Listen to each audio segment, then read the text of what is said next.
What would the perfect Zoran response to this be? I condemn my chud wife. I am divorcing her immediately, and I am marrying my true love, the nation state of Israel. Oh. Oh, my wife's views were detestable. I despise her. She is no longer my wife.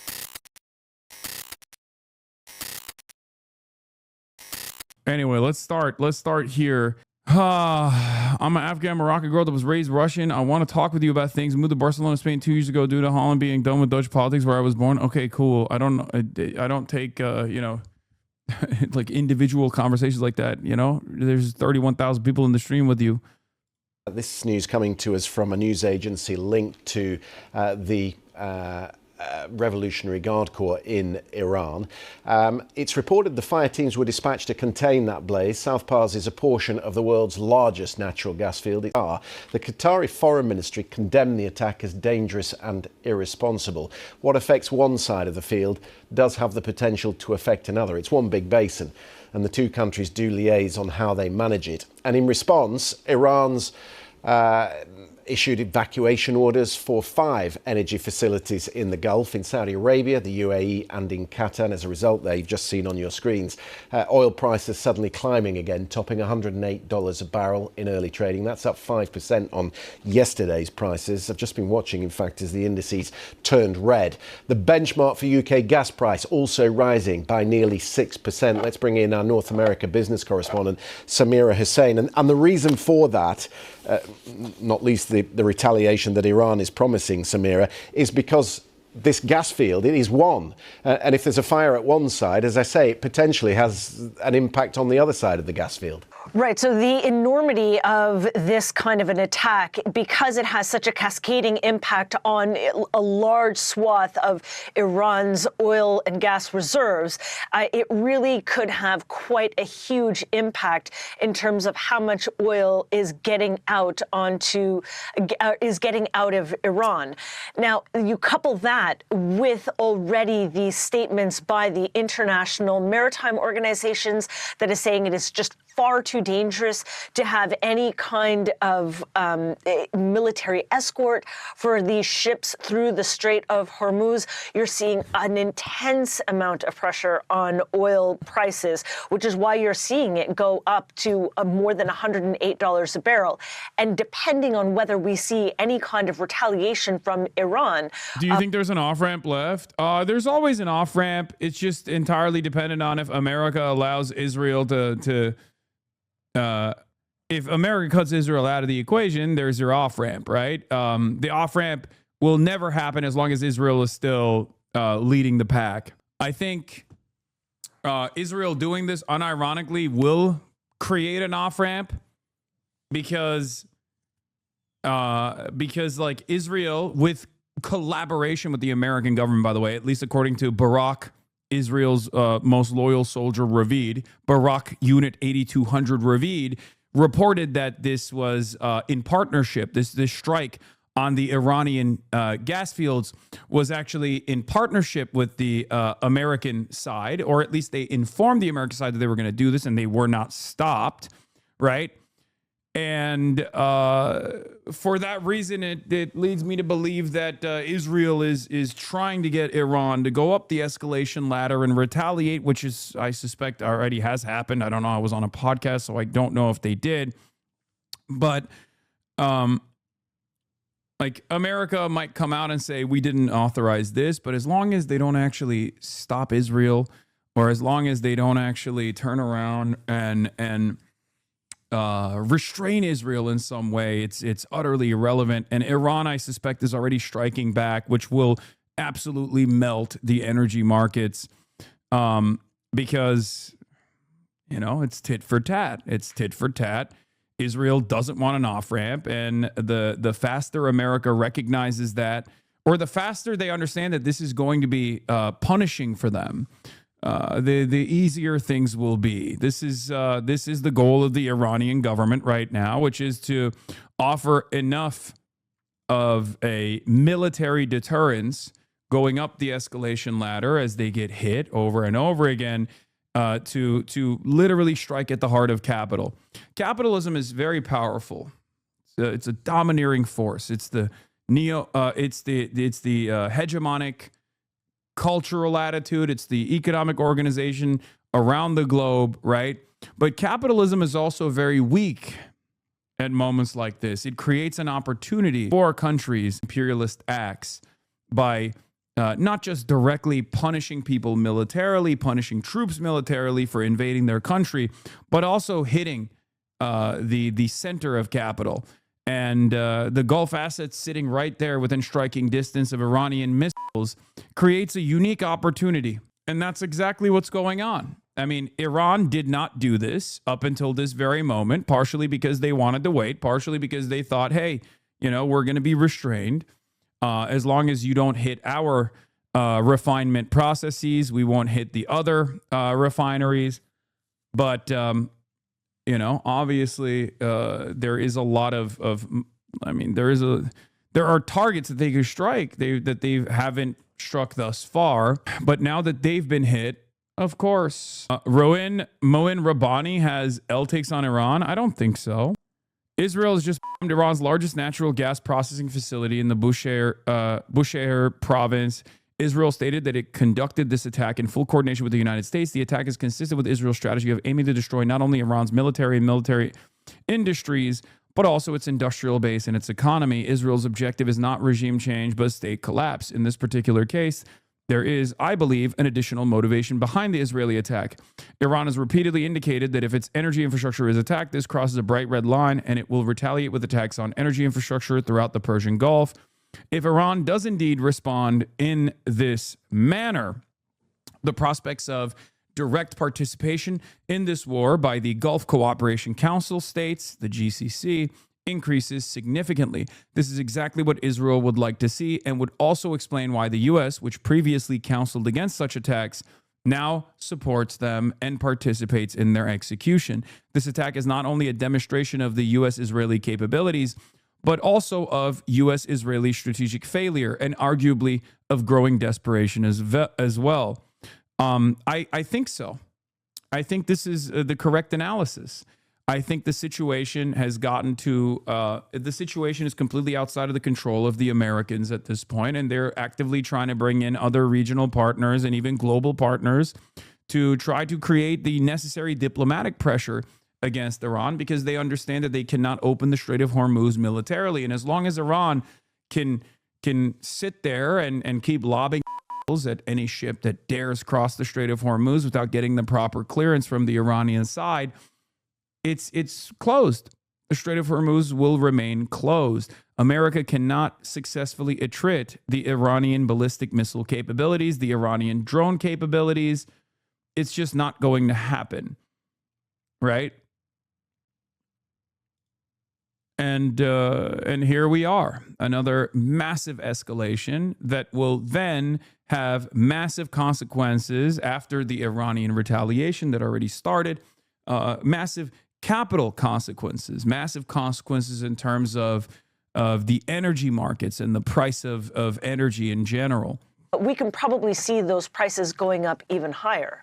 Yeah, Germany's Friedrich Merz has been speaking in the last hour, Samira, saying that it's to everyone's detriment, this war, and that is reflected. And yes, the secondary impact here that you also have to consider is that it is in Israel's best interest, at least in the short term and maybe in the long term, whatever their design is, to cripple the Gulf as well. So if Iran and the Gulf states are fighting amongst themselves, that's also an upper hand for Israel. Israel wants no Iran and a weakened Gulf, right? A weakened Gulf is much easier to dominate. A weakened Gulf is much easier to dominate. It actually boosts Israel's capabilities in the region. It actually makes Israel play a much larger role in the region. This is the reason why Israel is the unsinkable aircraft carrier in a resource-rich region that America has always placed a lot of emphasis on. Israel has expansionist goals, as we know, and as long as there is no political pushback whatsoever from the weakened Gulf states that are terrified then Israel can do whatever the fuck it wants. And so this is a mutually beneficial situation. And I'm sure Iran knows this as well. That's part of the reason why Iran has been somewhat restrained in their retaliatory strikes. And that was until this very moment where they did not light the refineries on fire. But now who knows where this goes? By this strike, because Iranian gas, which has been flowing to Iraq, has suddenly been suspended. So Iraq now suffering from presumably a gas shortage as a result of it in the energy markets by what is going on in that Gulf region. Absolutely. And if you look at the impact, especially when you're looking at the Asia-European sort of trajectory in terms of getting things out of that Strait of Hormuz, you're seeing quite an intense amount of pressure. Now, we know that some Iranian oil is getting out to other countries, that the other countries have made individual agreements with Iran for their ships. So, for example, India has been able to get some stuff out of the Strait of Hormuz, but it's really an ad hoc. And so it might be alleviating a little bit of pressure for some countries. It's not the kind of blanket movement of goods that we saw before this war. And of course, the concern is that these energy prices, if they continue to climb like this, it could push the entire world into a recession. A global recession is very much possible. Yeah, a lot of pressure coming from Washington, particularly on those NATO countries. I wonder if you could respond to this, Samira. We've just had this from Johnny Beale, our defence correspondent, who says John Healey, the defence secretary here, has had important discussions today with defence ministers from France, Germany, Italy and Poland on the Strait of Hormuz. He said that they'd discussed working with allies to reinforce regional security and protect British interests. But he's not giving any response to whether the Allies would send shipping to the Gulf. And according to President Macron, that's only going to happen when tensions are eased in that area. He's not going to send ships to the Gulf if there's still a hot war in place. Well, absolutely. And I think that we've already heard from many of European countries saying exactly that they're not going to be going in to protect any vessels going through the Gulf region because it's frankly too dangerous. And we're seeing that international organizations are also saying that it's just frankly too dangerous. So what those discussions are is, it's interesting to know that they're having these discussions regionally amongst allies, but really the conversations need to be had with Iran in this case. I mean, there is a case to be made, as we've seen with other countries like India, who have made individual agreements with Iran to say, hey, look, don't target this particular ship. It's not going anywhere else but to India. And you could presumably see a situation like that happening, where you're seeing more and more individual countries that are creating these opening one-on-one discussion channels with Iran in order to protect their own best interests. Iran's Revolutionary Guard has issued evacuation warnings right after, obviously, for Gulf energy sites after Israeli strikes on Bushehr. Here we are monitoring the situation once again. Warnings for several oil and gas facilities across the Gulf. It comes after Israeli strikes hit a key gas facility in Iran's southern Bushehr province. The plant processes natural gas from the South Pars North Dome field, which Iran shares with Qatar. A spokesman for Qatar's... Yeah, remember, this is a shared gas field, okay? This is a shared gas field with Qatar. It's ridiculous. Like, it's so clearly trying to light the entire region on fire. Like, Israel recognizes that they cannot accomplish their military goals with the current bombing campaigns. Okay? They can't. And that's precisely the reason why they are trying to spread the pain around. With no interest whatsoever in what happens to the rest of the world, the energy markets around the globe, basically lighting the region on fire, hoping that America will be stupid enough to put boots on the ground. Why is it bad if Iran loses? First of all, Iran's loss in this situation would mean 93 million people are now living under a failed state. It's devastating for the entire region, right? If that's what you're asking sincerely, In this circumstance, the best possible outcome from this is that America realizes that they got punched in the face, they got a bloody nose, they cut Israel out of the equation and decided to de-escalate and decided to stabilize the region, so that Iran does not collapse and turn into a failed state, because 93 million people living in a failed state would be terrifying. But wouldn't a better government be better for the people there? So this is a common question that people ask. While there could be a better government in the future for Iran, right now they're in war, right? So it doesn't matter. The domestic concerns are secondary, utterly irrelevant in this process. And the American and Israeli government's interest in Iran is not to bring about a new government anyway, right? It's not to bring about a new government in Iran. It's very clear that they are trying to actively destabilize. Israel's goals here are to actively destabilize Iran, to turn it into a failed state, similar to Libya, so that they are easier to dominate, so that they can't actually present any sort of response to Israel when Israel follows up on their expansionist agenda, right? Are you with AIPAC? What do you think? Foreign Ministry has condemned Israel's attack as a dangerous and irresponsible step. Well, the IRGC has named several facilities in Saudi Arabia, the UAE and Qatar, saying they will be targeted by military strikes in the coming hours. It said that repeated warnings had previously been issued to Gulf governments, accusing them of pursuing what it described as a dangerous path. We're live this hour with our correspondents in Tehran, Dubai, Ramallah and the White House. We're going to first to Tehran. We're going to speak to Mohammed Val. So we're hearing more about this targeting in the province in southern Iran. What do we know? Yes, we know that As-Salwiya in Bushehr has been attacked at one of the biggest oil and gas facilities in Iran, and that fire broke out in some sections of that facility. The authorities say they are putting the matter under control and that the area has been evacuated of the workers of the factory. But at the same time, Iran says this is a red line. The armed forces have issued an evacuation order for many facilities in the Gulf region. I'm going to tell you some of those, the names of some of those facilities. Al Jubail Petrochemicals in Saudi Arabia.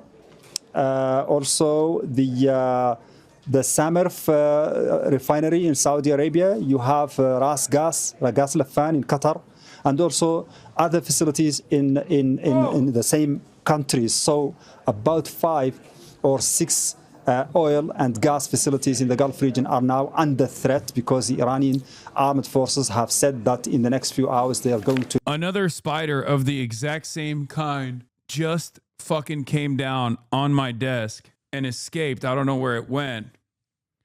Remember that one spider that was like dangling over my head? Exact same spider. It's a cellar spider. It's harmless and fine. I don't know what kind of spider it is, but it's not harmless, especially if it fucking crawls up this mic and like tries to bite my face. Okay? Real men don't let spiders come on. Yeah, this one's nutting on my desk. He's saying hello. Cellar spiders don't bite. Okay, that makes it a little bit better. Show it to Kaya. I'm snitching on Maya. Okay, everybody calm down. Retaliate with attacks on those facilities and that they should be evacuated. Iran has always warned that this war should not take a turn that is going to be destructive and very costly to the region. It has warned the Gulf countries against allowing the Americans to use their airspace and their land and their sea for attacks against Iran. And also it has always been saying that if Iran's oil facilities are attacked, it will retaliate in kind against the same facilities in the Gulf region. So let's go to Zain Basravi, who's in Dubai. Zain, we've sorted out the technical problems. Let's talk about the evacuation orders that Iran has issued as a result of that US and Israeli attack on the gas processing plant in southern Iran. What more can you tell us about the evacuation order? Put the helmet on. It'll protect me from the Spidey. Well, we're 3 weeks into this war, and throughout the course of that time, GCC countries have seen retaliation from Iran in an escalatory manner. Throughout the course of the last 3 weeks, multiple attacks on multiple places, only getting worse. Throughout the course of today, we saw escalating attacks, missiles, drones, and now, by the end of today, it is likely to escalate, perhaps exponentially so, following these attacks on Iran's energy infrastructure. They have vowed they will retaliate, and they have said at least 5 different locations in 3 different countries, in the UAE, Saudi Arabia, and Qatar, will be targeted as per what the Iranian government has put out in terms of a warning. They've said to stay away, to citizens and residents around the following facilities, a warning to stay away from oil facilities in Saudi Arabia, UAE, and Qatar. The Samref refinery in Saudi Arabia, Al Husn gas field in the UAE, Jubail petrochemical complex in Saudi Arabia, the Mesaid petrochemical complex and Mesaid holding company affiliated with Chevron, they say, in Qatar, and Ras Laffan refinery also in Qatar, phases 1 and 2. It's very specific here. We should remind people that at the beginning of the war, in the first 10 days of the war, there were attacks on an oil refinery in Saudi Arabia, on Ras Laffan, the gas refinery, liquid natural gas refinery in Qatar. Iran denied being responsible for those attacks. They said they didn't do it. Now, whether or not you believe them, countries in the region didn't. They still accused Iran of carrying out those attacks.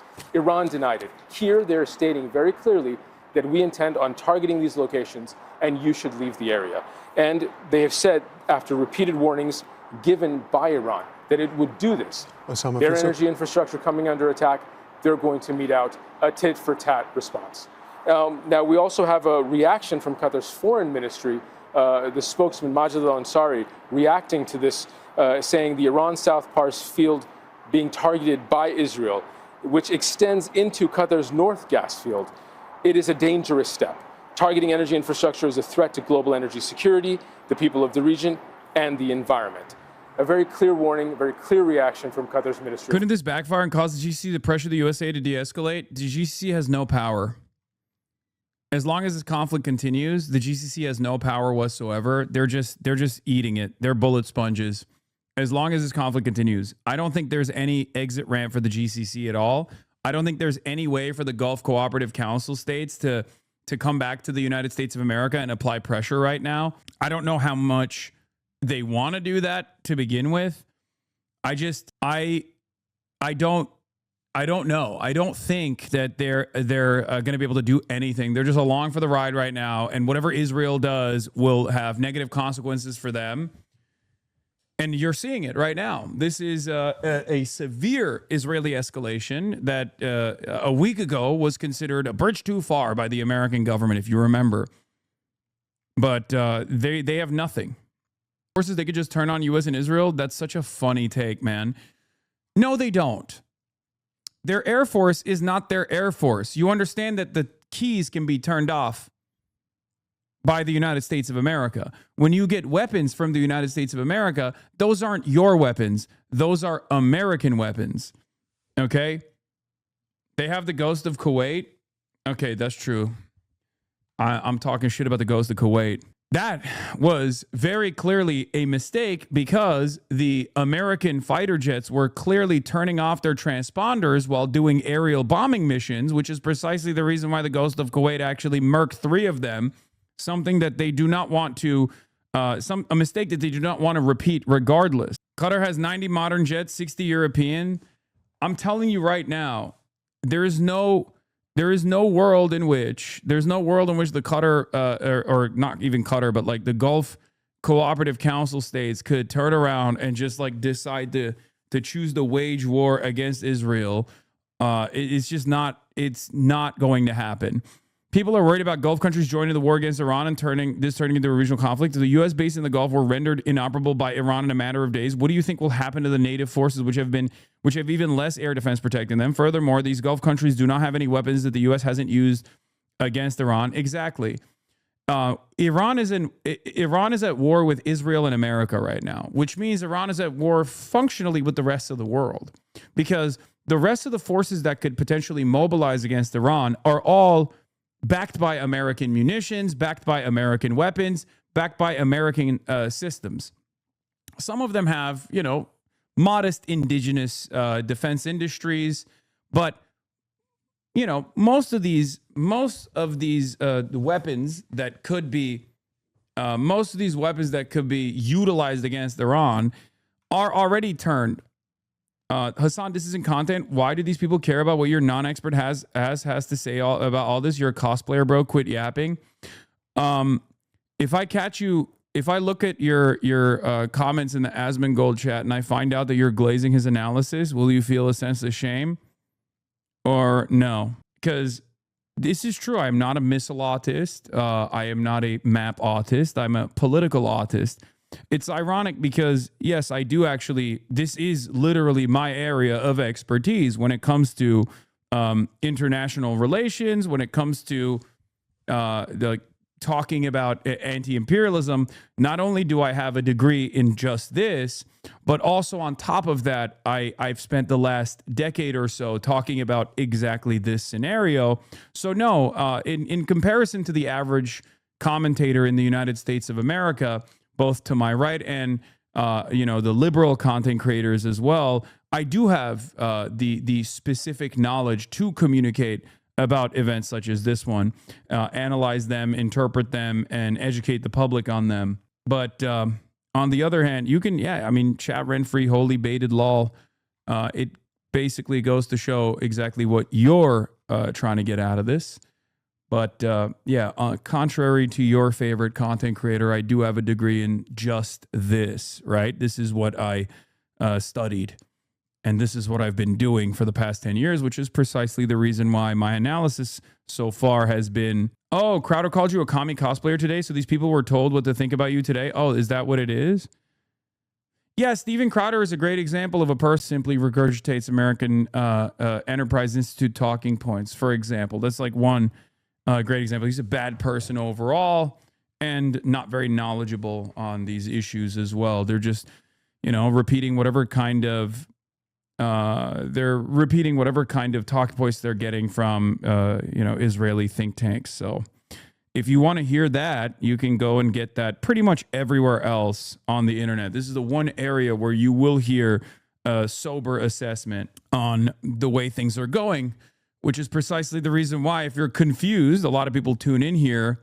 A lot of people tune into this broadcast because they look to like mainstream media. They hear things from the administration. They hear things from the government that is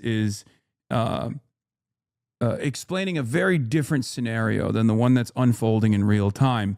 And that's precisely the reason why a lot of people come here and they're like, can this guy make sense of what I'm seeing and what I'm experiencing, as opposed to like what the government is telling me? Because the government is saying, things are great. We're winning the war effort.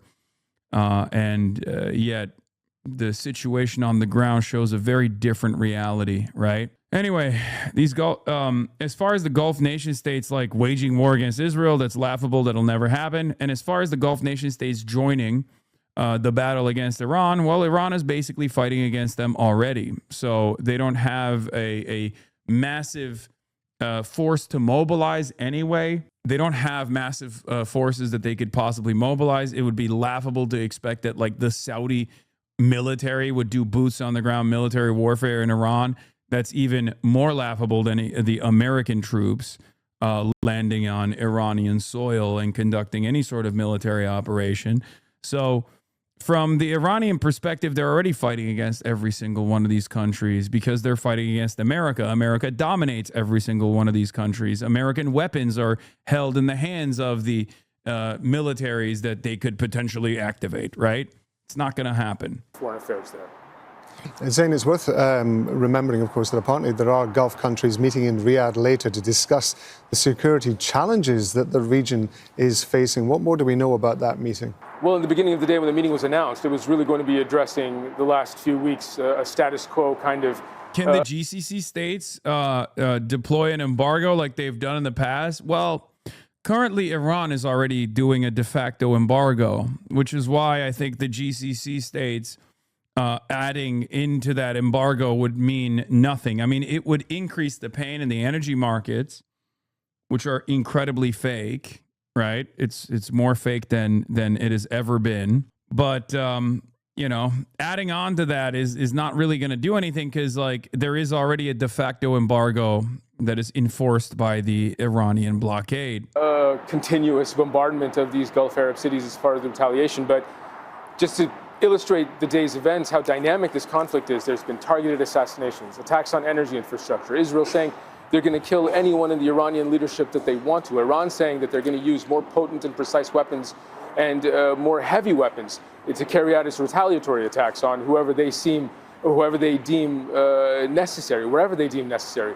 The escalation just in the last 10 or 12 hours has been exponential. So this meeting that Riyadh has called, where foreign ministers of Gulf Arab countries, other Arab countries, Islamic countries, was with the aim of further Aren't we also pushing down on those markets as much as we can while denying it? There was something about that recently, but I can't remember. Yeah, as it stands, the oil futures don't actually match the limited supply.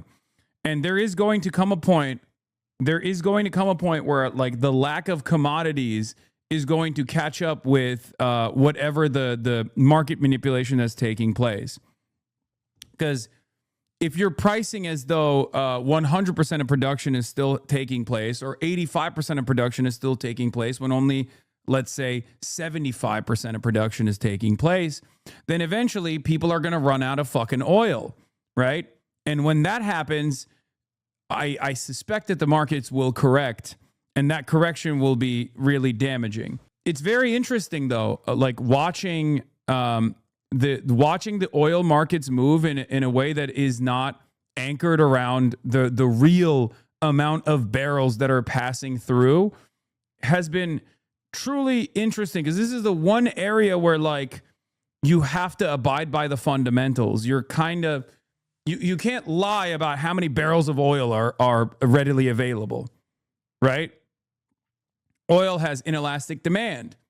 Oil is a commodity that you just can't lie about. This is not like a complex financial vehicle, a tool that you can just say is going to be fine in the future. You can't like price in, you can't engage in like speculatory pricing when it comes to a hard thing that is finite and also necessary. So it's not going to happen. They're trying their very best. Donald Trump certainly seems to think he can just out-yap the lack of readily available oil.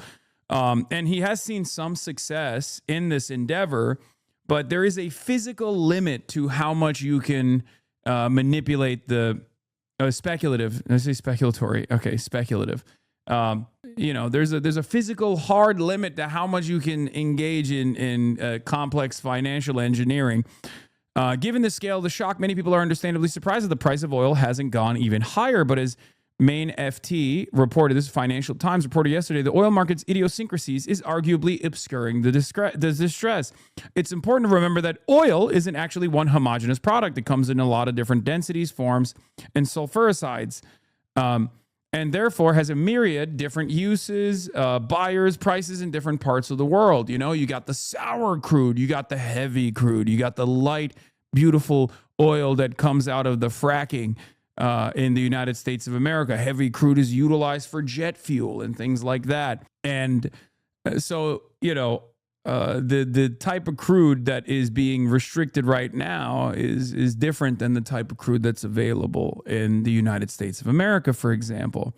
They're sweet and they're sour. There's so much to learn about this, okay? The two main and commonly quoted crude oil benchmarks is Brent and the West Texas Intermediate are primarily for North Sea and Texas/Gulf of Mexico oil, respectively. So when people say oil is at X or Y, what they're usually talking about is the per barrel price of a futures contract for delivery of Brent crude oil in the coming month.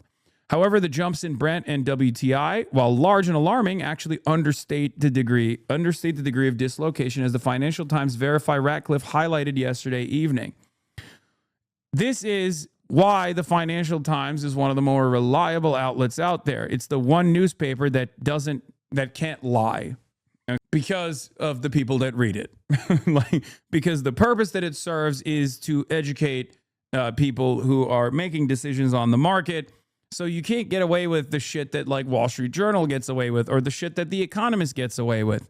Okay? So oil buyers are scrambling to replace supplies from the Gulf, causing price leaps for grades around the world from Norway to Kazakhstan, and driving crude trade in Oman to a record more than $150 a barrel. The closure of the Strait of Hormuz due to the war in the Middle East has severed about a fifth of the world's oil production from the global markets. Remember, inelastic demand, necessary resource for all productive forces. We know what it looks like when oil is restricted. Cuba is a great example of this. Their energy grid collapsed yesterday. They were able to bring it back to life. But understand that, like, when you don't have oil, you don't have a functioning energy grid in the worst case scenario. Okay?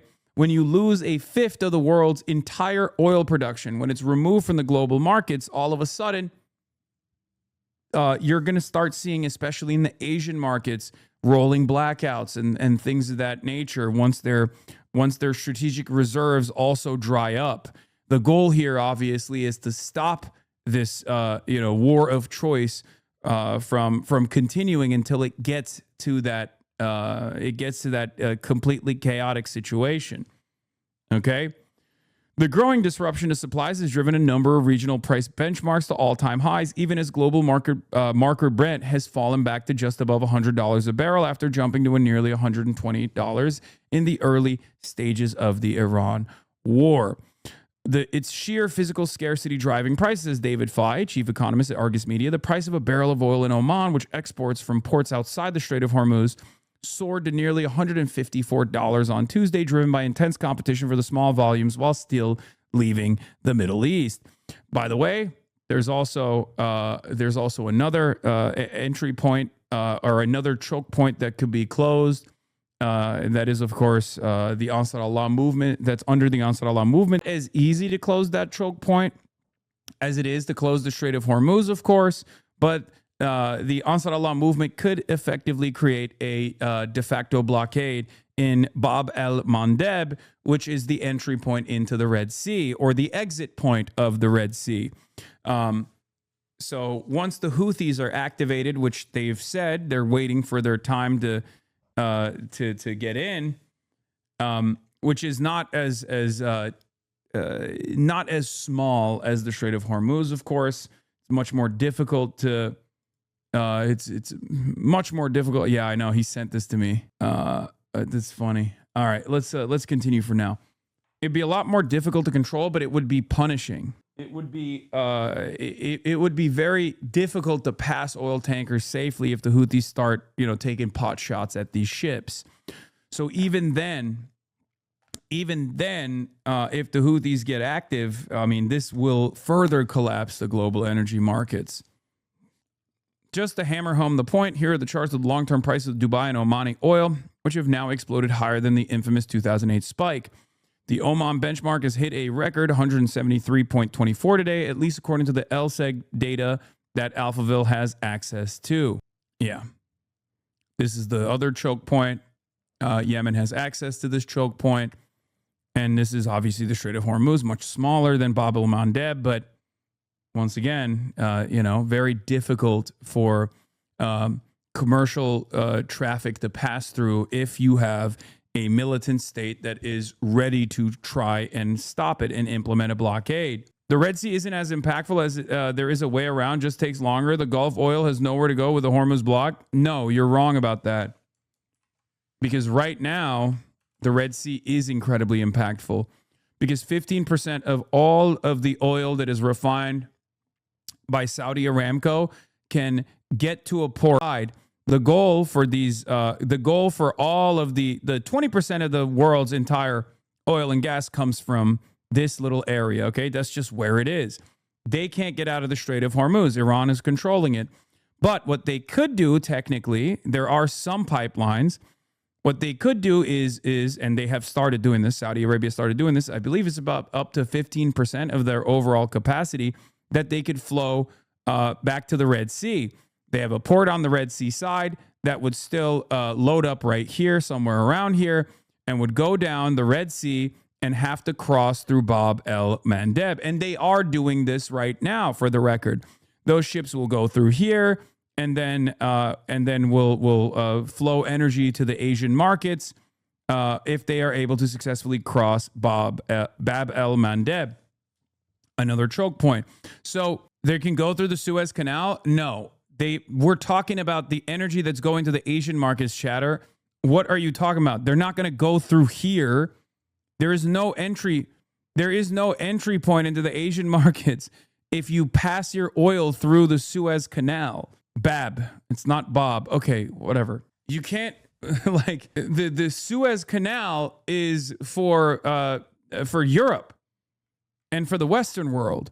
If we're talking about the Eastern world, if we're talking about the Asian markets, no, this is a workaround that is incredibly costly regardless. And you know, it's just mega tankers can't get through Suez. Well, when you're desperate, you go around Africa. That is an incredible trip. It's not going to happen. You might as well not ship oil at all at that point. What are you talking? Guys, look at a map. Maybe I'm wrong on this, but what do you mean go around Africa to get to Asia? You're saying here, high resolution map of the world. Let's open it and try to show you. Okay, hold on. High resolution world map. Hold on. Here it is. Okay, so this is a high resolution world map. Okay, so you got where is the? Let's make this like a little bit bigger. Okay, you got the Strait of Hormuz here. Okay, and you got the Bab el Mandeb here. Through, I can't even fucking find my thing here. Oil is passing through only 15% of the production. Only 15% of production is passing through these pipelines, and they're getting loaded up here. Okay, what your suggestion is, like, this is already a choke point and much harder to reach the Asian markets from this side. Normally, they go through here, go through the Strait of Hormuz, and reach the Asian markets this way. Okay. What you're as a contingency, some of the oil that passes through the Saudi Aramco pipelines can go to this port and then go through the choke point between Djibouti and Yemen and reach the Asian markets that way. What you're suggesting is that they go through here, go through the Suez Canal, okay, get into the Mediterranean Sea, go through this like make the journey like this. Okay, it's possible, but the economic damage and the likelihood of this scenario is catastrophic. You're talking about like 10x the travel time. You're talking at that point. We're talking about fucking like that's an act of desperation. So much so that it's virtually impossible. This scenario is so ridiculous. You're talking about like $300 barrels, I guess. Like, I don't know. That's not just like a limited detour, right? Plus, you also have other restrictions in the Suez Canal as well. The Suez Canal is shallow, and from what I understand, mega tankers have a hard time going through it as well, or can't go through it. So you would have to like you would have you would have like severe restrictions anyway. Super carrier vessel oil carriers are too big for the Suez Canal, and that doesn't even include the ultra carrier vessels. Like, there's no way that you can make this trip while also, you know, financially engineering around it. So it's like still something that like a trip that can be conducted, and you can have disruption. You can have like normal stabilized energy markets. It's cooked. It's cooked. In the Strait of Hormuz are forcing shipping companies to That's just wrong. You absolutely can make the trip via Suez. Okay, you're the oil nerd. That's 10 to 15 extra days of travel time is absolutely doable. What would it have to get to for them to conduct a 10 to 15 day extra travel time with only 15% of the just the Saudi oil? Okay. And that is if Iran doesn't blow up the pipeline. What do you think would happen to the price of a fucking the price of a barrel of oil? It's just not economically feasible, as opposed to, like, you're talking about 10 to 15 days of extra travel time. It's correct that the biggest carriers can't go via the Suez, but the smaller ones can. Yes, I already talked about that. The biggest carriers can't go through the Suez Canal. Smaller ones can. So you're now chopping it up into smaller carriers. That adds to the price. Then on top of that, the 10 to 15 day travel time and the expenditures of that additional travel time also raises the price of the barrel. But sea travel doesn't actually add much to the cost. Sea travel is basically free. Okay, what would that look like is what I'm saying. My question for you, my oil autist, my question to you is, what do you think will happen? We think how goods and energy move around the world. Now, that's where other shipping routes may come in. By the way, there's also so much that is anchored. There is so much that is anchored around oil. Everything in our economy is around oil. We are highly reliant on this finite good. That's the whole purpose of like moving into the realm of renewables, right? Or at least trying to do so in order to maintain some kind of energy independence in the future when this shit inevitably runs out. But as it stands currently, without oil, you can't do air travel. Like once these limitations start hitting the markets, because like you can financially engineer this. You can financially engineer this. You can also have your strategic reserves to be deployed, right? Be released for times exactly like this one. But eventually you're going to run out. And when you fucking run out, then the cost of travel is going to increase dramatically. The cost of commerce is going to increase dramatically. The cost of all goods is going to increase dramatically. No more airplane travel. Now you have massive economic collapse because people simply can't afford jet fuel. Companies can't afford jet fuel. Jet fuel price goes up. That's reflected in the consumer price that people are paying for air travel. Now people are not traveling as much. Remember what happened during COVID.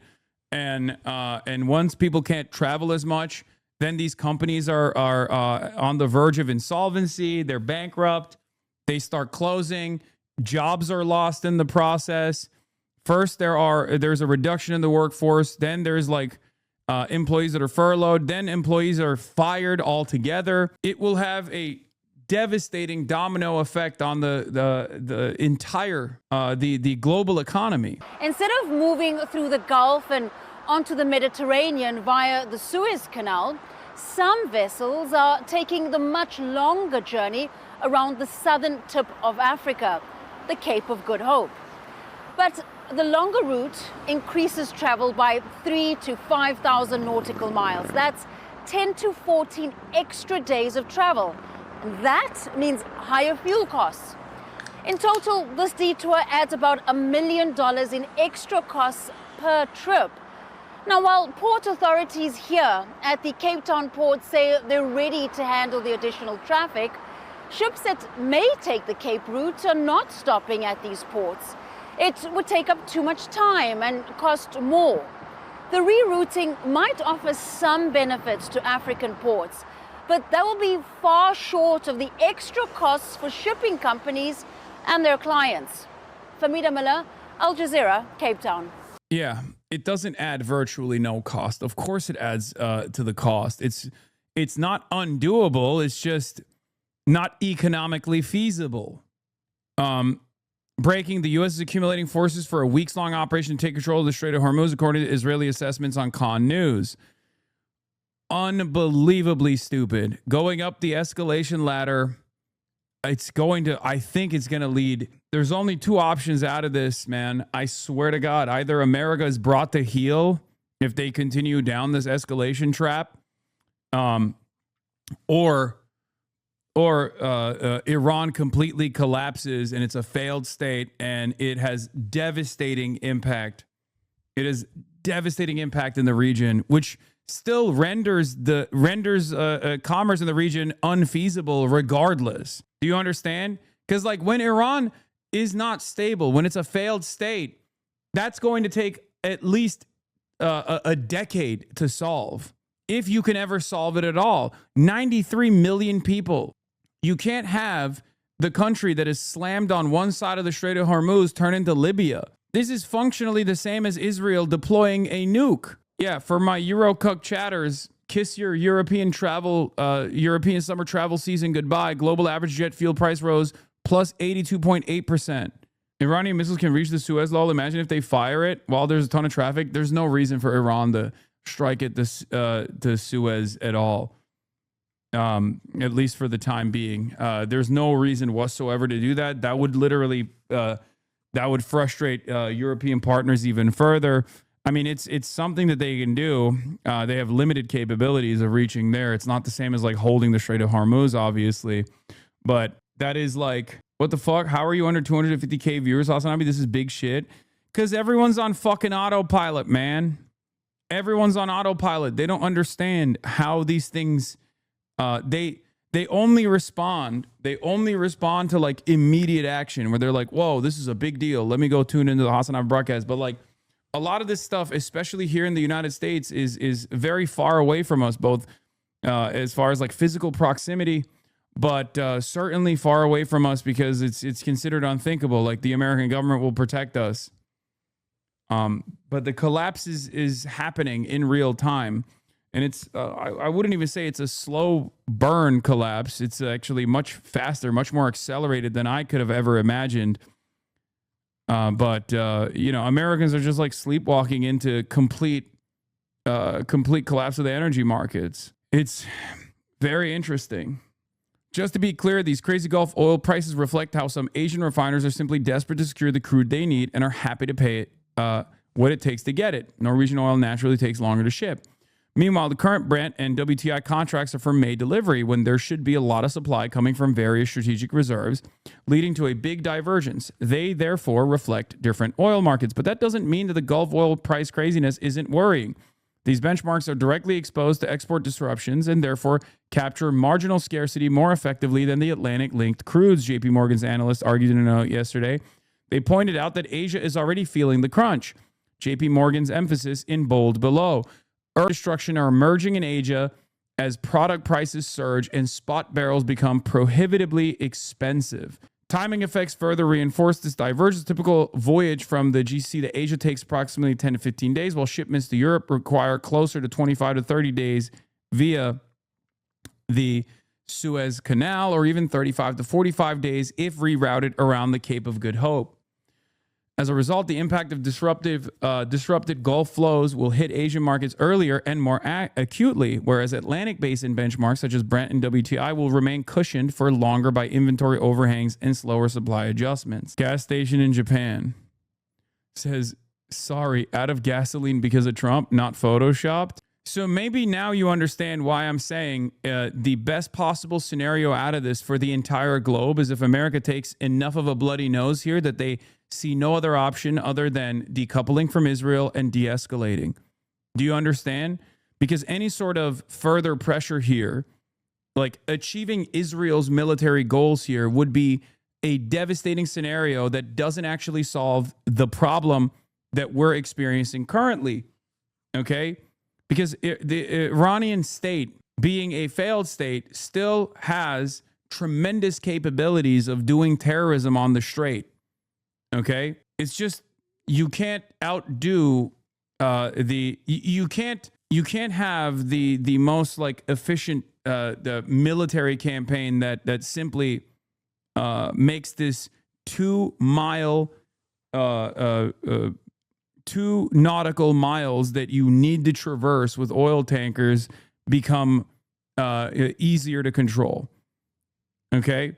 As long as there's instability on the Iranian side, even if Israel's military goals are accomplished and Iran is a failed state, that geographical choke point is still very much there. And you cannot dominate Iran militarily and successfully enough to overcome whatever kind of insurgencies that will pop up and continue to harm the traffic, the likelihood of traffic and oil flowing through. There's only one option out of this, which is de-escalating. The only way out of this is through de-escalation and by stopping this conflict altogether. Unfortunately, JP Morgan's analysts therefore reckon that those wild Oman and Dubai oil prices are likely to prove a harbinger for the larger oil benchmarks if the Strait of Hormuz isn't reopened pronto. Again, their emphasis below. The apparent stability in Brent and WTI should not be taken as evidence of ample global supply. It reflects a temporary buffer created by regional inventory overhangs, benchmark competition, and policy interventions. If the Strait does not reopen, this divergence is unlikely to persist. Brent and WTI will ultimately reprice higher as Atlantic Basin inventories are drawn down and the global markets is forced to clear at a materially tighter supply level. I said this a couple days in, that America securing the Venezuelan heavy crude could make America the sole energy provider of the planet if the Gulf is destabilized, right? The problem there, however, is that it would still take a decade of bringing up, building the refineries and the trade routes that you would have to redesign. Like there is no one has the capacity to sit out global collapse for 10 fucking years as America becomes the primary oil and primary energy supplier of the rest of the world. Do you understand? I mean, Canada has oil too, no? Yes, Canada has oil. You got Norway. Norway could reactivate some of their, they have, plenty natural supply. You have Russia. But even then, these countries cannot make up for the existing supply routes. These countries cannot make up for the entirety of the Gulf falling apart, because that's even larger than just all the 20%. Hey, maybe stupid question, don't flame me, I love you, but I absolutely don't hope this happens. But is there any world where U.S. wins and actually brings diplomacy to the country? Sure, this do the oil take anything they want, but do you think there's a chance? No, not even a little bit. No, I mean, look at Iraq. No, not even a little bit. Yeah, I mean, this is also true. U.S. doesn't have the reserves to replace 20 MBPD of oil. Even if it did, it would probably cost trillions of dollars in infrastructure. This has to be the biggest cell phone in U.S. history. No, I mean, that's what I'm saying. Like, they would have to, it would take, there's a runway for this. Like, you have to literally design refineries. We have some refineries that handle heavy crude, right? We have refineries in the Gulf of Mexico, Gulf of America. We have refineries in California that can handle the heavy crude, but like, I think we would need to literally rebuild new ones, and that's not going to fucking materialize out of thin air, right? And it would still take a decade to match up what was passing through the Strait of Hormuz, and refineries don't really handle light or heavy crude. They mix. The issue is sulfur content. You would need to trade out of America. It's just not going to fucking happen. Some heavy crude is low sulfur, e.g. from Africa. Venezuela and Iran have high sulfur heavy crude. Like, what are we even supposed to do right now? Just wait. Canada's oil sands are not profitable and shipped directly to the States to be refined. Small production that wouldn't make any difference for the rest of the system collapse. Yeah, it just doesn't. I'm trying to see like what the unlikely scenario out of this is. Like, what could be a materialist reason for why America's doing this? Is there a world where even the American oil giants benefit from it? I mean, obviously they benefit in the short term because the price of barrel goes up. Their supply is not disrupted at all. And they can make a shit ton, right? They can make a shit ton of money in the short term. But like in the long term, the entire energy grid collapses. It's like the petrodollar collapses. I'm not sure why you continue to throw around your wild political economic theories, which are meaningless, but fail to even ask us, the eager and eloquent audience, what happens to the oil supply if OPEC politely asked me to store some barrels in my backyard? Yeah. Hold on to your oil, dude. Just buy a couple barrels just in case. You can refine them in your backyard anyway. Consultation and coordination on ways to support the security and stability of the region. It's going to take on a great deal more urgency and immediacy now with these attacks lined up by Iran, planned for the coming hours. What the leaders in the Gulf Arab states, these people caught in the middle geographically and politically in this war, will be trying to do is bringing political pressure to bear, bringing diplomatic pressure to bear, to try to have the voice of reason rise up above the din of all this violence. But the reality is, the longer this conflict goes on, the more weapons that are used, the more severe the attacks are by Israel and the United States against Iran, by Iran in retaliation, the softer the voice of reason becomes. And that's really the challenge for Gulf Arab leaders that are continuing to push for diplomacy as a way forward. That's Zain Bashrawi breaking that down for us from Dubai. Zain, thank you very much indeed. It's unbelievable because like the solution is so clear. This problem did not exist. Okay. 18 days ago, this problem did not exist. We created this problem. Okay. And the easiest way to have avoided this problem was to tell Israel to fuck off. And we did not do that. And here we are, bouldering down the imminent crisis that we refuse to face. We shot ourselves in the fucking head. And now we're like, oh, I don't know how this happened. Now I have a fucking massive air hole in the back of my brain. Iran launching a deadly new wave of attacks across the region overnight. Multiple cluster munitions were intercepted over Tel Aviv in Israel, but one hit the home of a couple in their 70s, killing them both. Our Tom Sufi Burridge is there. You can see Qatar the apartment that was from its territory, apparently, as well. But like I said, even if they were to like join the war, right? Even if they were join the war on the side of America, what are they going to do?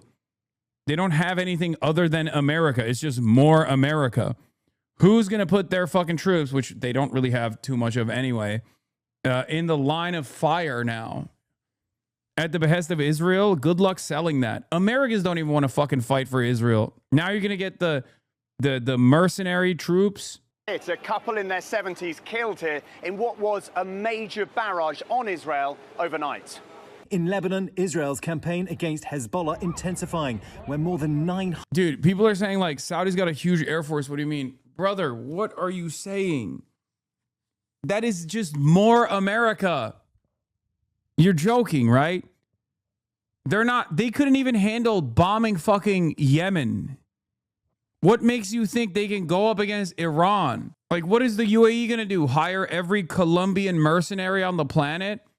Reroute them away from Ukraine to go and fight Iran? What are they? It's like, it's not magic. You know what I mean? There's no like magical solution to this. Israel and America have, you know, as it stands, one of the, if not the most powerful air force on the fucking planet. They've been bombing Iran endlessly.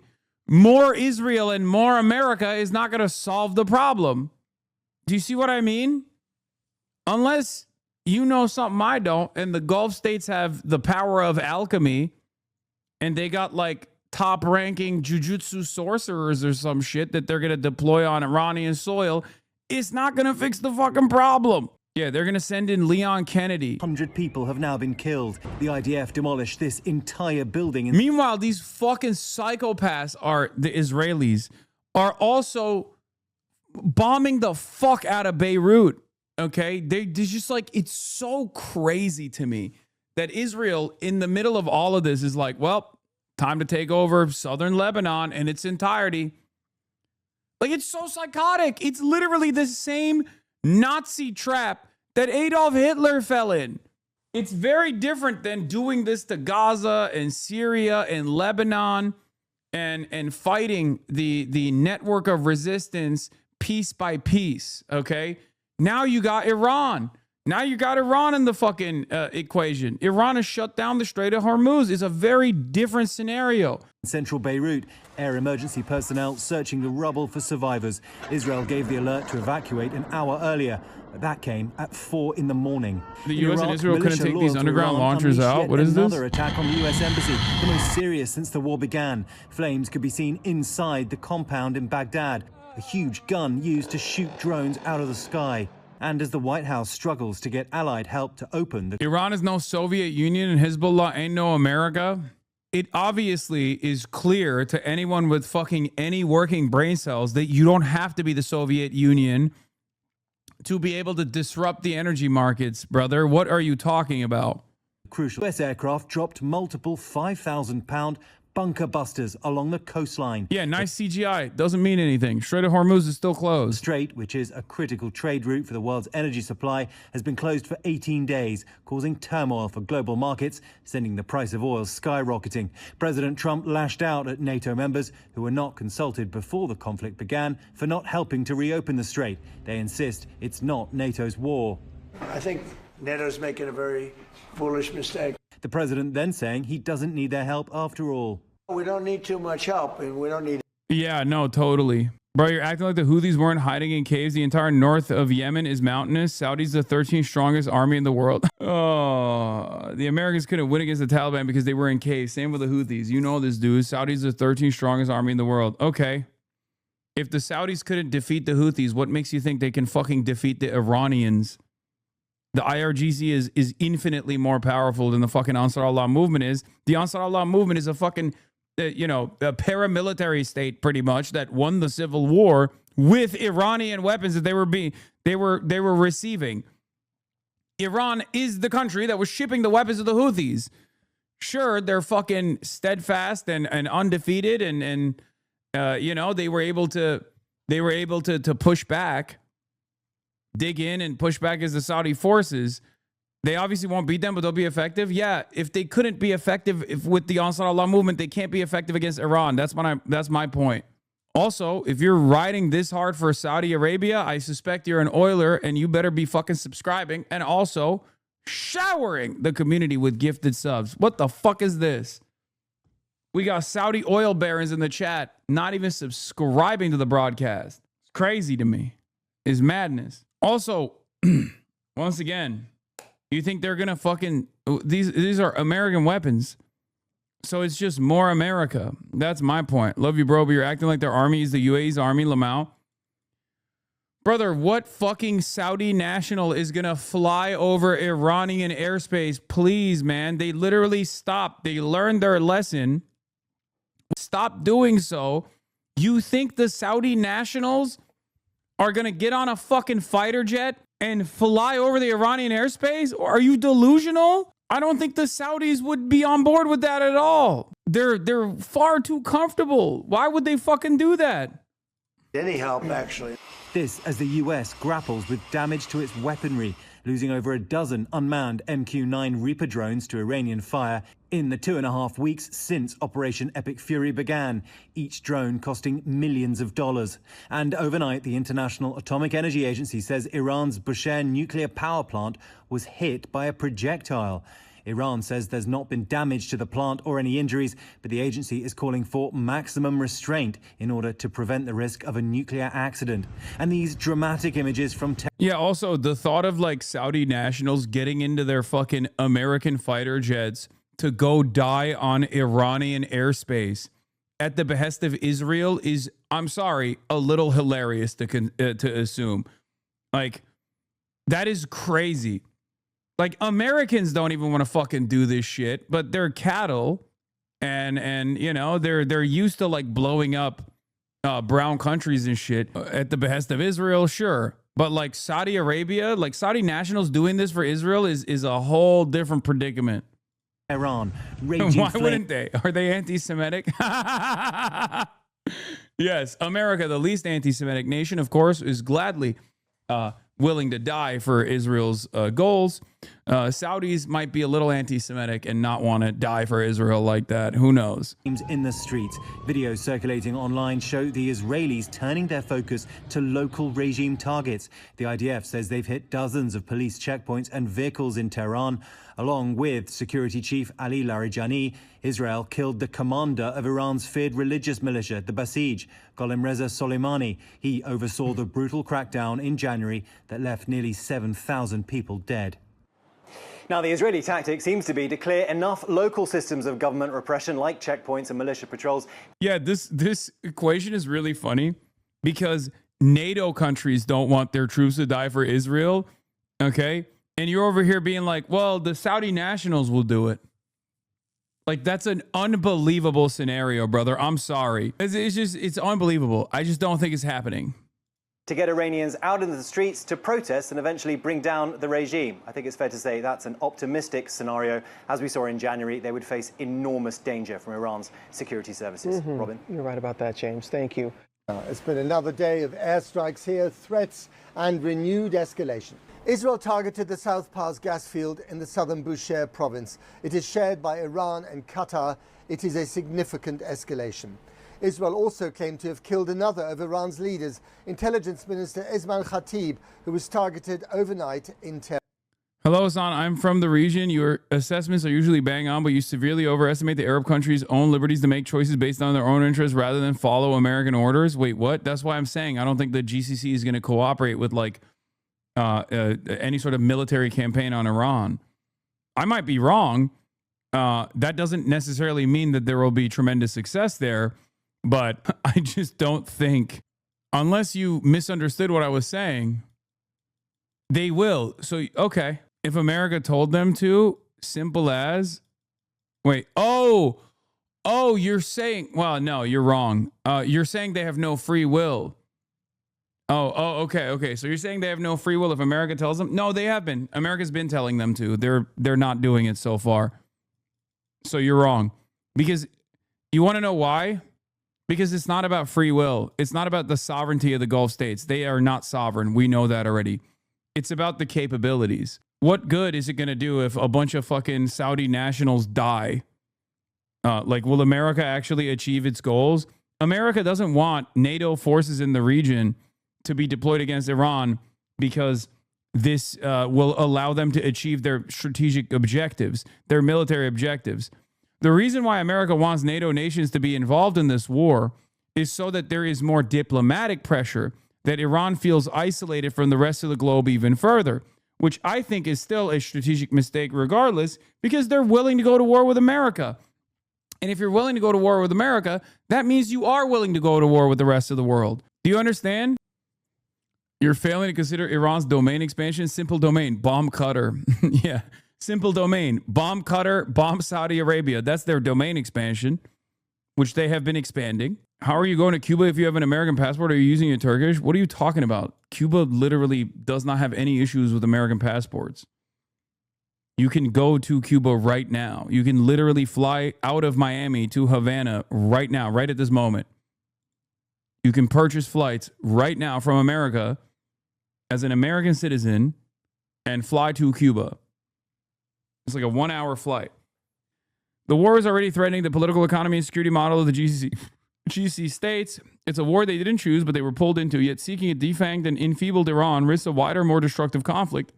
Also correct. One more likely to ultimately end in a state collapse and civil war than any form of stable regime change. This outcome would generate greater long-term instability for the Persian Gulf region than de-escalation and a viable off-ramp. The reality is that the GCC's options aren't ideal given the very real risks of a wider war and prolonged instability in their immediate neighborhood. But a diplomatic off-ramp remains the only path that offers any chance of a more stable and every single thing that I've been saying is 100% accurate, okay? Like, it doesn't take much. It doesn't take much to like to recognize this. It's not like you have to be a brilliant tactician to understand that like blowing up and destabilizing a massive country in the Gulf on the other side of the Strait of Hormuz is going to be good for the energy markets. It's going to be devastating for the energy markets, even if you feel like you have successfully attrited Iran's capabilities of closing the Strait of Hormuz. You can never fully ensure all of the oil tankers crossing through because of the physical proximity that any militancy can have to the strait. Another senior Gulf official said the only acceptable outcome of this war would be Iran so defanged and enfeebled that it could never imperil its neighbors again. Yeah, it's not going to happen. Iran. Elsewhere along the Straits of Hormuz, the US says it used deep penetrator bombs to hit Iranian missile sites. In Lebanon, heavy Israeli bombardment flattened buildings in Beirut, while in the south, the IDF ordered those living south of the Zahrani River to move north, including the entire city of Tyre. The IDF said it would also target crossings along the Litani River. Iran continues to fire towards Israel. A suburb of Tel Aviv overnight was hit during a barrage of missiles which included cluster munitions. Blasts and drone interceptions have also been reported in the UAE, Qatar, Kuwait, Saudi Arabia, as well as Bahrain. Well, here's how day 19 of this war unfolded. Grainy videos, but a clear escalation. What you're looking at is the largest natural gas field in the world, the backbone of Iran's energy system, going up in flames. The latest conflagration in a region already consumed by fire. Israel's attack on South Pars, apparently made with US blessing, is the... I saw an insane statistic the other day. That was that 27% of American debt, like overall historical debt, came from the 2 Trump terms so far. 27%. First time Iran's energy production facilities have been hit in this war. Iran Winning, shares baby. this gas field with Qatar. The destruction instantaneous, the consequences massive. Qatar's response, helpless outrage. Iran's threats against energy facilities across the region.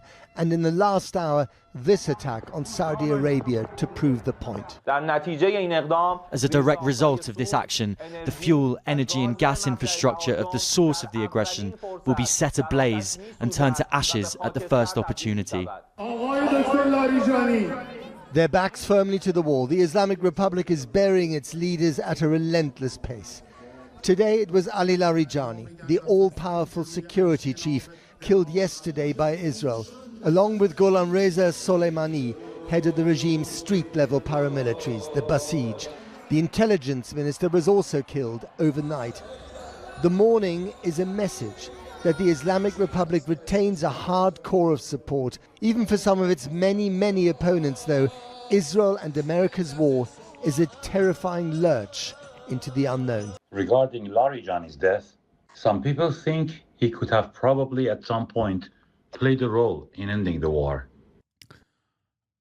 I feel like I'm watching videos coming out of Wuhan in like February 2020, okay?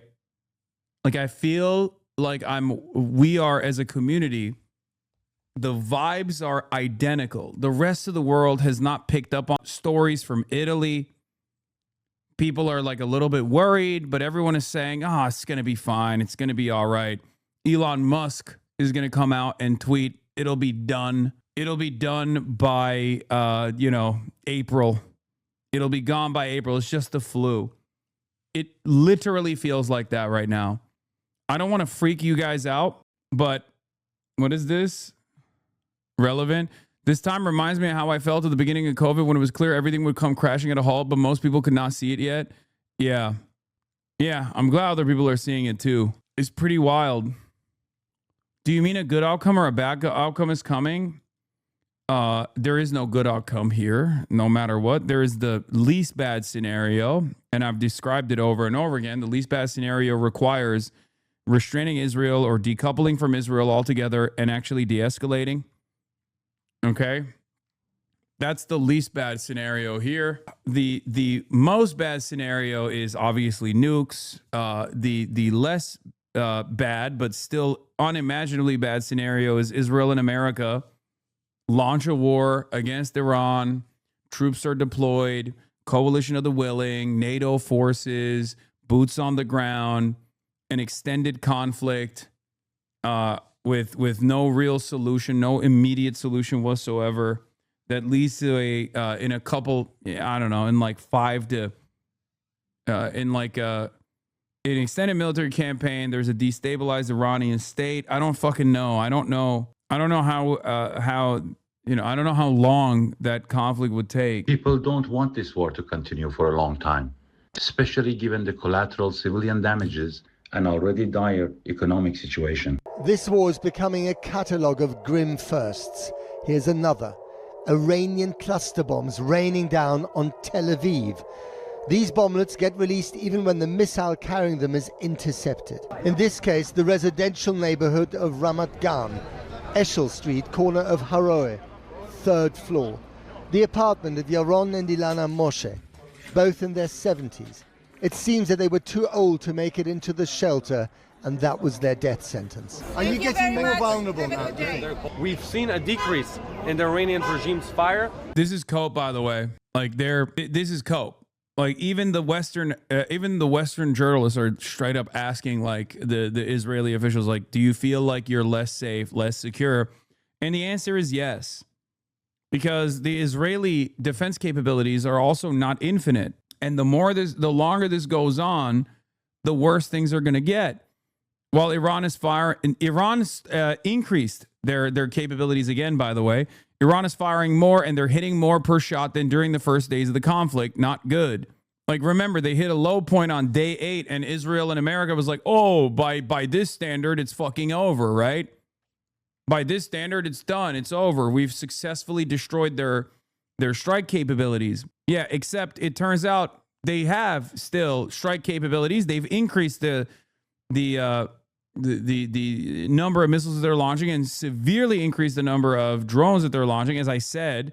But we've seen an increase in their attempts to target civilians. We've seen an increase in their willingness to use weapons. I know we broached the subject before, but do you think there's any amount of penetration of Israel's previously thought to be ironclad defense that will turn Israelis against this war? I don't think so. I mean, if October 7, if the aftermath of October 7 showed anything, Israelis don't have a de-escalation button. They just, the more they get hit, the more they get bloodied, the harder they want to fucking fight. They're truly suicidal.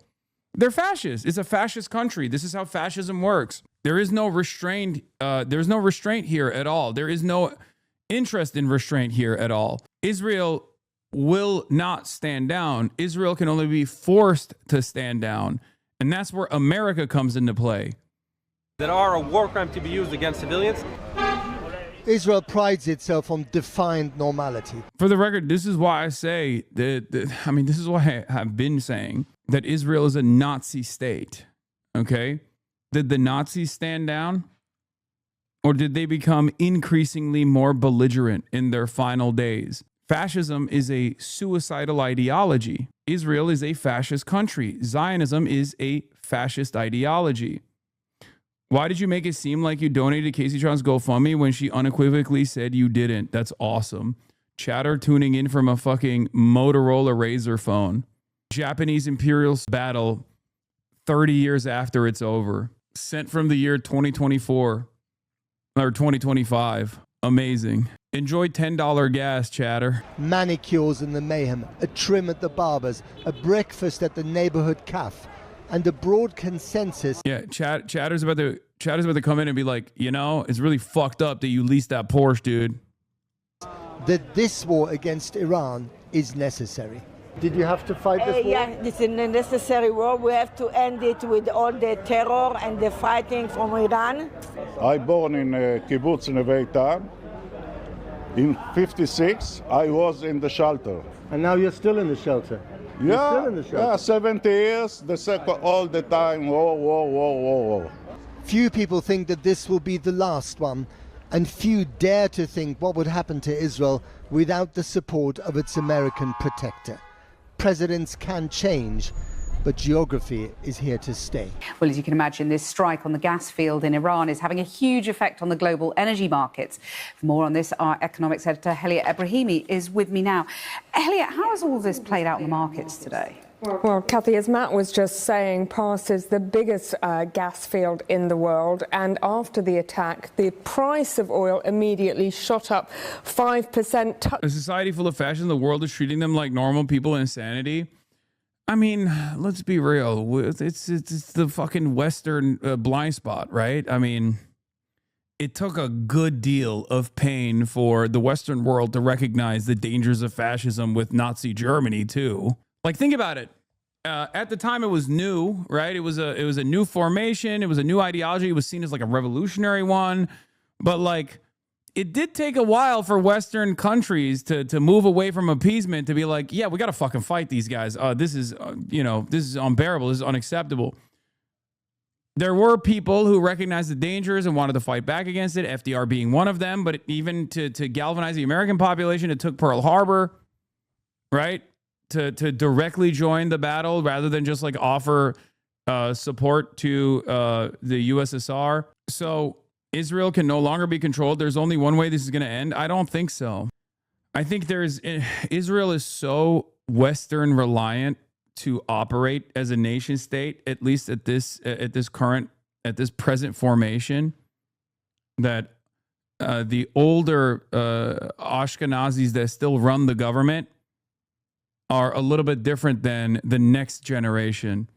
If we don't nip this in the bud, you're going to have an Orthodox population that literally does not have, basic literacy rates, that are dominating Israeli demographics right now with access to nuclear launch codes.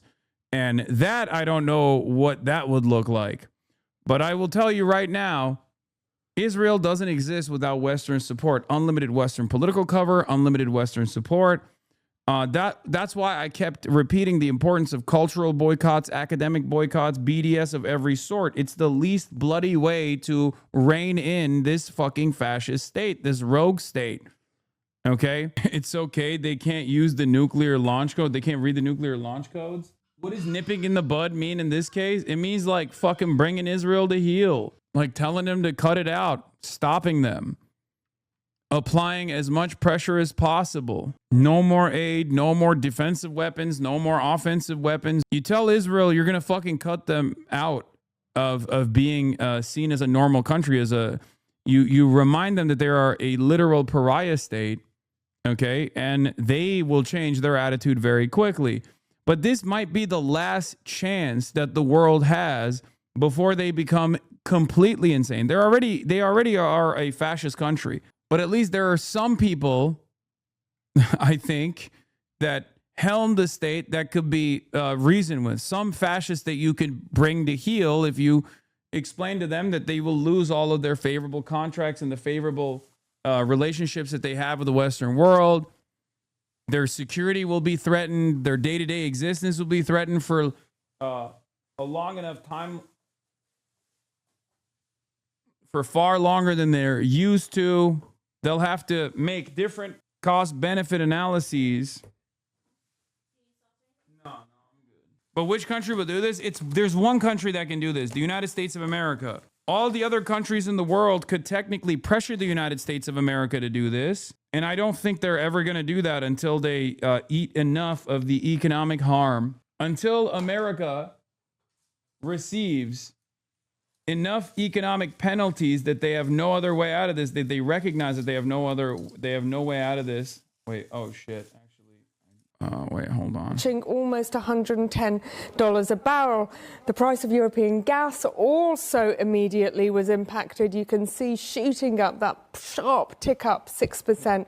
But it's not just oil and gas. This feeds into fertilizer, petrochemicals, foodstuffs, inflation. And I've picked out just one example, corn prices, because corn needs nitrogen, which needs gas. And you can see after the attack, won't they just partner with Russia once we hopefully drop them? It's not so simple. Dude, you think Russia can offer Israel the same protective cover that America can? Are you fucking insane? No, the fuck they won't. The real fear there would be China. But even China would probably not isolate themselves in an effort to take advantage of an effort to turn Israel into Israel, but for China. Just shoots up.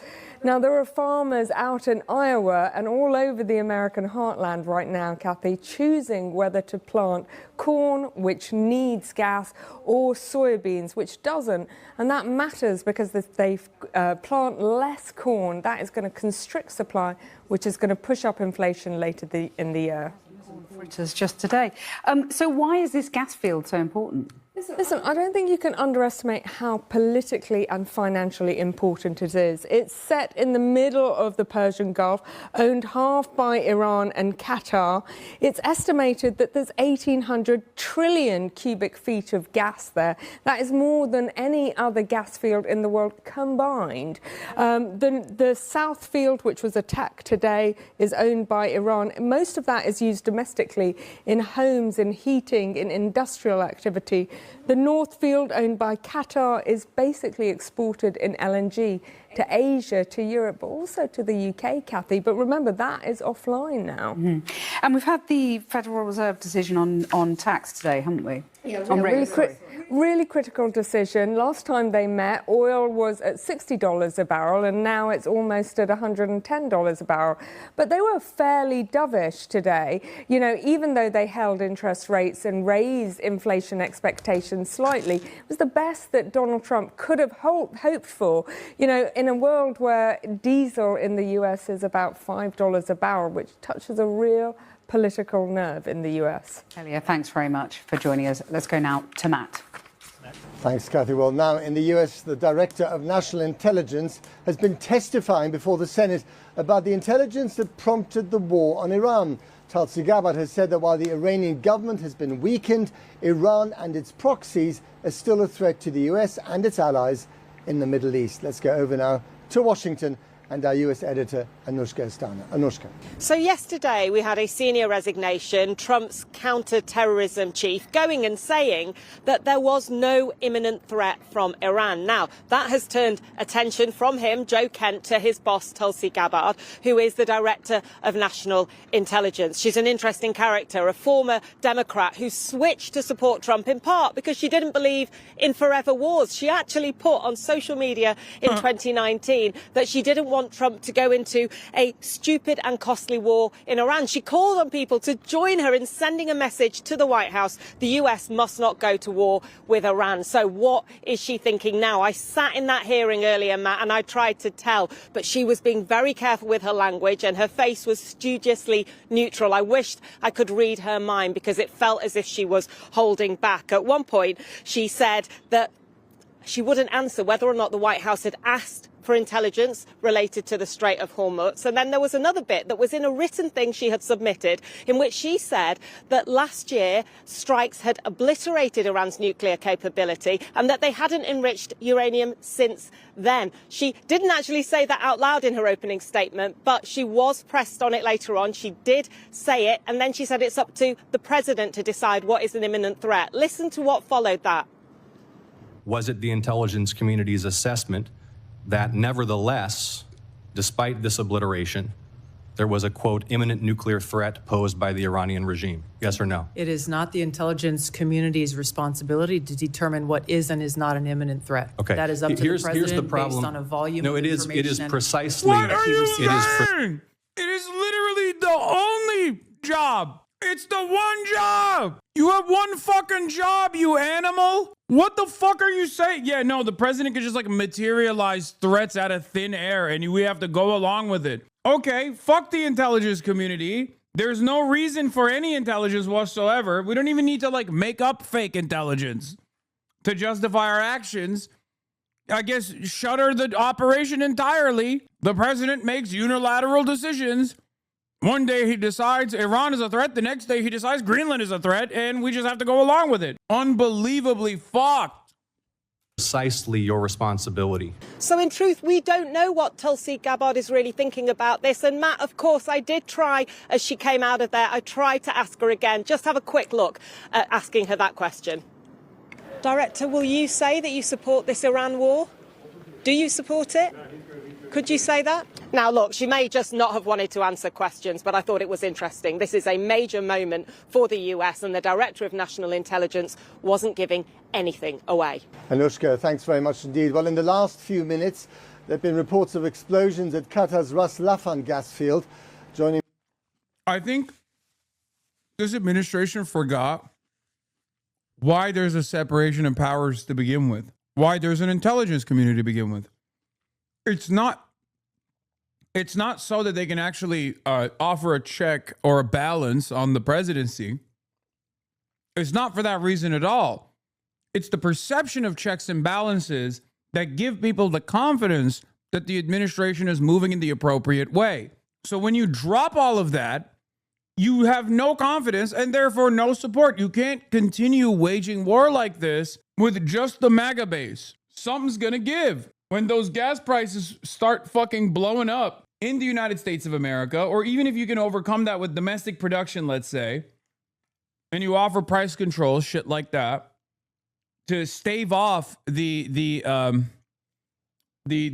cost of the pumps for Americans, what are you going to do with the rest of the planet when they just don't have oil? What are you going to do when the Asian markets do not have energy whatsoever? You're going to crater the rest of the fucking planet? Years and years of allegiances that played a formative role in making you the hegemonic superpower? I mean, good luck. Good luck, I say. Now from the Qatari capital, Doha, is Dr. Tanya Thafer, the Executive Director of the Gulf International Forum. Thank you so much for coming on the program. I mean, how existential is this attack on the gas field for your country, for Qatar? I'm actually just here in Qatar, but I would like to say that this is an important escalation for Qatar. Ras Laffan is extremely important. It's where it processes mostly all of Qatar's gas, and it was just hit by a missile within the last few minutes. You know, for Qatar, this is a very serious economic hazard. And, you know, the fact that Israel struck South Pars field that's shared with Qatar put Qatar at risk. And that's why you saw a statement right away from Majid al-Ansari, the spokesperson for the ministry, raising that concern exactly. And, you know, Iran has mentioned that it is going for an eye for eye strategy. And unfortunately, the other eye is the Gulf states. And therefore, whatever happens in Iran, unfortunately, is reflected in the Gulf. Let's mention, though, that Iran has attacked or attempted to attack various energy facilities throughout the Gulf. So this is not its first attempt, but this is one of the successful ones. Okay. I mean, the Israelis started this latest round today with the attacks on the South Pass gas field, but they did so with the permission of America. I mean, America is supposed to be Qatar's best friend. The Qataris have promised Donald Trump a shiny jumbo jet or big plane when he retires. How angry are the Qataris with the Americans now? I think that's a difficult question. And it's surprising, actually, that the U.S. greenlighted this, because it is against U.S. interests with the price of gases hiked in the U.S. But in terms of the Qatari stance, I think they've been very clear that they are going to continue to be focused on maintaining their core relations with the United States. You have to understand, Matt, that also the Gulf states' security is dependent on the U.S.'s military defense systems, which have allowed more than, let's say, a 95% interception rate in the case of Qatar. And so therefore, although the U.S. could be part of the problem, the U.S. is a huge part of the solution. And are you looking at a future that is just going to be one of chaos with an unstable or perhaps even more vicious Iran breathing down your neck? Well, that is a problem for the Gulf states. As I've said on different shows, that the war front is at the Gulf. Even so, the more that they diminish Iranian missile capacity, especially long-range missile capacity, the more so the Gulf states are going to be the main target. Let's be clear that on most days, UAE has been targeted more than Israel. So I would like that to sink in for everyone. So this is a very problematic war for the Gulf state. And when you have an injured, angry, wounded Iran across the Gulf states, it's not good news, especially if it has the capacity to attack them. Indeed. Dr. Daniel Thafar, thank you very much indeed for joining us there from Doha. Day 19 of the war, and every day, it seems, some new element emerges that we haven't really seen before. And so we've seen a series of attacks. The Israelis have been more... The fact that they're even landing any criticisms on America in this process is unheard of. What do you expect the fucking Gulf spokesperson to say? Fuck America? Are you insane? They're already servile. They have American military bases. They know why they're getting attacked. None of them think, oh my God, I can't believe this happened. This is so shocking. They'll say that in their public-facing communiques, but they very clearly understand why they're being attacked. They know why they're being attacked. The fact that they're even saying, like, America allowing Israel to strike the oil production in Iran is devastating is already, like, unique.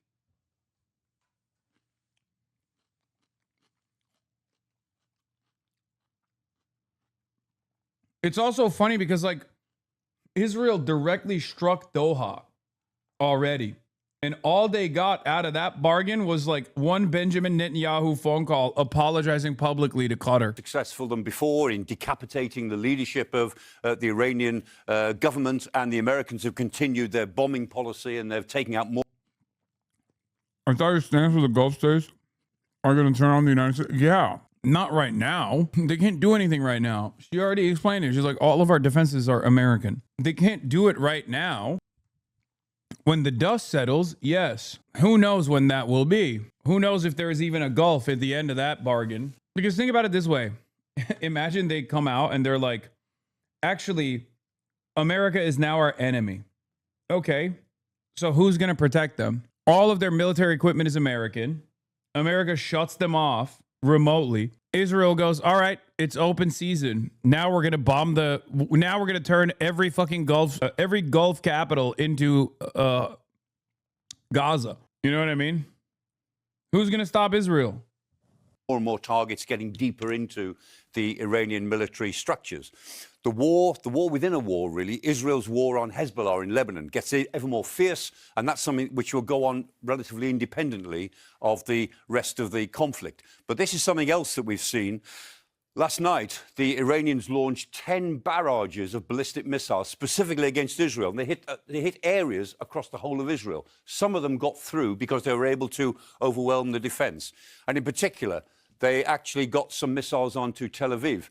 In the broader war itself, the United States is very, very interested in what the Iranians may have along the shore, of course, of the Gulf. We've all been curious as to why the Iranians have not yet used cruise missiles. They've used all their other sorts of munitions, but not cruise missiles. Why not? We think maybe it's because they've been holding them back for use against shipping in the Gulf, because cruise missiles are the best sort of anti-ship missile. They're very effective. Now, that's the theory. Last night, it looks as if the Americans decided to act on that theory. They deployed, they said, the Big Blue, the GBU-72, which is the bunker buster bomb, the bomb that can penetrate into the ground and blow apart underground storage facilities, headquarters, whatever they are. And so last night, they conducted a series of attacks along the Iranian side of the Gulf. Now, we don't know where those attacks took place, but there were several of them, and the Americans reported this morning that they'd blown apart a number of storage bunkers. So we think that that's what the Americans are doing. They're going after the cruise missiles, which the Iranians may have been stockpiling for use against shipping in the Gulf. That's all part of the ongoing war of the Gulf, and particularly the Straits of Hormuz. And, you know, we spend a lot of time looking at maps, but this is what the world really looks like. This is what the Earth looks like from satellites. And here it is. There's the Gulf. There's Iran. Here is Saudi Arabia. There are the Gulf states. That's Qatar. That's Bahrain. This is the United Arab Emirates. And here are the Strait of Hormuz. 33 kilometers of water, only 11 kilometers that ships can use. Increasingly, this is the bit that we are all thinking about. And so whatever happens in this war over the next couple of weeks, we assume that that war will go on at a ferocious level. But ultimately, it still comes down to that little strip of water that we call the Strait of Hormuz. So it's day 8. I hope the Mr. Beast land in Riyadh is okay. I hope the Iranians haven't attacked Mr. Beast. Mr. Shaitan. That would be a devastating predicament, you know? I was planning on going to visit. Of the American-Israeli war against Iran. It feels like we've hit a bit of an inflection point. War is all about seizing the initiative, it's forcing your enemy onto the back foot, forcing them to be reactive. Now, of course, at the moment, the US, although dominating militarily, does appear to be running out of ideas and momentum. Meanwhile, Iran is starting to take control. The question is, how is all of this unraveling for America? One of the strategic objectives of America was regime change. That's crazy. I never in my life ever thought that I would hear a Sky News anchor say those words. Insert foreign adversary, taking control over the battlefield, and America losing its grip. Do you understand how insanely fucked the situation has to be for a Western news outlet to state it like this? Trump blinks, no more attacks on energy. If daddy wants it, daddy will get it. And by that, I mean Benjamin Netanyahu. Early in the war, they took also known as Benjamin Deadenyahu out out Ayatollah Khomeini and a whole load of his senior leaders. But of course, very quickly afterwards, Mushtaba replaced the Ayatollah. And over the last 24 hours, we've seen two more leaders from Iran, Laranjani and Soleimani, both be taken out as well. But once again, their successors have probably been already nominated. They sound as if they're more hardline and therefore potentially more dangerous. If we look at Israel's attacks against Hezbollah, Israel is conducting a whole series of operations over the border at the moment into Hezbollah positions in southern Lebanon, but also striking in Beirut. The challenge here is this actually contributing to the strategic objectives of the war? Is it actually helping regime change in Iran? Is it helping stop Iran securing nuclear weapons? If the answer to those is no, there is a question about divergence of objectives between Israel and America. If we also zoom out... Have you ever told chat what bibi means in Turkish? You mean pipi? Pipi mi diyorsun? You keep talking about America losing this war, but you completely go over the fact that Israel's winning literally in every aspect. Okay, I think you forget something very important. If America's losing this war, so is Israel. That's it.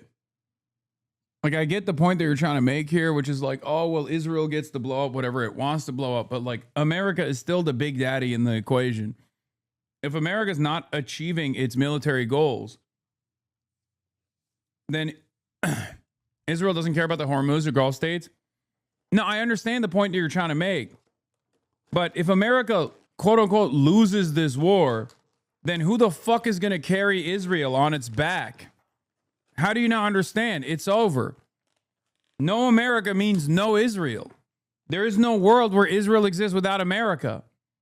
Without America, Israel would be gone. Look at the broader region. White House is blaming Israel for the chaos. Oh, that's awesome. Decimated. Iran is still fighting back. If we look at some of the action over the last 24 hours, there have been strikes in the UAE, strikes in Saudi Arabia. We've also had 4 Iranian drones striking the US embassy in Baghdad. We don't hear any reports of casualties, but it did lead President Trump to sound surprised that Iran still had this capability. In addition to that, we've also got the Iranian proxy still active. We've got Hamas available in the Gaza. We've got Hezbollah operating in the Lebanon. We've got the Houthis down off the Yemen. We've also got forces in Iraq and Syria that are also causing a great deal of difficulty. All of this, though, the main area of problem is around the Straits of Hormuz, where, of course, the blockade there is leading to a massive spike in oil prices. If you look at this strategically, this is a war against Iran, but look at the activity and how the war is spread, causing a major, major problem for American forces. Okay. Now, the US strategy here will have been based on a military plan, and that military plan will have been war-gamed several times. I used to be involved in some of that wargaming. Occasionally, I even played Iran in that game. And every time you played it through, Iran got decimated militarily, but it always ended up controlling the Straits of Hormuz. And bluntly, there's no easy answer to that. Iran's had 30 years to plan its defences there, to tailor its weapons, make them hidden deep underground, and probably got months and months of supplies, which make it very difficult. There's no simple solution unless you put boots on the ground. At the moment, that looks unlikely. And therefore, that's probably why President Trump was prompted to look to NATO to try and get some more help from the international community. Now, here's some of the NATO countries, but let's be quite clear. NATO is a defensive alliance, doesn't exist to try and help America as it conducts... Cap. Bullshit. Bullshit. What kind of defensive posture was NATO engaging in Libya? That was an aerial bombing campaign. What kind of defensive posture were the NATO forces engaging in fucking Libya? That is bullshit. Remember, these guys are also still Western chauvinists. They're liars. At least you can make the argument with Iraq. I mean, you really can't. Or Afghanistan. Because like, oh, Al-Qaeda, they struck us, 9/11. We were attacked. With Afghanistan, you can make the argument. With Iraq, you can't. Right? But there is no argument. None of that was defensive either, by the way, obviously. But like America was attacked on 9/11 and they chose to attack Afghanistan and Iraq. Hasan not understanding basic defensive colonialism, shaking my head. It's an offensive campaign against another country, particularly when it's not entirely clear that that military campaign is based on a... Afghanistan and Iraq weren't defensive, Lamau? Yeah, no shit. You think I don't fucking know that? I'm saying that there was at least an argument that America could present to NATO to say, look, We got attacked, and the guy who did it is hiding in Afghanistan. We need to go and extract him by militarily occupying Afghanistan, which like they had something that they could tie to. Whereas with Libya, there was nothing. It was just purely offensive. No fake reasoning for it whatsoever. Sound legal basis. So how's this war going to end? Well, it seems very difficult for there to be a military solution to this without putting boots on the ground and a very, very long... Yeah, it's not happening. As we've mentioned, 3 Dude, boots on the ground be crazy. of the most senior members of Iran's government have been killed by Israeli forces in targeted attacks over the past 2 days. Intelligence Minister Ismail Khatib... Not contradicting you, but the Taliban offered Osama to a third party. Yes, I know. Also, the Mujahideen initially wanted to give up Osama bin Laden, and we returned the favor by killing the fucking leader of the, what was it, like the Northern Territories? We literally played a role in the assassination of the leader of the Northern Territories, who I think he died on 9/10, and a month prior he had suggested that he could give up the Northern Alliance. A month prior to that, he suggested giving up Osama bin Laden before 9/11. Come on, say it. I'm not going to say anything. Ahmad Shah Massoud. Khatib is the latest senior official to be killed in an Israeli strike overnight. He previously worked in the office of the former Supreme Leader Ayatollah Ali Khamenei. On Tuesday, Iran's security chief Ali Larijani was... Like, Israel is going back to, business as usual here, which is crazy. Tremendous civilian penalties, by the way. Tremendous civilian casualties. Like the Basij guy that they killed as a bus was passing by. Okay? They blew up a fucking commercial bus. Right? And and the thing is, these targeted killings don't actually have any function. It does not achieve any military objective at all. And they're just kind of doing it for fun at this point. That's it. That's it. They're just doing it because they're bored. Oh, fuck. Yeah, on NATO and Libya, never forget that when the U.S. and NATO invaded, bombed, and regime changed Libya, they did it in the name of human rights, and in the process transformed one of the most developed countries in Africa into a place riddled with civil war and infamous for open-air slave markets. This is a fact, by the way. It was investigated and reported by several major news agencies. CNN even filmed one of the slave auctions, and it's not a minor thing. It has been documented in many known locations where auctions were set on regular schedules. I'll never forget the reporting because in most cases, the journalists totally failed to draw any connection to the NATO invasion. It was just, wow, look at this extremely evil thing. Oh, well, moving on. Refusing to mention that the evil was 100% brought about by the US, UK, Canada, France, etc. It cannot be emphasized that the states of the imperial core care about human rights in the global south is an extraordinary farce. They are quite happy to produce open-air slave markets in a failed state if it suits their interests. That's it. I'm in Benghazi. It's fucking trash. Sorry. Well, now you got 2 Libyas, right? At least 2 for the price of 1. I don't know what to tell you, chatter. I hope things get better eventually. Why are you laughing? It's just, he just literally said, it's like when Turkish chatters come in and they're like, yes, to government smuggling oil and fuel. Listen, the Turks are there. They're aiding and abetting. At least one of the governments. What the fuck, bro? We can hear you laughing. I mean, what can I fucking say, man? What can I say? We are the great Satan.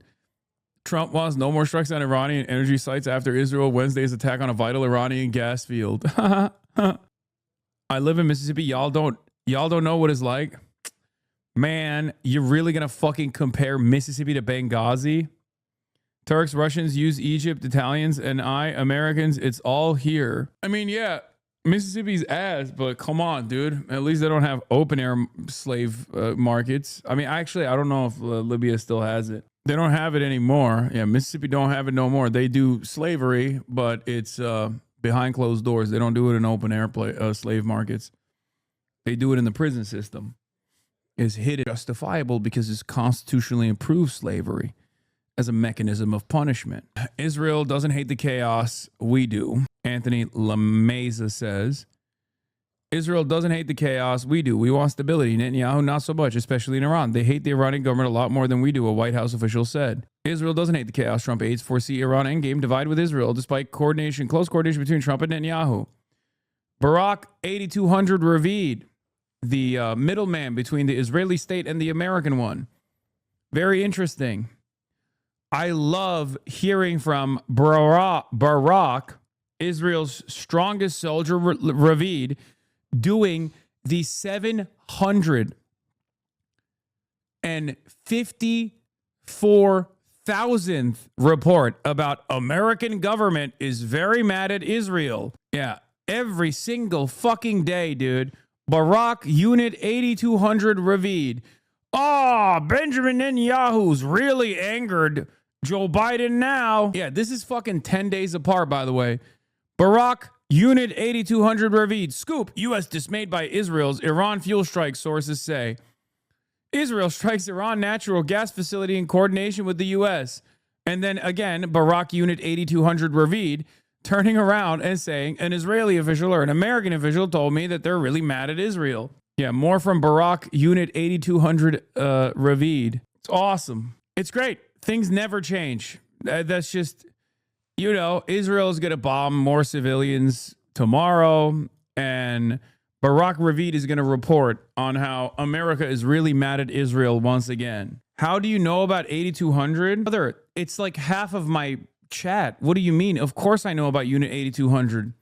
Half of them are in here watching every day. Half of them are in here being like, oh, why don't you use Zapar on Kaya again? Hasan, you are Hamas, terrorist, terrorist. Here, Iran, write this one. This will get him. Terrorist. Iran Morad, write he is a terrorist this time. We will get him. Trump knew of South Par's attack and approved of it, but now he's against strikes on Iranian energy sites, believing Tehran received the message that it must reopen the Strait of Hormuz. Trump opened the future attacks on Iranian energy facilities depending on the Iranian retaliations. It's just fucking bullshit. The Brandonization is complete, dude. It's awesome. I'm really mad. It's the same fucking actors writing it, too. It's literally the same guy writing the same article over and over again. Okay? It's awesome. Red lines and disagreements between Israel and yet another American head of state for the 750,000th time. Surely this time is different, guys. And yes, Barak Ravid was literally an Israeli spy. He served as an analyst in the IDF surveillance unit, Unit 8200, until 2023. I simply can't take another 700 Barak Ravid fake U.S.-Israel tension stories. We did this for 15 months with Biden. Ravid published 30 plus of these, and no policy ever changed. They're curated by White House officials and Ravid to create artificial distance between the president and unpopular wars. Are you not afraid to go to Cuba? Why would I be? Killed in an Israeli attack in Tehran. Larijani was appointed Secretary of the Supreme National Council last year and recently said the U.S.-Israeli war set the heart of the Iranian nation ablaze. And Gholam Reza Soleimani, the commander of Iran's internal security unit, was also killed by They kill revisionists in Cuba, bro. Israeli forces on Tuesday. He was sanctioned by the U.S., European Union and other countries for his suspected role in suppressing dissent in Iran. Back to you, Mohammed Val, in Tehran. The Iranian president confirming in the last hour that the intelligence minister was indeed killed. What effect, what impact is this having on the Iranian state and the system? Well, fully generally speaking, it's a very hard blow on the government here and on the people who support the government. Of course, we have seen with the gathering today, thousands of people paying tribute to those two leaders who were killed yesterday. And now we have this new assassination. There is no doubt. Nobody can deny that this is a very challenging situation for the government here and for the country, particularly the segment of the population that still hopes that this government will remain in place during and after this war. But there is also that spirit of defiance among the people, particularly among the leaders, saying that, you know, when the late Supreme... Why can't Iran manage to kill even one single notable dude? I don't know, maybe because the world's most powerful military with a, finite but virtually unlimited supply of defensive weapons have basically designed the most protected airspace of all time. And at which point, Iran might have still killed someone. We just don't know. Iran doesn't have a competent air force. They don't have strato tankers that can fucking refuel their flight. They refuel their planes as they go and do precise strikes on Israeli airspace. It's just not so easy to go up against the most powerful military on the fucking planet. Also, Israeli officials are hiding in bunkers, let's be real. Leader Ali Khamenei was assassinated. The Americans and the Israelis were betting on that scenario, on that incident alone to lead to the disintegration of the country, or of the government, I mean. That didn't happen. And one after the other leaders have been assassinated. And before that, there were many assassinations during the previous war and so on. The leaders here are saying that this is not the way to change the regime in Iran, and it is not going to lead to the results desired by the Americans and the Israelis. As you can... I never understood why China never gave Iran J-10 fighter jets. Like, are they allies or not? They're not. China doesn't have any... The exception of the Democratic People's Republic of Korea, which is like a holdover allegiance from the Korean War. China does not have any full-blown security arrangements. They have favorable trade relations. They have strategic partnerships. But the Democratic People's Republic of Korea is the only country on the planet that has a security agreement with China.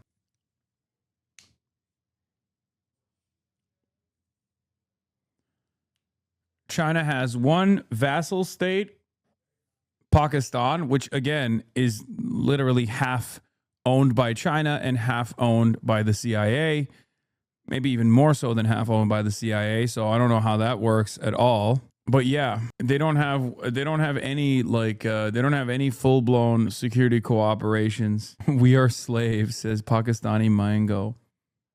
They have sold fighter jets to Pakistan, obviously, because like I said, Pakistan is like China's comprador state. China's Zindabad, yeah, and it's not bad. It's not bad for Pakistan. It's been quite beneficial for Pakistan. My life for Pakistan. Okay, one day I will grow up to join the Pakistani Air Force. Great, wow, my life for Pakistan. But as far as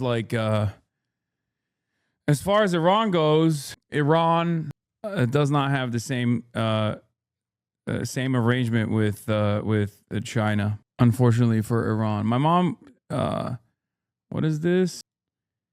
My mom is watching and she hates you because she thinks you are rich, always eating and sat on a chair making money, and you are not genuine. Can you convince her otherwise? Please explain to what you do. Explain to what you do. Your name is literally Freddie Angles. Explain to your mom that, someone's wealth or perceived status does not change like how they can contribute to organizing. As you can hear here, the foreign minister in an exclusive interview with Al Jazeera confirming. I do not know why the Americans and the Israelis still have not understood this point. The Islamic Republic has a strong political structure with established political, economic, and social institutions. The presence or absence of a single individual does not affect this structure. Of course, individuals are... Yeah, better idea. Have your mom go watch the opposition streamer for 10 minutes. Yeah, go get your mom to watch Asmongold real quick and then tell her to report. Influential, and each person plays their role, some better, some worse, some less. But what matters is that the political system in Iran is a very solid structure. I'm Ali Hashim in Tehran. Damn. Foreign Minister insists the system will hold despite the ongoing US-Israeli offensive, no matter the cost, as the region stands at the crossroads with far-reaching consequences. Stay with us as Iran's Foreign Minister Abbas Araghchi talks to Al Jazeera. Mr. Foreign Minister Abbas Araghchi, thanks for talking to Al Jazeera. Shukran, mamna. The first issue today is the announcement that Iran's Supreme National Security Council, Mr. Ali Larijani. I do not know why the Americans and the Israelis still have not understood this point. The Islamic Republic of Iran has a strong political structure with established political, economic, and social institutions. The presence or absence of a single individual does not affect this structure. Of course, individuals are influential, and each person plays their role, some better, some worse, some less. But what matters is that the political system in Iran is a very solid structure.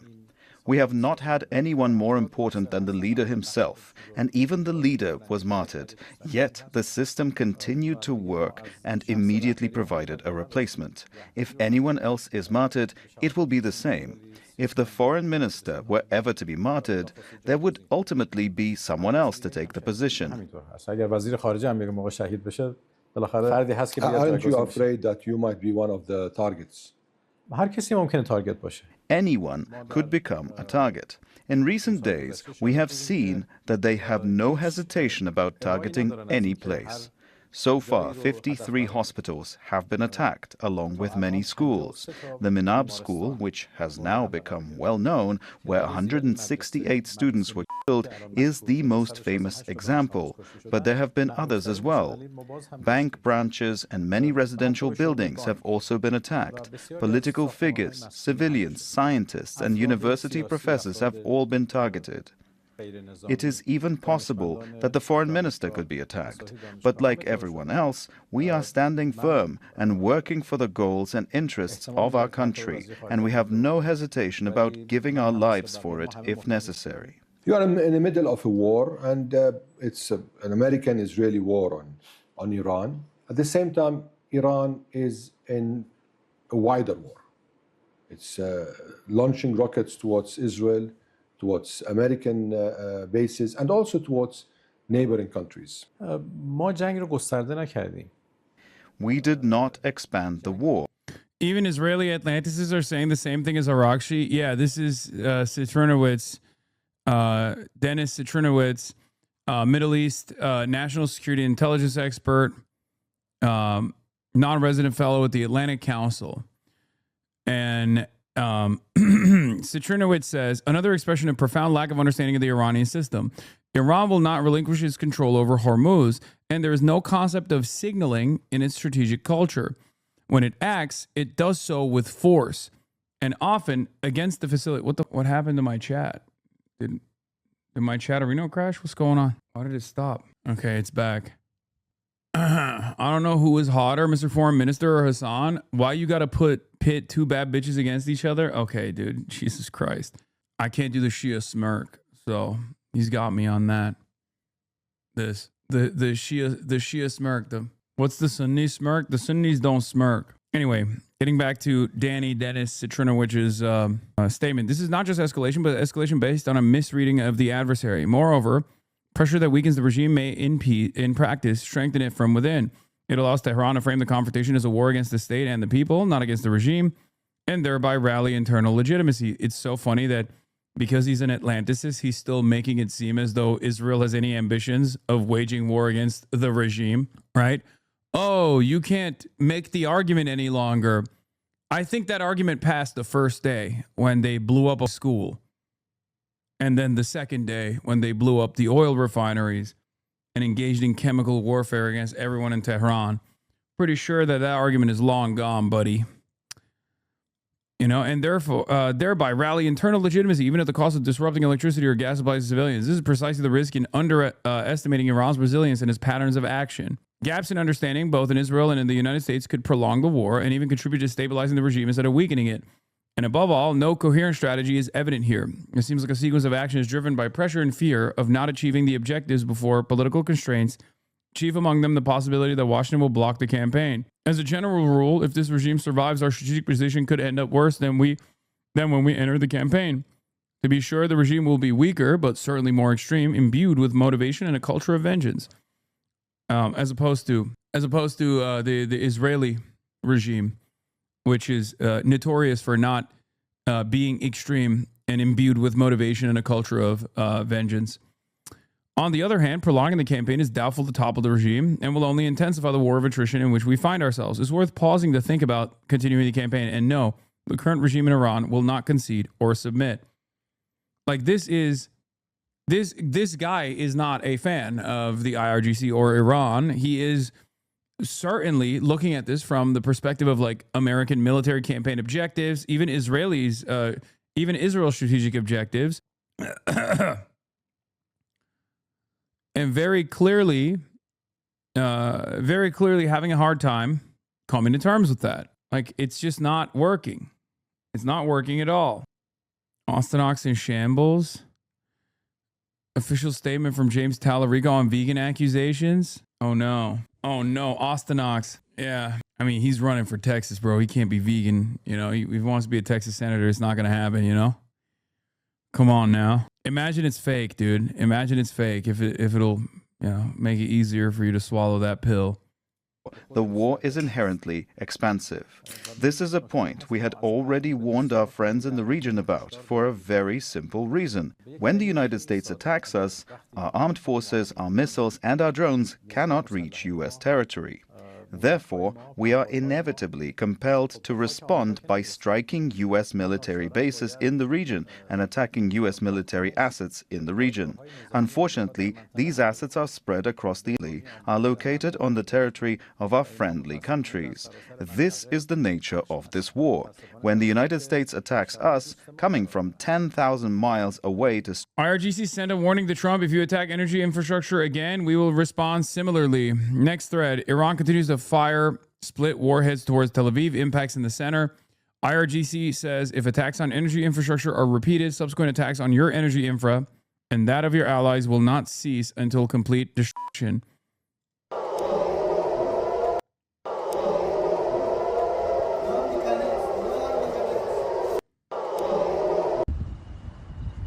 وقع في البلد وقع في البلد وقع في البلد وقع في البلد. Did they actually hit any oil sites then? They did. They hit some infrastructure. I thought the Iran military was defeated. Me too. I'm always confused. I'm always confused whenever I hear my favorite president, Donald Trump, come out and say, like, we've accomplished all of our objectives. Iran is dead. We killed the 87-year-old leader who had cancer.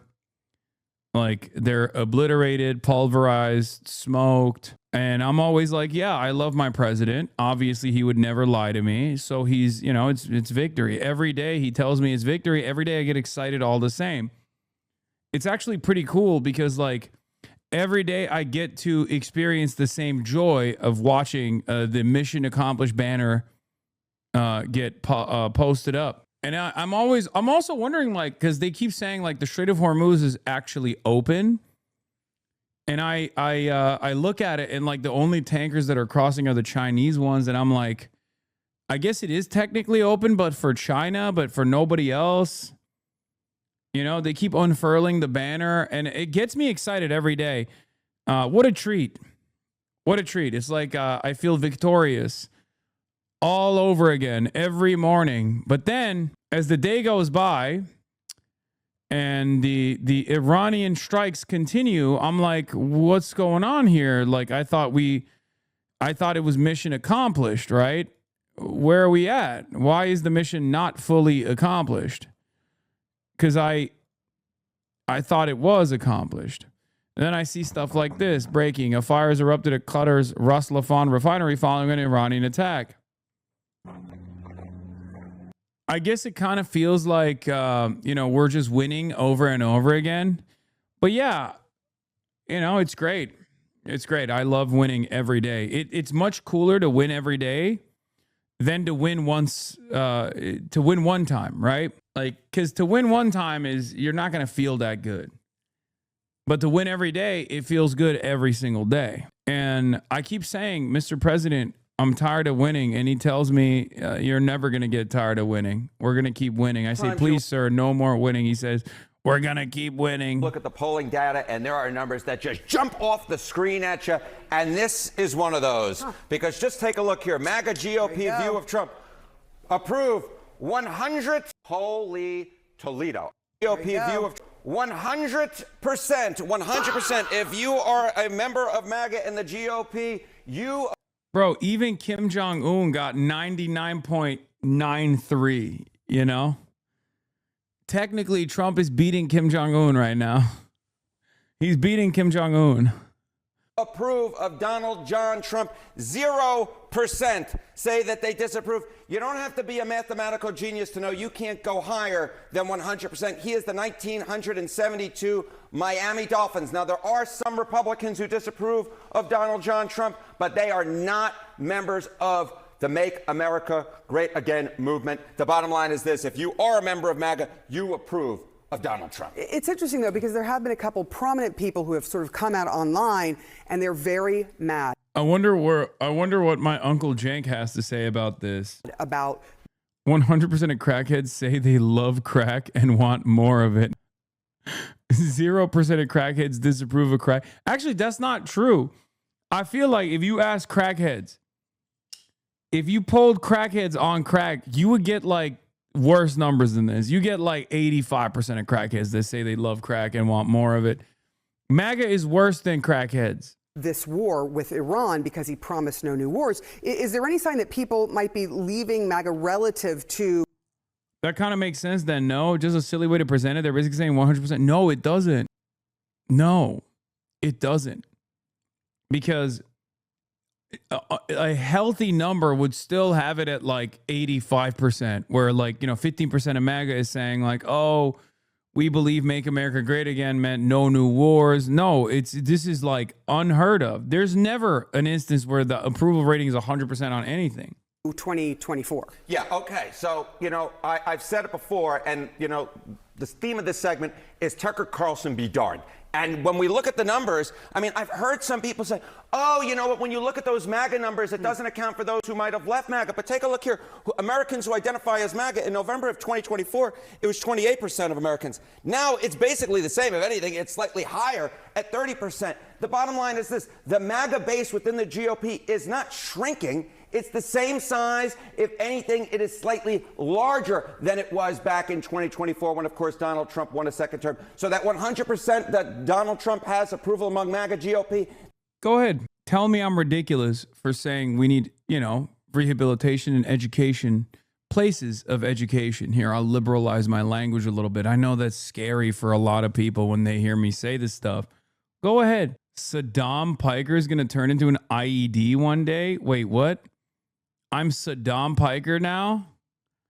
I thought I was Hamas Piker. That is not an artifact of MAGA shrinking. It's just an indication of how strong Donald Trump's grip is on that MAGA base. And so I guess that begs the question of what's happening with inside the GOP and if there are any splits there, because with those kind of numbers, they're going to want to retain that, right? So they can retain their seats. Yes. And you know what we're talking about, we mentioned Iran in the intro of this segment, GOP on U.S. military action in Iran. Look at this. In MAGA, it's 90% approval. It's 90% approval, just 5% disapproval. If you disapprove of the job that Donald Trump is doing, the U.S. military action in Iran, and you're a member of the GOP, look at this. It's your non-MAGA. You're non-MAGA. It's 36% there, 54% approve. But the majority of Republicans approve of the job that the U.S. military action is in Iran, and the majority of MAGA, which is the majority of the GOP, very much approve, 90%. Very little split in Donald Trump's base. Those who disapprove in the GOP, simply put, they hate MAGA. It's really clear.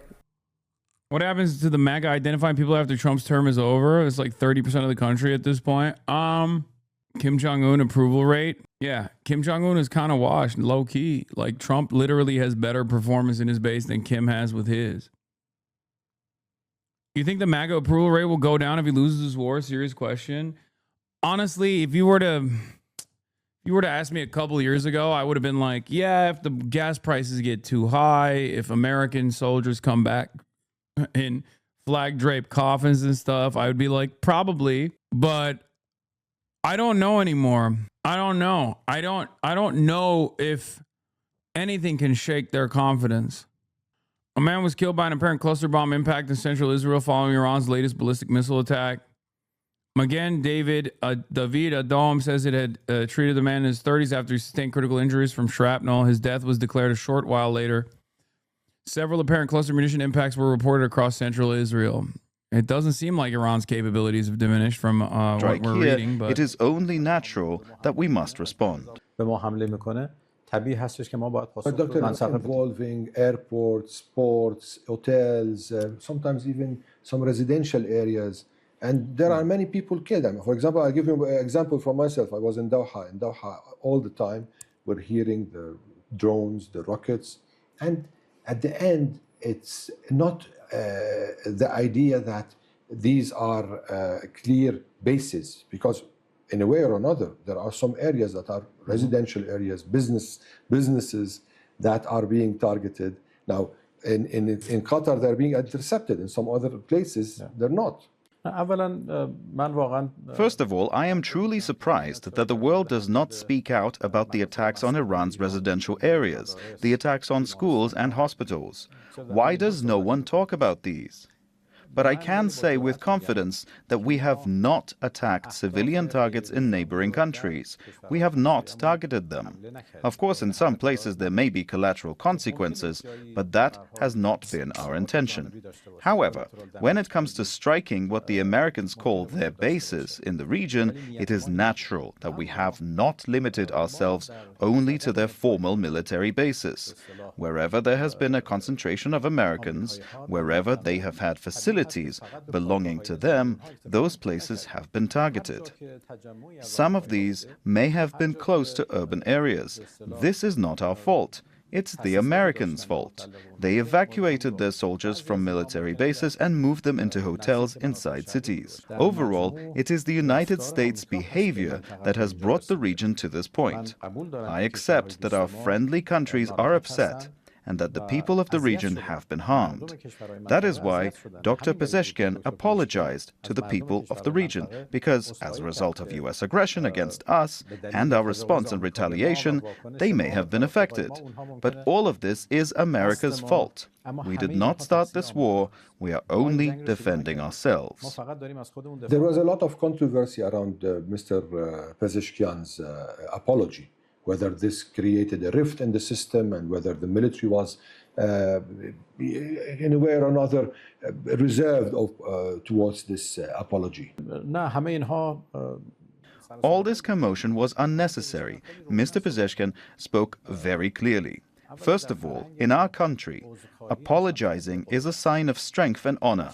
A person who is more powerful and more honorable does not hesitate to apologize.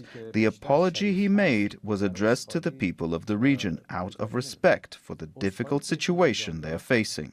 The United States attacked us, and we are retaliating, yet we still apologize to the people of the region because they have suffered. There was no internal disagreement within us. I think Trump's doing the right thing, honestly. What's up? I got no comment on that. You don't know why? Nah, I'm just taking a guess. You're just guessing that he's doing the right thing? Yeah. Are you serious? Yeah. How do you feel?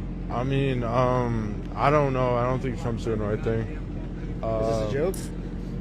What? Is this a joke? Yeah. It's no, a joke? It's not. All right, you can fucking drive home, bro. Or walk home, sorry. Damn, I don't know what just happened. But he doesn't even know why. Yeah, I don't know why. I just think, like, it's not good for the economy. Like, I don't know. Yeah.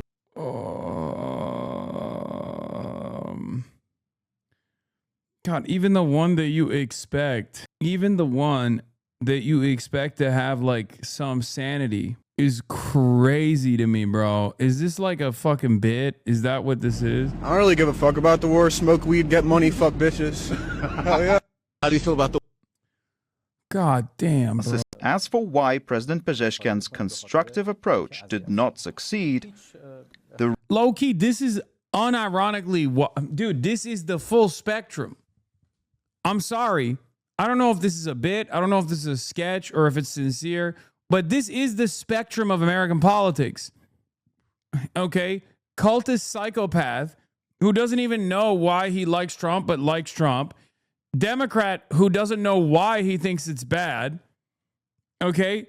And the plurality that goes, whatever, fuck bitches get money, lamau. Like this is unironically how he hit 3 of the planks. All 3 are cattle.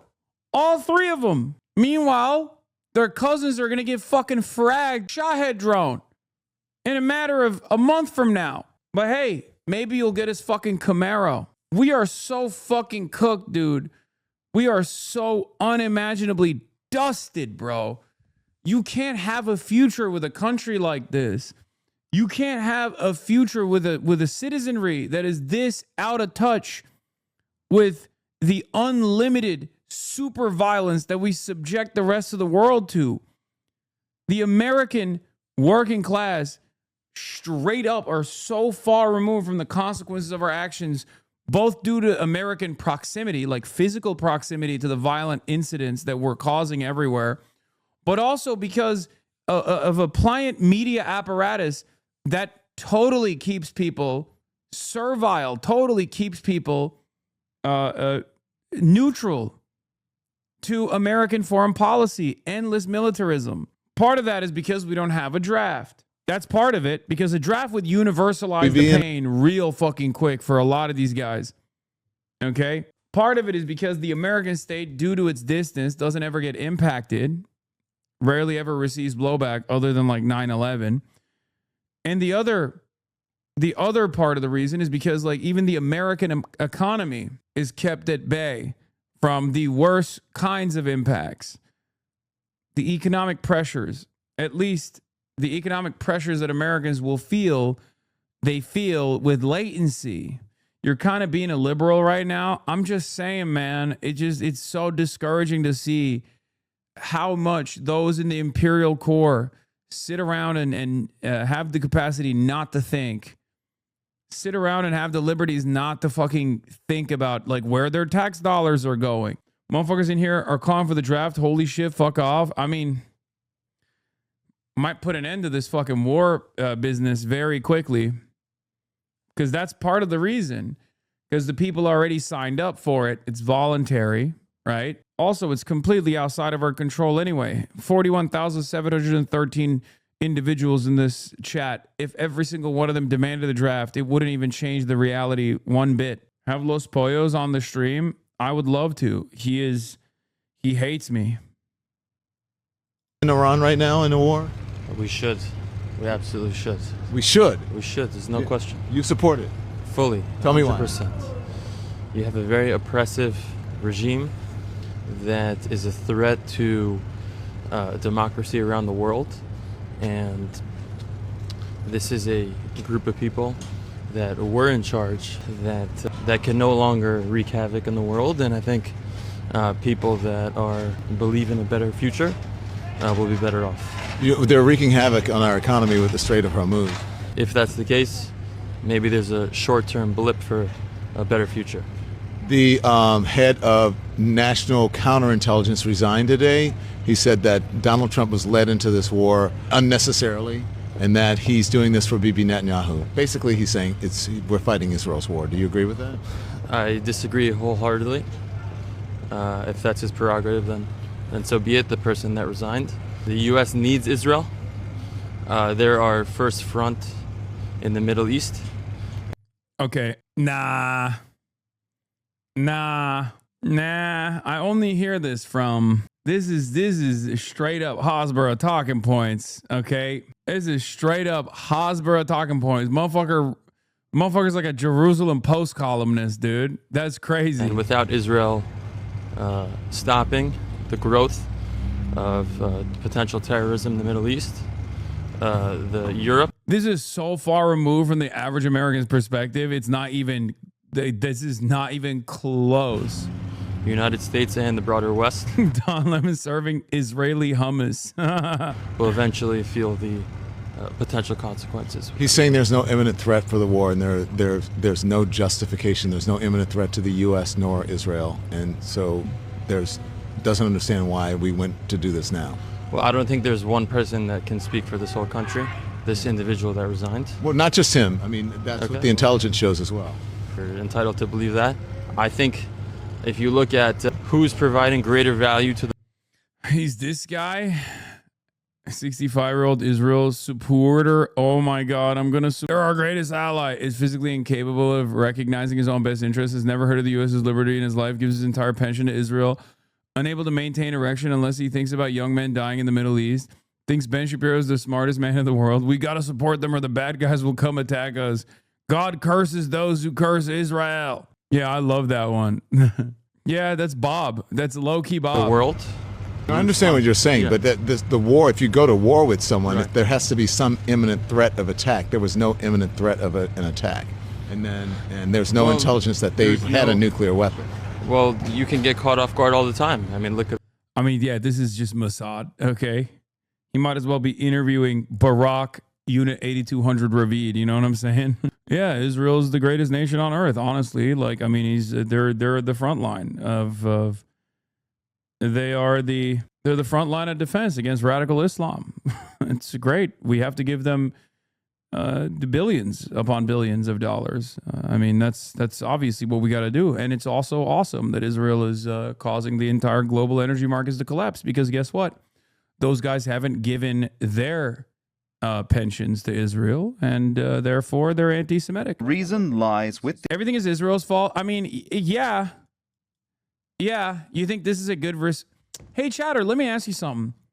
Have you looked outside? Have you picked up a newspaper? Do you know what date it is? Because it's not 2003 right now. Okay, it's Wednesday, March 18th, 2026. So this kind of argument would have been perfectly valid to make, even if there was plenty of real reason to deny Israel this unholy allegiance we have, right? Oh, I'm agreeing with you, dumbass. Oh, I thought you were doing the classic defense, because that's like the most. This is the defense that I keep hearing from like Asmongold and shit.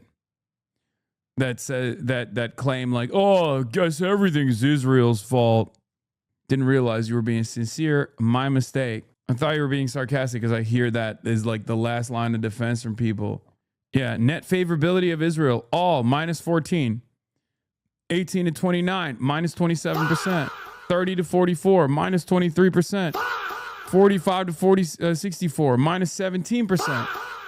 And of course, the fucking the boomer Philo-Semites plus 16%. GOP minus 43%. That's insanely bad for Israel, by the way. Plus 43% is insanely bad for Israel for GOP. Okay, cult, but regardless. Independents minus 34%. Democrats minus 50%. It's over. Without you in this community, I'd probably go crazy, to be honest. Oh, Hype Train, level 1 achieved. Let's go. Rex, Racer X, thank you for the 20 gifted subs. Everyone subscribe to the Piker Broadcasting Service. I'm not seeing enough movement in the subscription side on the Piker Broadcasting Service. That's why I haven't been using the soundboard as much. That's what it is. Can you please connect Adam Friedland with Abbas Arakshi? If Adam Friedland gets an Abbas Arakshi interview before I do, I'm killing myself. Okay? I'm Brian Kilme. I'm Brian Kilme. I'm Brian Kilme. Actually, if he scoops me on another fucking high profile interview, I'm actually Brian Kilme. You know, it's over. It's over for me. Okay, god damn, people love the fucking soundboard. It's crazy. Every time I bring up the soundboard, motherfuckers go crazy. Motherfuckers go crazy, dude. And pussy too. That's right. Adam's on track to get Trump. Big dog, you're washed. I have Trump right here. May Allah awaken the people and help them to see the evil doings of Israel and the United States. Yeah, he's right here, bro. Chill. He's right here. Well, I mean, Marco Rubio said it.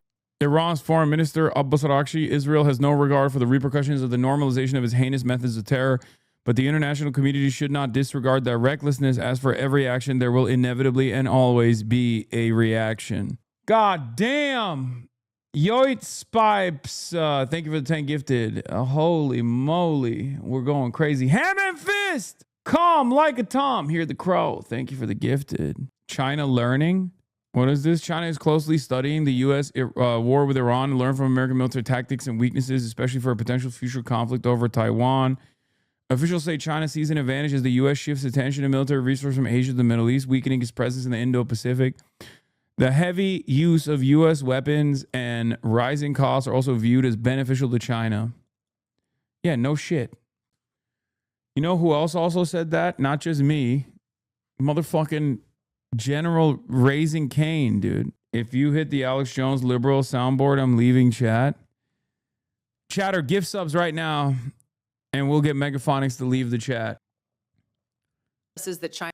Here's the Director of National Intelligence, Gabbard, and her assessment on the predicament. Keep gifting subs right now if you want me to hit the liberal and cause Megaphonics to leave the chat. Megaphonics, you hear that? You hear that, Megaphonics? Damn, okay, this is getting serious. Why'd you Why'd you toss that out there, Megaphonics? Ripophonics, dude. Bro, why'd you put a wager on it? I'm just farming, brother. I'm farming. Hype train level 6 complete, dude. God damn. God damn. Hype train level 6 complete. The people it's a level 7 and 48%. People are demanding the liberal. If we get to level 8, I'm blasting it. I'm being used for your greed.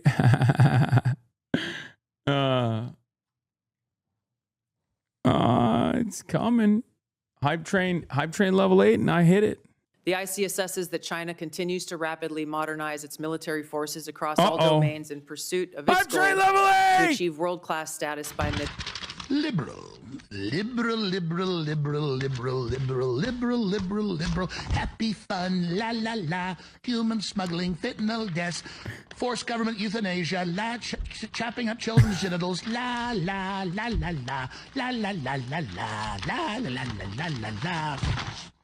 God.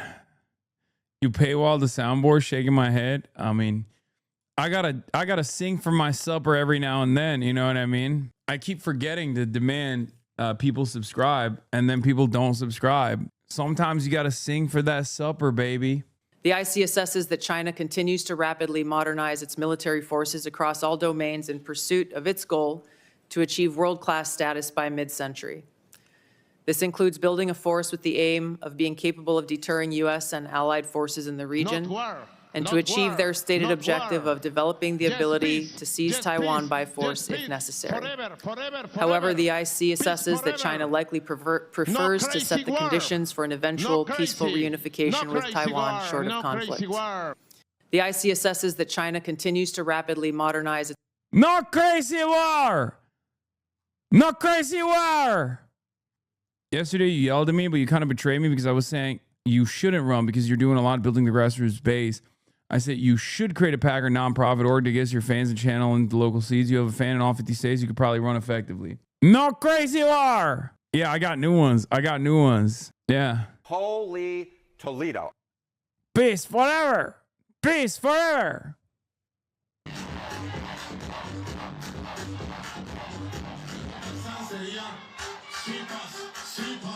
Si paz. No guerra. Look what they did to my boy, dude. Look what they did to my boy. They need to free him. After Venezuela defeated the American forces in the baseball, world baseball thing that was going on, championships, they have to free him. Free my boy. Zoran, where are you? Zoran, demand the freedom. They're bragging about their view count. Politico, senior White House officials say wartime messaging focuses on audience engagement with videos reaching 3 billion plus impressions in 4 days. One as we're just grinding away on banger memes. There's an entertainment factor to what we do. Oh my God. Oh my God, bro. Every day there's a new reason for a fucking nuclear first strike on me. Okay. God damn. I'm Brian Kilme. Seriously. I'm Brian Kilme. Oh my God, holy fucking moly, we are such animals, dude. Blonde Bob, thank you for the 100 gifted subs. White House is talking about posting banger memes, bro. We are not gonna make it. We're not gonna make it. We're not gonna make it. We're not gonna make it. We're not gonna make it. We're not gonna make it. It's over. It's actually fucking over. We are not gonna make it. Look at what Abdul El Sayed posted on Insta. Bro, he posted it on the Twitter too. They really got my guy Maduro locked up a few blocks from me. Hashtag free Maduro. Hashtag free Maduro. Hashtag free Maduro. Actually, free him. Yeah, Russia is sending 2 oil tankers, by the way. What the fuck is this xcancel.com shit? 2 Russian ships carrying oil and gas are on their way to Cuba despite U.S. pressure and sanctions under Trump. The shipments come as Cuba faces a severe energy crisis highlighted by a recent nationwide blackout. And months without fuel deliveries, the extra supply could help ease shortages that have disrupted hospitals, transport, and daily life. Bro, it's crazy. Russia is basically just flexing at this point, where Russia is literally just like, yeah, I mean, we got plentiful. Don't you worry about it, baby. Like, think about how much more expensive that tanker is now. Rarest big Russian dub. I mean, I don't think America's gonna let it happen. I don't think America's going to allow the Russian oil to get to Cuba regardless. If there's one country on the planet who could do this, unironically, is China. But because China has to trade max, because China has to trade max. If they don't trade, 10 billion Chinese will die, okay? If they don't fucking keep moving units, every Chinese person around the world, like Singaporean of Chinese descent, they'll die, right? Like, not just mainland China. I'm talking every Chinese will die if they don't fucking trade. And that's precisely the reason why China can't send one of their fucking oil tankers to Cuba. Now, the real reason why they can't do it is not because the American naval forces might intercept it. I don't think America would do that. America's not intercepting the Chinese flag tankers right now that are leaving the Strait of Hormuz. The real reason why China won't do it, I think, is unironically because if you touch the Havana ports, you cannot trade at any American port for 180 days, okay? And that is a death sentence for China. Do you want every Chinese person to die? Of course not. So, because I don't think China has to worry about American naval assets intercepting their oil tankers. They're not even doing that off the coastline of I mean, they're not even doing that through the oil tankers that are passing through the Strait of Hormuz. Reddit users will point to that and use it as evidence that it's not a blockade. Yes, but I mean, at a certain point, you got to realize maybe you're kind of dumb for going to Reddit to hear what they have to say anyway. They're fucking stupid. Reddit users are gross, monstrous pieces of shit who literally regurgitate Atlantis' positions, have a permanent Western chauvinist mindset. They're jingoistic monsters. Okay? And I'm surprised many Reddit users haven't killed themselves in this last, in this last 18-day debacle. It's got to be real hard that they're finally following on your fantasies of permanent war at the behest of Israel, but the guy doing it is Donald Trump, so you're conflicted and you can't say that you like it because you hate Donald Trump. You love war, right?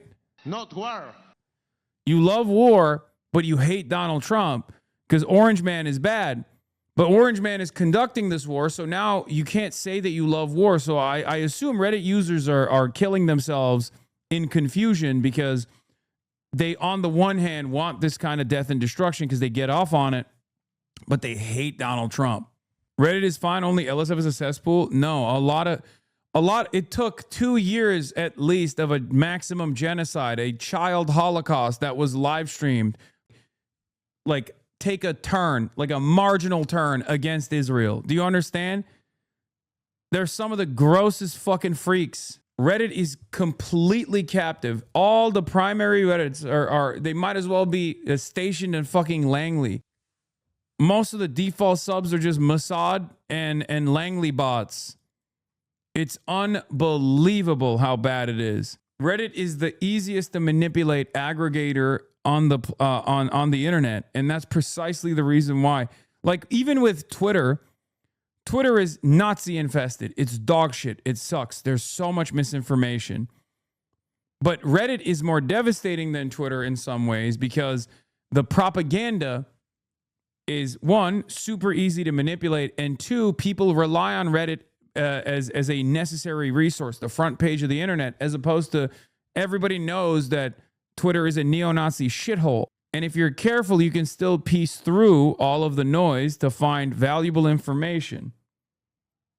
Reddit, on the other hand, you go to the major news aggregators or the major subreddits that you go to, and they're all filled to the brim with pro-American imperialist monsters. Twitch is just Reddit live. Big dog, you got to move on from this childish, toxic platform. You're right, man. Let me just drop my most successful arm in my broadcasting initiatives because it's just Reddit live. You're right. We don't fucking heavily moderate the community.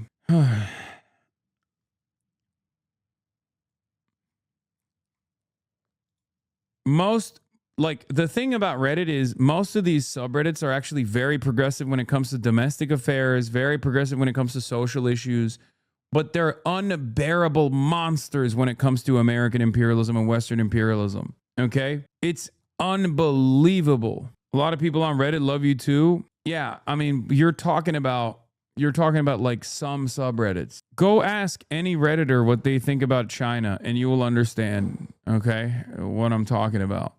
The United States and President Trump himself. Immediately after Dr. Pezeshkian's statement, the US president posted a tweet describing the apology as a sign of defeat and declaring that Iran had been defeated using very insulting language.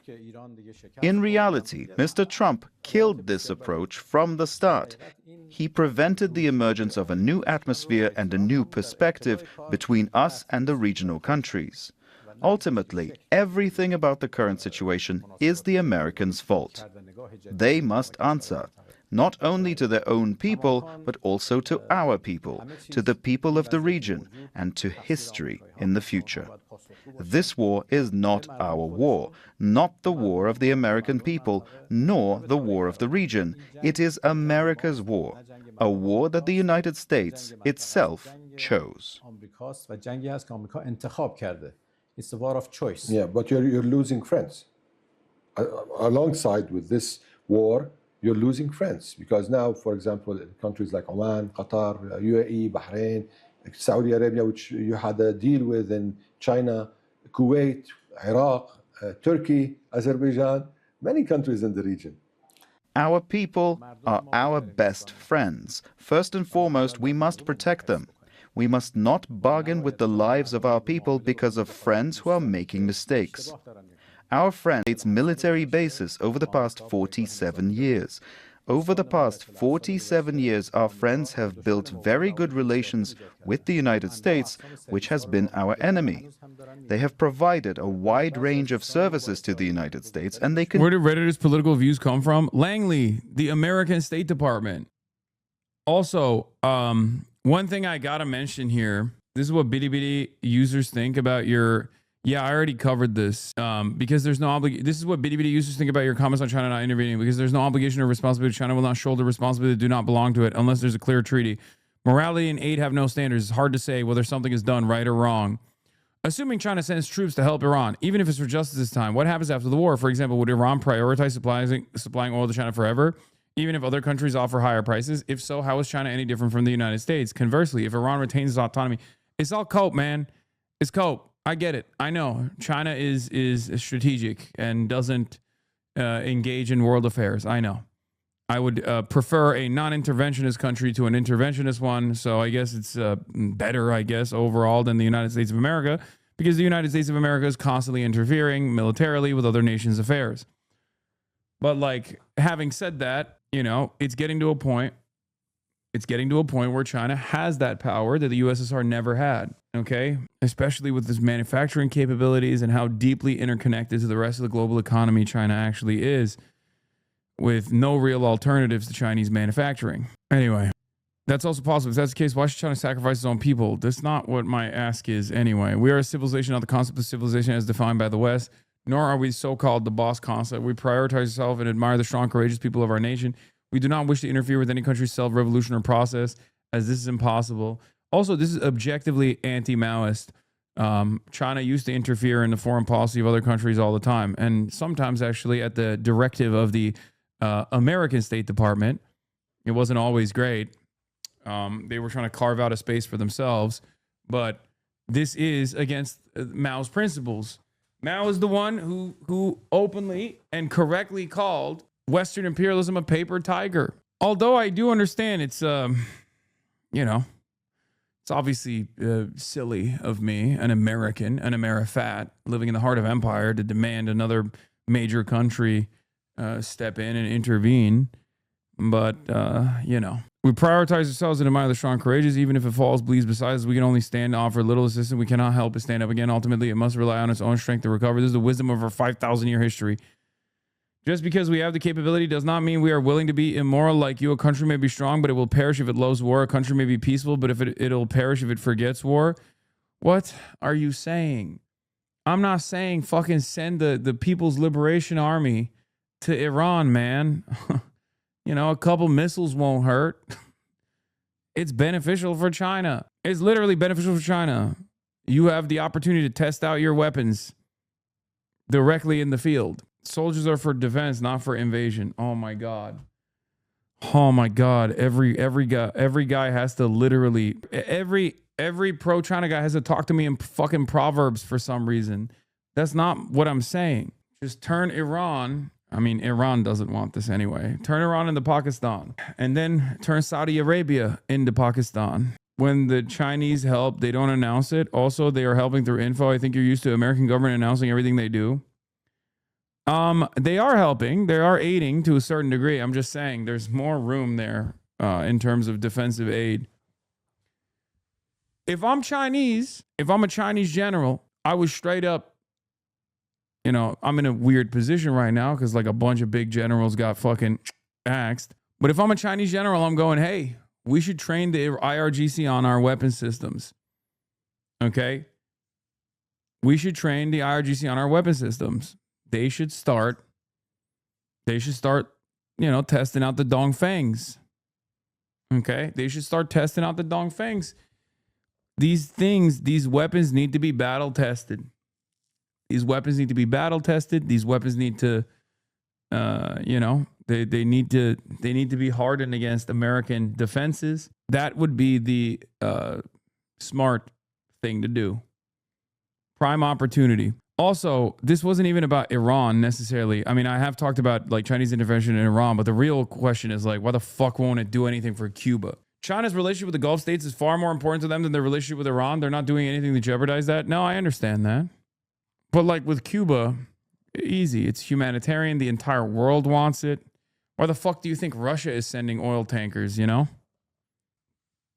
Cuba is so far away, to be fair. China has sent a shit ton of solar panels to Cuba, and that's wonderful. Cuba's energy grid is like 30% electric now as a consequence of Chinese solar panels. It's true. And they've been doing this for years and years. But right now, in the interim, they need oil. China has the global power to be able to send oil tankers to Cuba unimpeded by, and no interceptions by Americans whatsoever.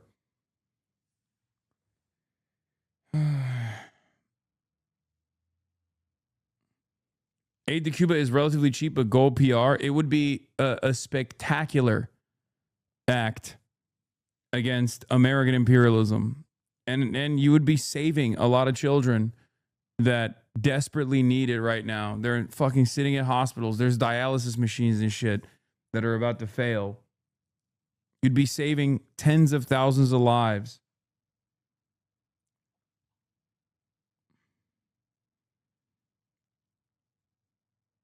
You set up a direct confrontation with American policy objectives, though? I mean, it's crazy. At some point, there's going to be friction. At some point, there's going to be friction with America. There already is friction with America. America's the one who's constantly agitating against China anyway. Continue to do so. Some of our friends have established relations with Israel, which is the greatest enemy of the Islamic world. Even now, some of our friends are allowing their territory to be used against us. I do not know whether they officially allow it or not, but their territories are being used. CENTCOM openly says that, for example, HIMARS short-range missiles are being launched from inside regional countries. When 3 American F-15 aircraft in Kuwait are said to have been mistakenly shot down, no one asks what they were doing in Kuwait. Obviously, they were passing through Kuwait's airspace on their way towards Iran. For us, protecting the lives of our people is more important than anything else. We hope our friends understand this and realize that over the past 47 years, we have been neighbors and friends, but certain actions have ultimately led to the situation we see today. There is an analysis that Iran was confronting the American war, the American-Israeli war, with turning this into a regional war, and also creating a situation of an international crisis, especially with the closure, or at least the situation that is in the Hormuz Strait, which is almost a closure. Did we start it? We did not start it. This war was imposed on us, and we had warned about it in advance. We did not turn this into a regional war simply because attacks are coming from countries in the region. Their military bases in the region are being used against us. It is the United States that has turned it into a regional war, not us. I would like to understand your vision towards the Strait of Hormuz, the closure. You've been saying that everyone is still allowed to pass except for the enemies of Iran. Also, we've heard reports that Iran is putting a condition that there should be transactions in yuan for ships to pass. Also, we heard in the leader's statement that also probably Yemen could enter, and then there are a lot of indications Bab el-Mandab could close. Is Iran trying to suffocate the international economy? I will repeat, this war is not our war. Okay, this interview is somewhat boring. In the last few minutes, Lebanon, Israel hits civilian infrastructure with almost 1,000 killed. Israel animals. has just put out a warning saying it's going to target petrol stations, which it says are associated with Hezbollah. They already hit one in the southern city of Tyre. What they say they're doing is attacking any infrastructure, even if it's government and state infrastructure, which they think Hezbollah might use. Well, Hezbollah is not just a military organization, it's a political. People from Hezbollah might use any infrastructure. They might use the road out. Yeah, bro, Israel is so devastating in Lebanon right now. They got Channel 4 revealing the truth about Hezbollah. Hezbollah is a political party on top of the militant branch, right? Kataib Hezbollah spokesman says that the group will stop striking the U.S. Embassy in Baghdad for 5 days if the IDF stops South Beirut and if the CIA leaves the embassy compound. The U.S. Embassy is come under attack by the Iraqi militia drones several times this week. Holy shit. Groups within the Islamic resistance in Iraq have long talked about intervening if Iran were attacked or being willing to supply fighters if Hezbollah requests them, but directly tying ceasefire to their attacks to the cessation attacks in Dania, to my knowledge, is new. But yes, what she's saying is the truth. There, they might use an office. They could use anything. The Israelis have today attacked 2 bridges over the River Litani. That's civilian infrastructure. That potentially is a war crime to attack civilian infrastructure, but the Israelis say that Hezbollah was using those bridges to smuggle weapons across. And what people here now fear is that the south of the country might end up being split from the. Some Cuban American influencer, Mia Dio, is adding you on Instagram. She never admits why her wealthy family left Cuba. I don't really care. Like, what are you going to get mad at humanitarian aid being shipped to your family members? Like, that's such an insane position. You know what I mean? Like, what Cuban Americans are upset that we're trying to deliver with the limited capacity that we have, deliver some humanitarian aid to the island. It's insane. People are actually psychotic. North. But today, some of the biggest explosions, the biggest Israeli attacks we saw were here in Beirut. This morning, people here. Streamer vacation, humanitarian aid.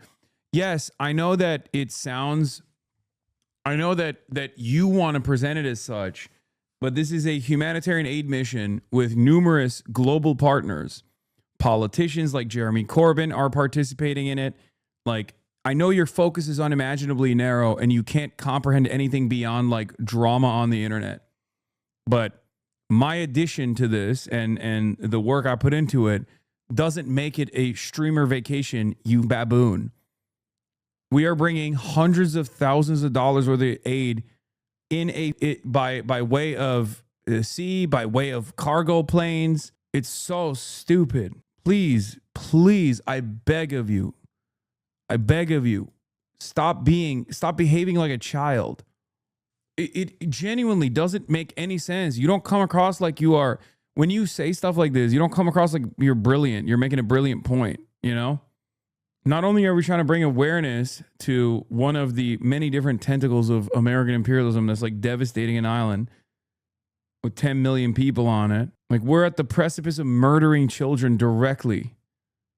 with our embargo on the island. What a gross way. What a gross way to approach the world. They kind of started by enriching nuclear bombs. Maybe don't enrich nuclear bombs, lol, then goofy You shouldn't have to defend yourself to these chuds. It's sick. I mean, it's not even me defending myself necessarily. I do want to stamp out this kind of idiotic sentiment as quickly as possible. I know that people are going to behave this way anyway, but like I need you to understand how inhumane you are. Here in central Beirut woke up to one of the largest explosions of the war so far. It felled an apartment block Israel says had been used by Hezbollah. Most people who lived there left the first time Israel struck it last week. They had nothing to do with Hezbollah, but they've lost everything nonetheless. In the south, the sun rises and sets to Israeli attacks. Israel has instructed everyone in southern Lebanon, that's getting on for 1 million people, to leave their homes. But nowhere feels safe in Lebanon now. We drove to the port city of Tyre, just 12 miles from the Israeli border. It's got to be a really strange way to operate. The design of the world taking shape all around you. It's not even remotely beneficial for you that we're blowing up buildings, we're starving the island of Cuba, and then people still turn around and they're like, oh, how can I make this about drama? Like, how the can you approach every single issue like this, man? No curiosity about how people live. It's so weird. Like vice signaling, wearing your lack of curiosity like a badge of honor. I was wondering what you make of not just now Marco Rubio's comments, but also Joe Pence's comments suggesting that Israel is going to pull the U.S. directly towards the war, that there's no imminent threat. What do you make of that? Well, I mean, Marco Rubio said it, said some of this stuff himself. I think that we know without a doubt that this is a war choice that Donald Trump has initiated. All of these hostilities, killing American service members and innocent cans for no reason. He has a different reason every day. Congresswoman, Joe Kent reiterated it to Tucker. We knew not that Iran was going to attack. He did not say that. Right. He said we knew that Israel was going to attack Iran, and in retaliation for those attacks by Israel against Iran, Iran might attack American forces. So the imminent threat that the Secretary of State is describing is not from Iran, it's from Israel. Exactly. And I think this speaks to the broader issue. Who is in charge of our policy in the Middle East? Who is in charge of when we decide to go to war or not? In this case, with what the Secretary described, and later on the President, later on the Speaker of the House, and the way the events played out, the Israelis drove the decision to take this action, which we knew would set off a series of events, meaning the Iranians would retaliate. Now, I think there's a potential there where we could have done several different things. We could have simply said to the Israelis, no, you will not. And if you do, then we will take something away from you. I think that it's fine that we offer defense to Israel. But when we're providing the means for their defense, we get to dictate the terms of when they go on the offensive. Otherwise, they stand to lose that relationship. And the Israelis felt emboldened that no matter what they did, no matter what situation they put us in, that they could go ahead and take this action, and we would just have to react. I mean, they admitted it. I don't even know why there's I don't know. It's just like they've admitted it over and over again. It's so strange that there's any drama or discourse to be had on here. You either think Israel did it and it's good, or you think Israel did it and it's bad, but no one is thinking this is not Israel.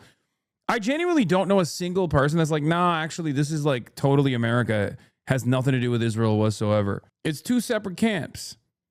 People who recognize that this was Israel's design and they like it and they think it's good, partially because they love Donald Trump and Donald Trump is saying that. And the people who recognize that this was Israel's design and it's bad.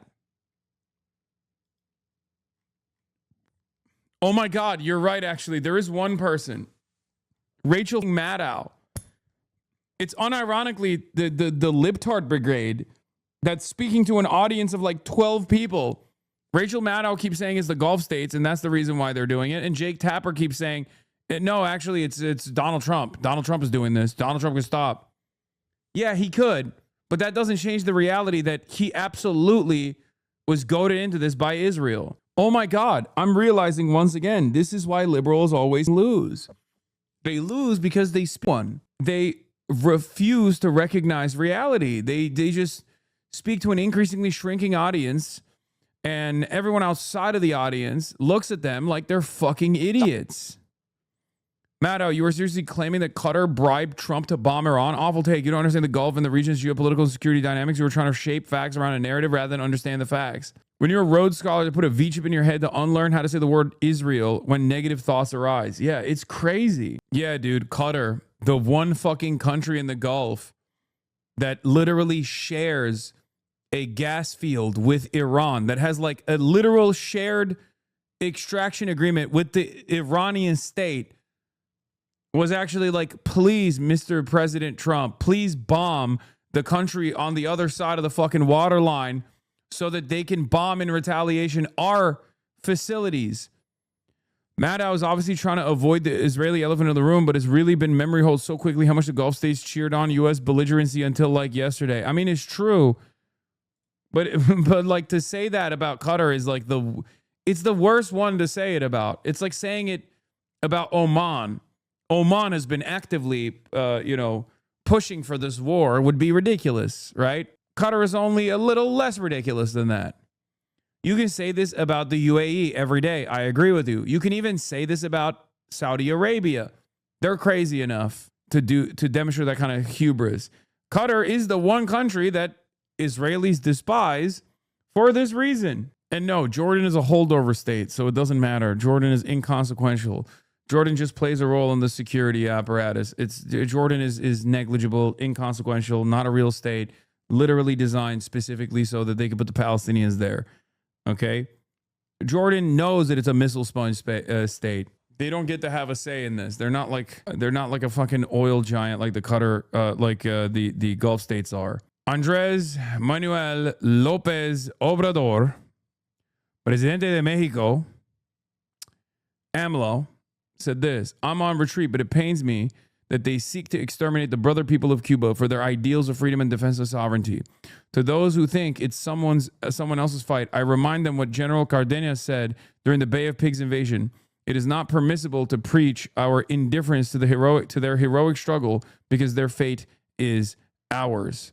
Accordingly, I invite everyone to deposit into the Banorte account of the Civil Association Humanity with Latin America, opened by citizens, writers, and journalists to buy food, medicines, oil, and gasoline, and help the Cuban people. Let each person contribute what they can. It is retired, not on retreat. Now I see why you don't want to run for office. Imagine a debate where a moderator says, what did you mean when you said Jordan isn't real? No, there could be a time when that kind of statement is broadly recognized. World Health Organization is preparing for the possible nuclear incident if Iran war escalates. Nice, dude. This feels like a scam, like he's hacked. No, this makes total sense. AMLO's my goat.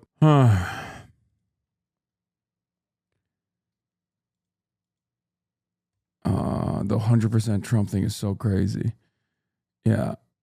USG Strait of Hormuz planning update. I wonder what would happen if we finished off what's left of the Iranian terror state and let the countries that use it, we don't be responsible for the so-called strait. He wrote strait.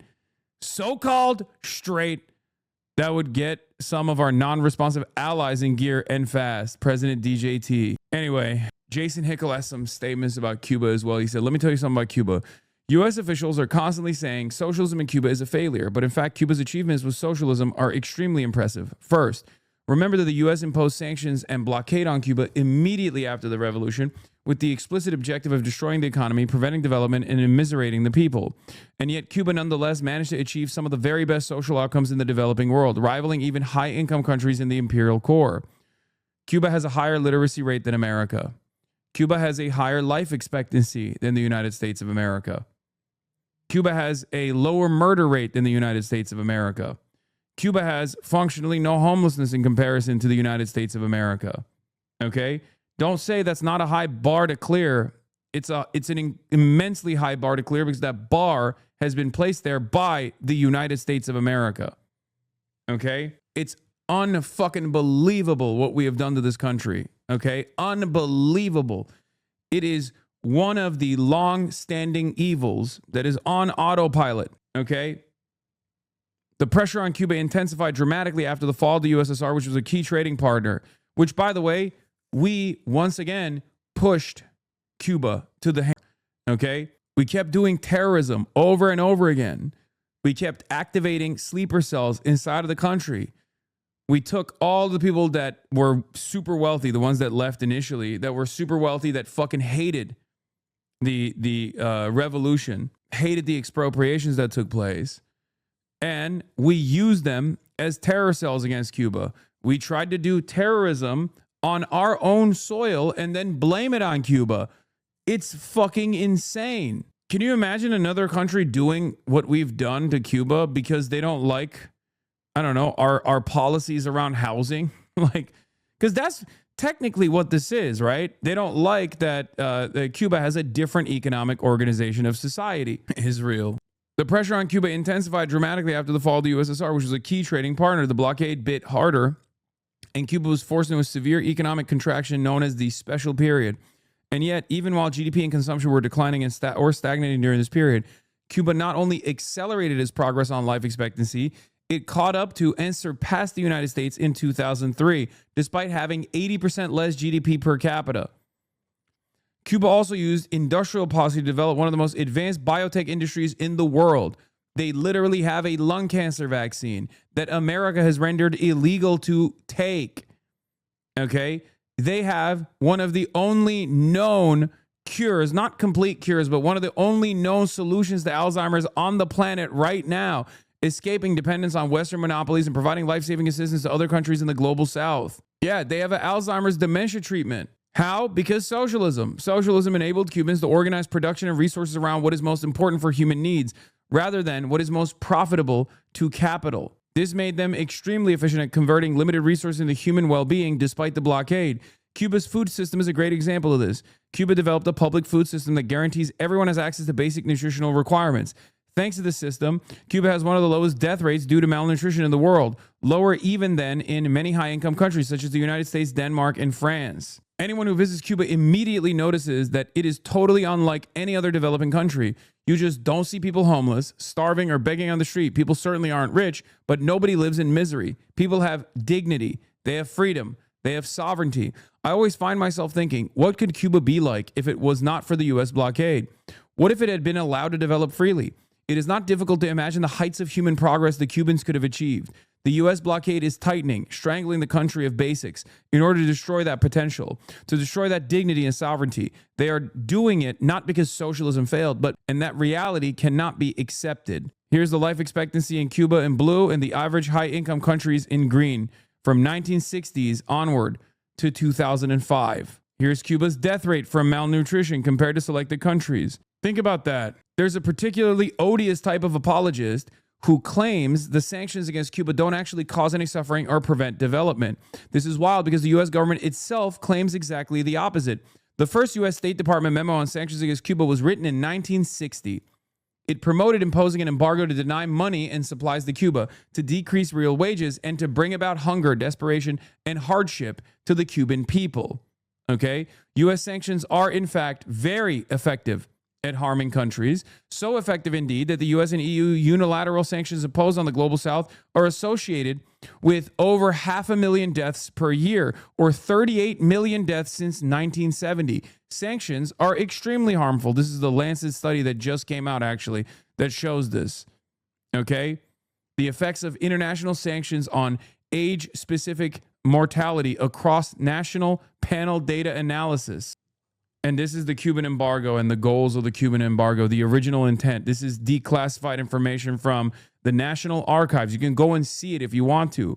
The only reason why you don't know anything about Cuba is because you're incurious. The only reason why you don't know anything about Cuba is because you've been lied to about Cuba your whole fucking life. Okay? Why do U.S. sanctions have such power? Because the U.S. not only prevents U.S. companies and U.S. subsidiaries around anywhere in the world from trading with Cuba, a major blow when U.S. companies have monopolized so many key goods, including intermediate parts necessary for industrial development.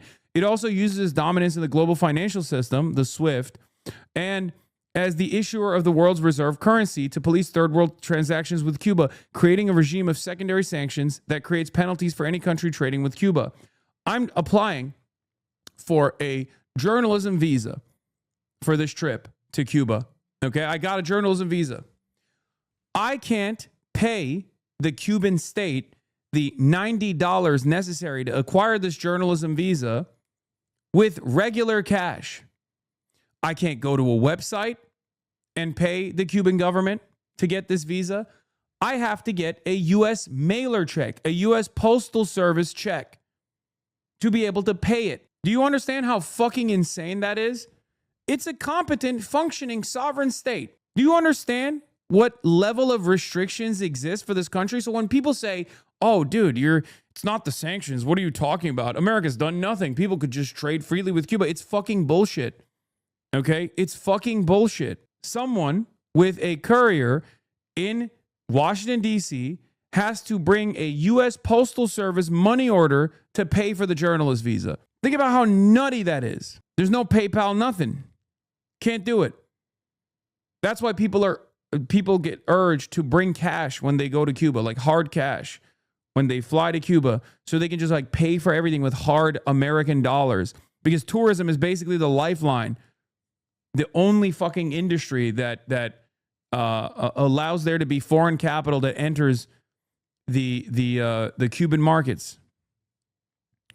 The U.S. sanctions regime against Cuba is one of the most severe and longest-lasting sanctions regimes ever in history. And in the recent escalation, the U.S. threatens crippling punitive tariffs on any nation supplying oil to Cuba, creating a total fuel blockade with the explicit objective of causing economic collapse and regime change.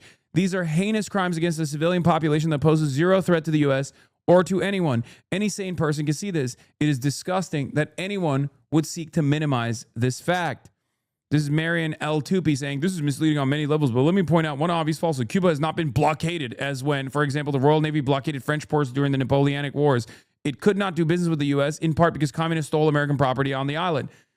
Communists did not steal American property on the island. The United States and Cuba had a sugar sale agreement.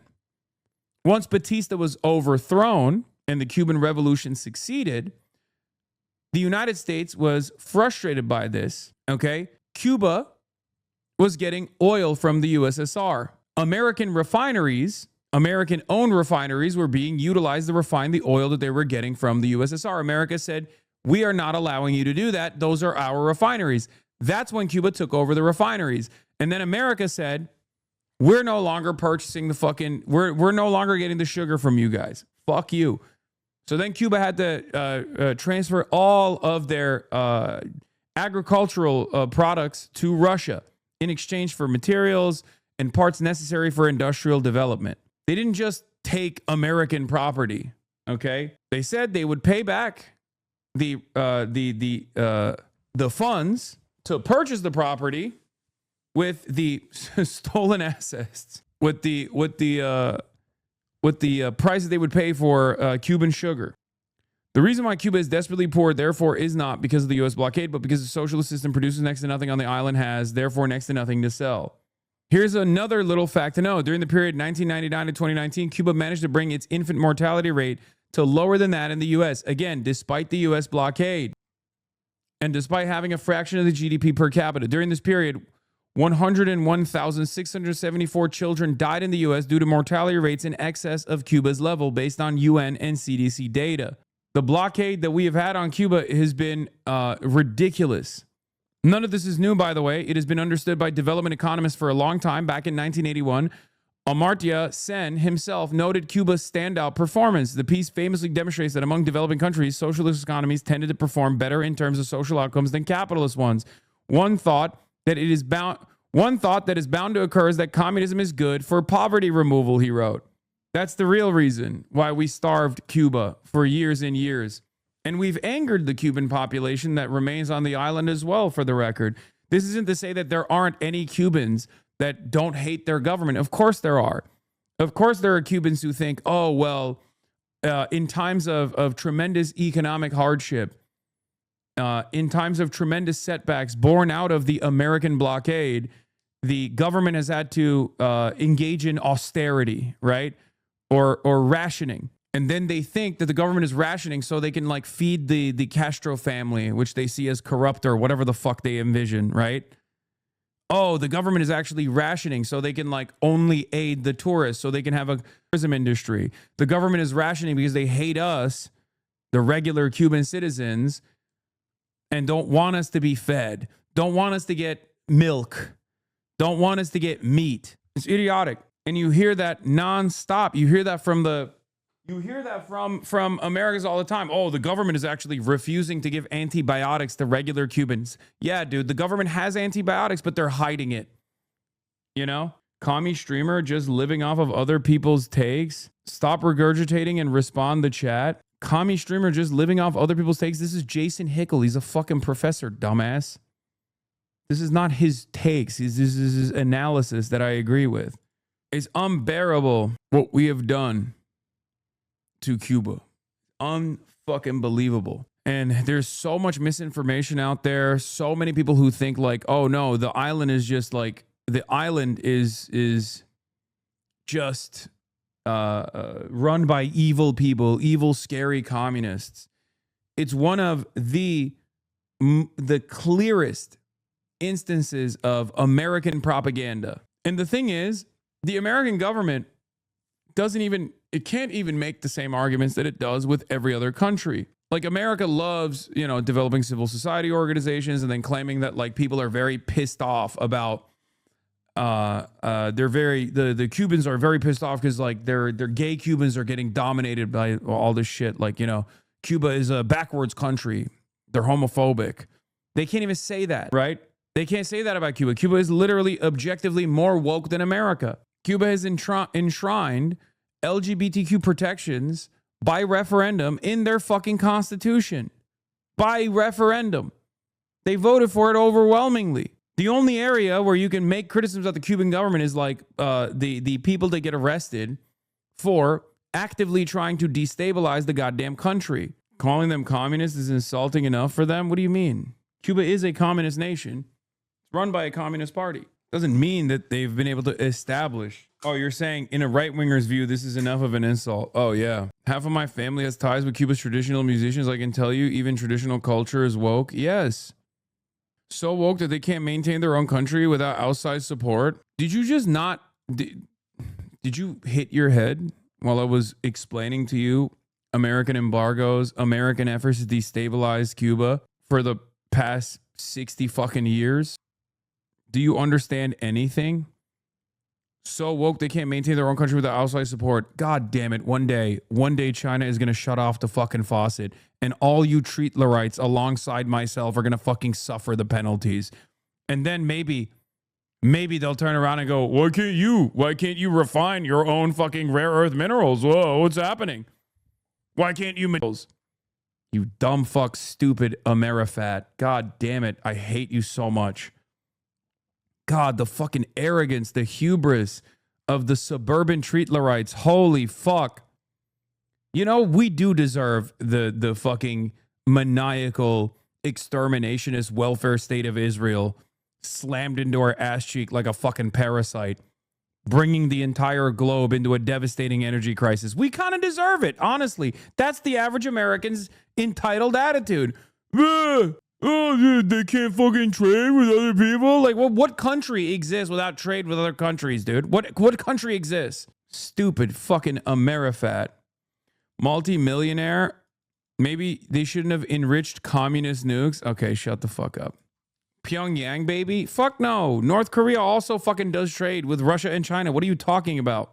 China can't do shit, dude. Stop coping. They can thank the U.S. that they even exist today and they're not genocided out of existence.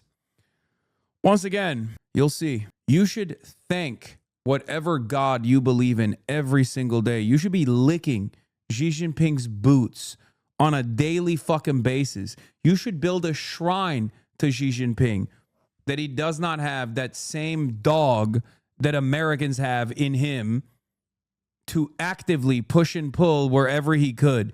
You should learn Mandarin to praise Xi Jinping every fucking day. You dumb fuck. If China had the fraction of interest in global instability that America had that would benefit their immediate needs, oh my God, you would not be able to speak the way you do currently. Think about it. You're wearing clothes that were made in China by Chinese hands, with a phone that was made in China with Chinese hands, raw materials that were procured and refined in China with Chinese precise manufacturing, talking shit on the internet, on the internet that relies on infrastructure that once again gets components that were built in China by Chinese hands, talking mad shit. Wrong. I'm a nudist and use the Trump phone. Castro took away my family store and held my grandpa in jail for a week. I've never met Castro. I've met my family. And based on that, I can say we 100 deserved to have that shit. I'm so ashamed in how vile my family is, wishing for the deaths of our relatives and former countrymen. Our former store is now a pizza parlor. I hope to eat there one day in a Cuba free of embargo. Oh, that's awesome. Respect, chatter. Oh. Oh, Jesus. Is not having that dog in them why China still trades with Israel and doesn't help Cuba? China does help Cuba. I'm just saying they could do more. China has helped Cuba tremendously. Cool. Still won't be able to have a family. Still won't have a home. Maybe you and your rich friends should start praying. I don't know if you're talking to me. I agree with you on most things, but you're wrong. USA also produces products that China relies on just to use technology. It's not all one way. I cannot remember exactly what it is, but it's produced in Virginia region, so we both benefit from each other. Do you mean the internet? Are you saying DARPA? No, it's like a mineral in the Virginia region. Oh, it's quartz. Yeah, China's getting one product versus America getting 8,000 products. Many such things are produced in Virginia prefecture. Yeah, also, I don't have an issue with global trade. I'm not insane. Americans, however, talk like they could exist without global trade. That wasn't my argument. My argument isn't that global trade is bad. Okay? I was responding to that one chatter was like, oh, if Cuba's so successful, why can't this island nation materialize oil out of thin air? Like, that's literally what that chatter's argument is. Okay? Like, why can't Cubans figure out the practice of alchemy and materialize oil from the ground where no such product exists? It's a fucking island. The fuck do you want them to do? Yeah, I mean, this is a classic yellow parenti on the Cuban. Socialists, call them whatever you want, post-capitalist, whatever. I don't care. Call them camels, window shades. Doesn't matter. As long as we know the countries we're talking about, you can look at any one of those countries and you can evaluate them in several ways. One, comparing them to what they had before. And that, to me, is what's very compelling. That's what's so compelling about Cuba, for instance. When I was in Cuba, I was up in the Escambray, which is like the Appalachia of Cuba, very rugged mountains, the people, very poor they were. And I said to this campesino, I said, do you like Fidel? And he said, sí, with all our souls. I remember his gesture, with all our souls. I said, why? And he pointed to this clinic right up there on the hill, which we had visited. He said, look at that. He said, before the revolution, we never saw a doctor. If someone was seriously ill, it would take 20 people to carry that person, because you'd go day and night. It would take 2 days to get to the hospital. First, because it was far away, and second, because you couldn't go straight. You couldn't cross the latifundio lands. The boss would kill you, so you had to go like this. And often when we got to the hospital, the person might be dead by the time we got there. Now we have this clinic up here with a full-time doctor. And today, a doctor in Cuba, when you become a doctor, you've got to spend 2 years out in the country. That's your dedication to the people. And a dentist who comes 1 day a week. And for more serious things, we're not more than 20 minutes away from a larger hospital. Slavery! What the hell? They're enslaving the doctors. Which, by the way, is a normal process that exists in countries like Turkey as well. I know to the average American, this is unfathomable. But when you get a fucking free education to become a goddamn doctor, okay, you get to work in areas of need.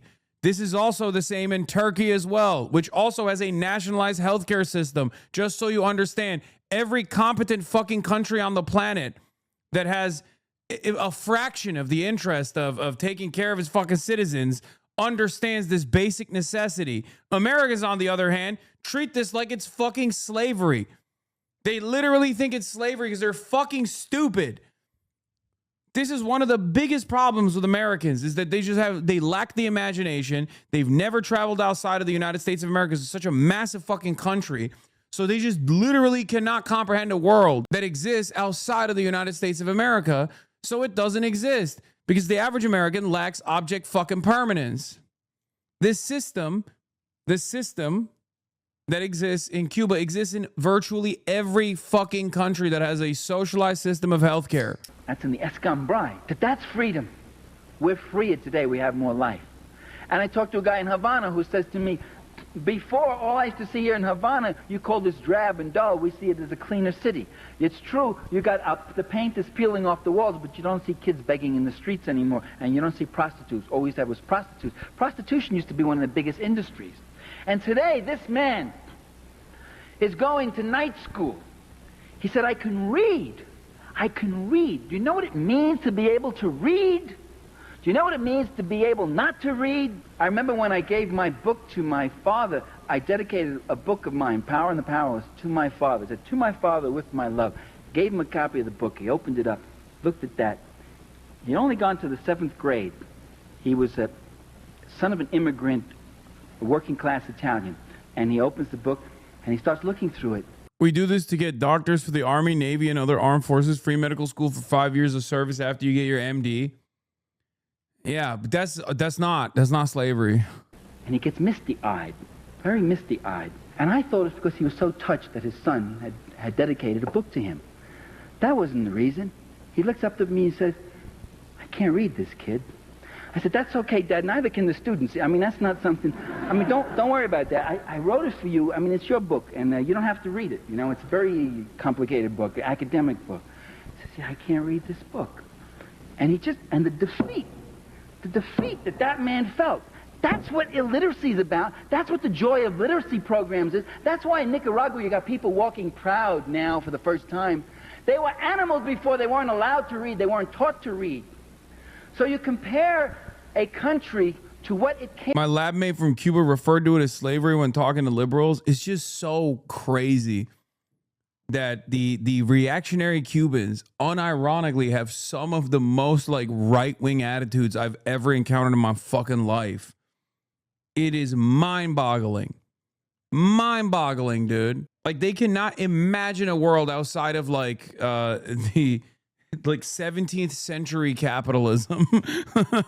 Like 18th century capitalism. It's crazy. Came from, with all its imperfections, and those who demand instant perfection. The day after the revolution, they get up and say, are there civil liberties for the fascists? Are they going to be allowed to have their newspapers and their radio program? Are they going to be able to keep all their farms? The passion that some of our liberals feel, the day after the revolution, the passion and concern they feel for the fascists, the civil rights and civil liberties of those fascists who were dumping and destroying and murdering people before. Now the revolution has got to be perfect. It's got to be flawless.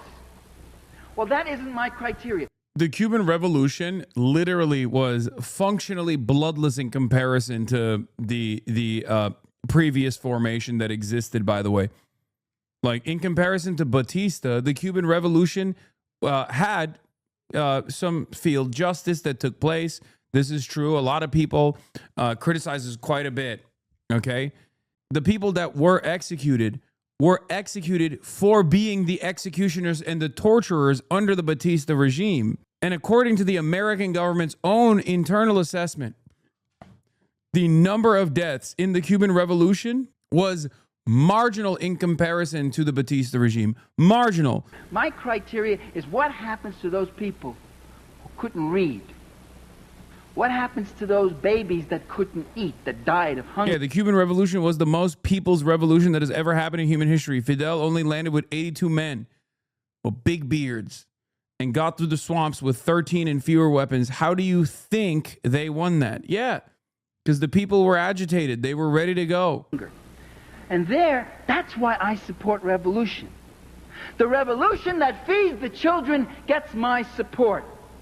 Not blindly, not unqualifiedly. And the Reaganite government that tries to stop that kind of process, that tries to keep those people in poverty and illiteracy and hunger, that gets my undiluted animosity and opposition. This is your Ristorante Castel Nuovo. This is the Chatter's uncle's market that turned into a pizza restaurant. Maybe I'll go check it out when I'm there, Chatter. After the revolution, literally, there was a counter-revolution almost immediately. The same thing happened with Chile, and Allende was nice. And so if he put down the counter-revolution like Fidel told him, well, let's just say things might have been different. Yeah. There's also been entire books written about the role of women in the revolution. Yes, women played a massive role in the Cuban Revolution. Cuba is so fucking woke, dude. It's unbelievable. That's why you don't ever hear about the American propaganda that normally works with like Afghanistan or whatever. It doesn't work in Cuba at all. So you never hear about that. They'll just be like, I'll tell you what the lines are. The Cuban government is disgusting and corrupt. They refuse to give antibiotics to the Cuban people, which is such a funny thing to say.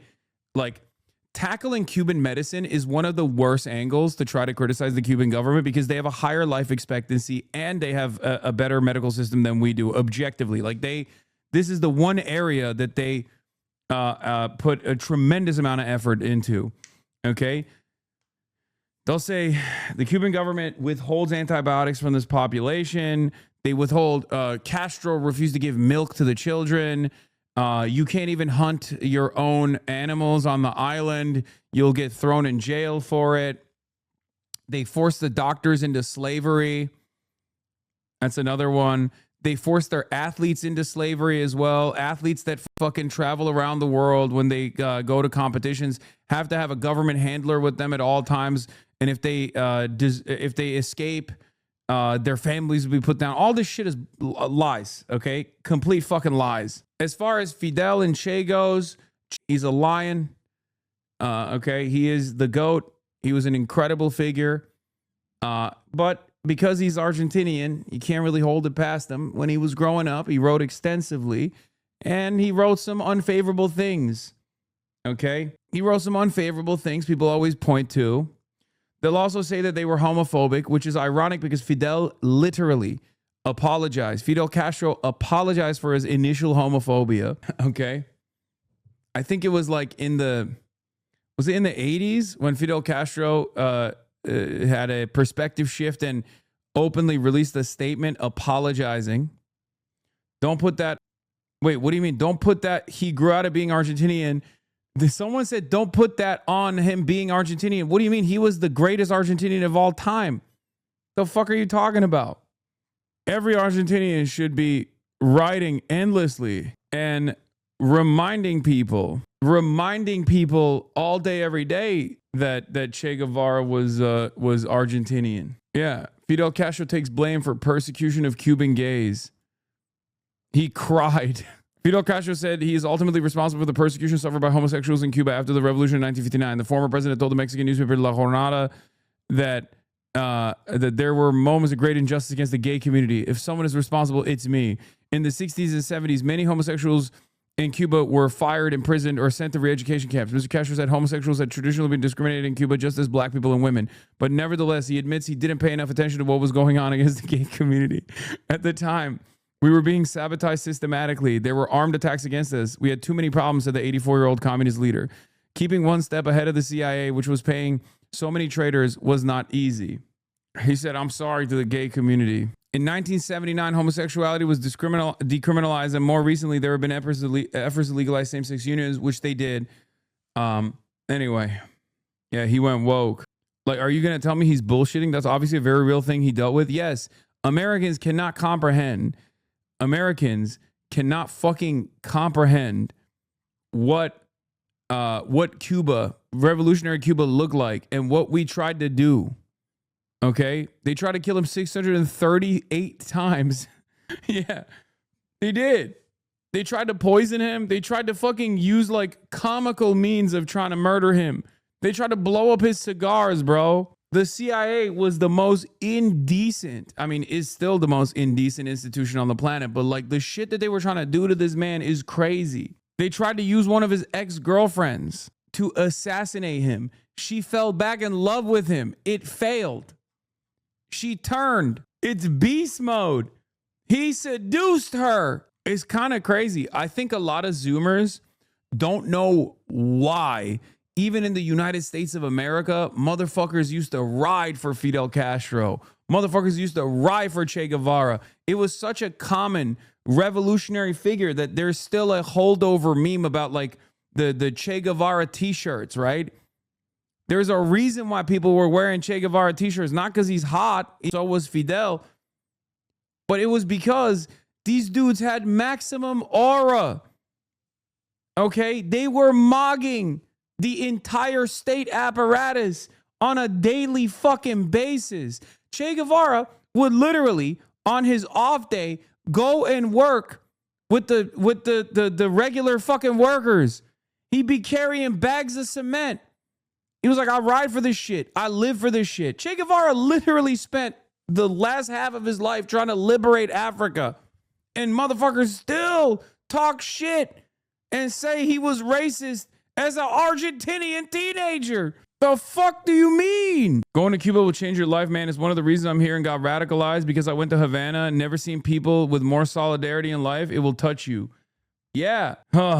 They were pulling up his old tweets to be like, bro, I can't believe what you said when you were in your 20s. Fucked up. It's not even a question. The shit that we try to do. The shit that we try to do to Cuba. There is no justice in this world. Okay? There is no justice in this world. It blows my fucking mind. And I still hear from motherfuckers. Every damn day, people will be like, yo, it's the worst country. Oh, it's because of communism. Yeah, really? Twitter commies will come for you on God. Wait, what? For what? Operation Northwoods was the peak of our insanity. The false flag plan to frame Cuba. Yeah. I mean, JFK was an anti-communist. And even JFK was like, all right, guys, that's a bridge too far. We can't do a 9/11 on America, okay? But like, that's the OG. Well, the OG 9/11 is Chile. But this was like, you know, the 9/11 that I've said famously that America deserved, okay? That 9/11, we were going to do that to ourselves, blow up parts of fucking Florida, and then blame Cuba for it so we could justify a war with Cuba. And JFK was like, no, that's crazy. I'm an anti-communist, but that shit is that's a bit wild, don't you think? Maybe we shouldn't do that, actually. JFK did begin the Cuban Missile Crisis by being belligerent to the USSR for zero reason and putting nukes there. Wait, what? I know. I'm saying even for that man, it was the CIA was a little bit too crazy. It was my whole family store. My abuela was the youngest of 24 kids. You can show, chat, the restaurant. It's in Varadero, where the wealthy Americans and mafia went on vacation. The DuPont Mansion and the Hemingway's boat are still there. As the only grocer in the city, we were close to them and picked up their capitalist brain rot. Anyway, yeah, this is the GOAT. Yes, of course I'm familiar with him. Are you kidding me? Cuba de Gureshi, Mijail Lopez Nunez, Modalia Libre Fidel Castro. I love that it's a Turkish socialist magazine that you linked this from. But yes, this is the greatest Olympic wrestler of all time, maybe the greatest Olympian ever. He's a heavyweight wrestler who won 5 straight Olympic gold medals, going all the way back to 2004. It is said that this will never be accomplished. Bro, Fidel gave the CIA spy a weapon in her hand and said, kill me if you dare, but I know you love me. They proceeded to make love. She even wrote a book about it. If young Fidel went to Miami nowadays, Clavicular, ASU frat leader Duke Dennis, and Marlon would sit down and take notes. He's got the most aura and Riz of all time. Yes. For Americans, they were able to successfully make the island suffer. And of course, if America, and especially at the time, America was like the land of dreams and prosperity, right? So yeah, a lot of Cubans were like, damn, like, this is why I say not every Cuban that is called a gusano, which is also the invention of, here, I'll give you something funny about gusano. Fidel Castro used to call the counter-revolutionary anti-communist Cubans gusanos, okay? Because they betrayed their own nation. They betrayed the dignity and sovereignty of the Cuban peoples, and they work with the Americans to do terrorism, like to kill their own countrymen, right? So you call them gusano, worm. The CIA took that and tried to reframe it as a positive. So there are still Cuban accounts on Twitter that call themselves gusanos. The CIA tried to make the word gusano cool. Do you know how fucking insane that shit is? Where you're just like openly calling yourself a worm because you're like, yeah, I'm a worm. I hate my people. Yeah. Or like how XCC tried to say use us like, yeah. Those guys are stupid. It doesn't matter. But the reason why I say the reason why I say that like not every single person that took up arms against the Cuban Revolution was immensely wealthy slave owner, whatever the fuck, is because, of course, when America is this like massive continent of prosperity 90 miles away and you're suffering in comparison, and maybe you don't like the communist government, it's very easy to be fucking brainwashed. The American government also literally kidnapped Cubans to straight up brainwash them in the foster program. They had like a Peter Pan initiative where they would just like take Cuban children and ship them to the United States of America to literally put them in the foster care program. Yeah. Operation Pedro Pan. Isn't that fucking crazy? Like this is like shit that we understandably get disturbed when like Russia does, right? My aunt and uncle were Pedro Pan kids. Yeah.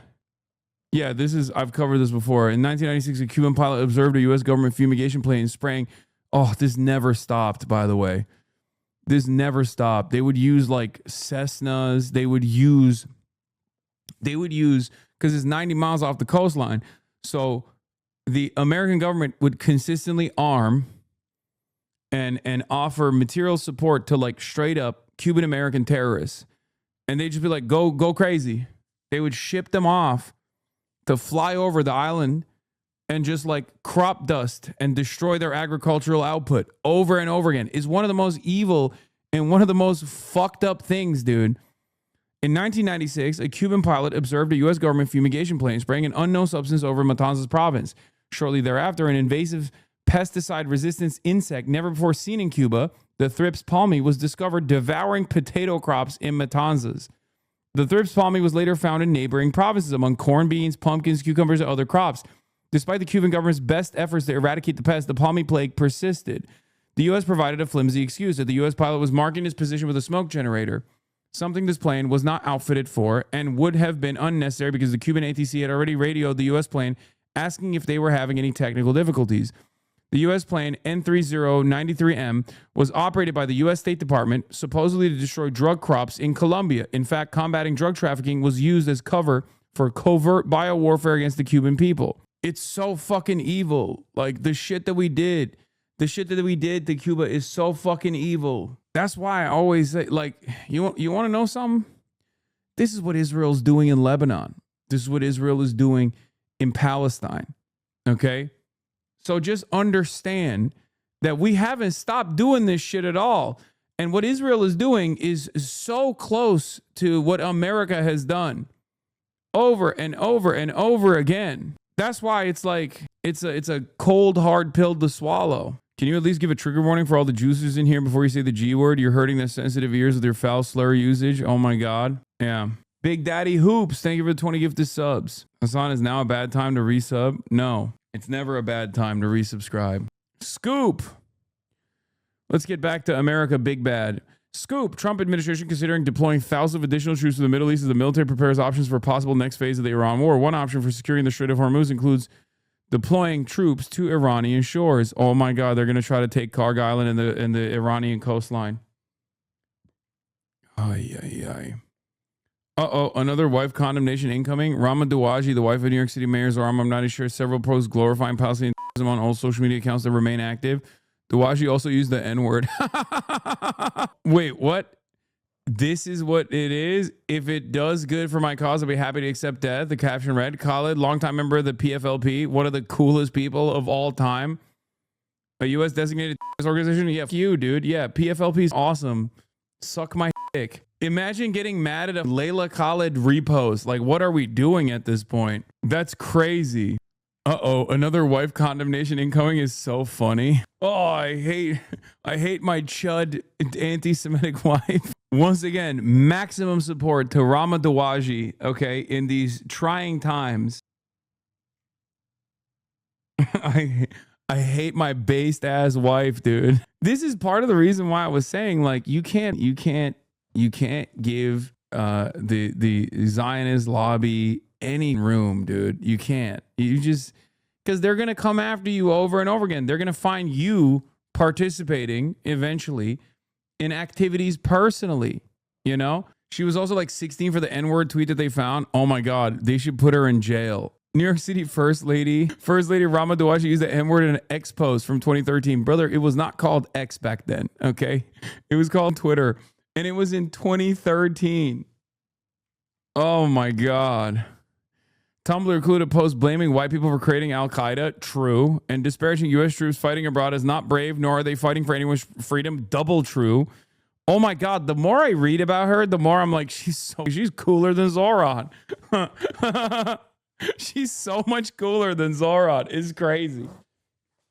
Yeah, no, the N-word thing is like, yeah, she's 15. I don't give a shit. Okay. And neither do you. Don't even act like this is yeah, don't try to come at me and be like, oh my God, it's not your place. Like, come on. Okay. She was 15 fucking years old. If you're really going to stress this, you're out of your dang mind. Okay. In July 2015, New York City First Lady Rama Dawashi retweeted a thread that said, Tel Aviv shouldn't exist in the first place. Yeah.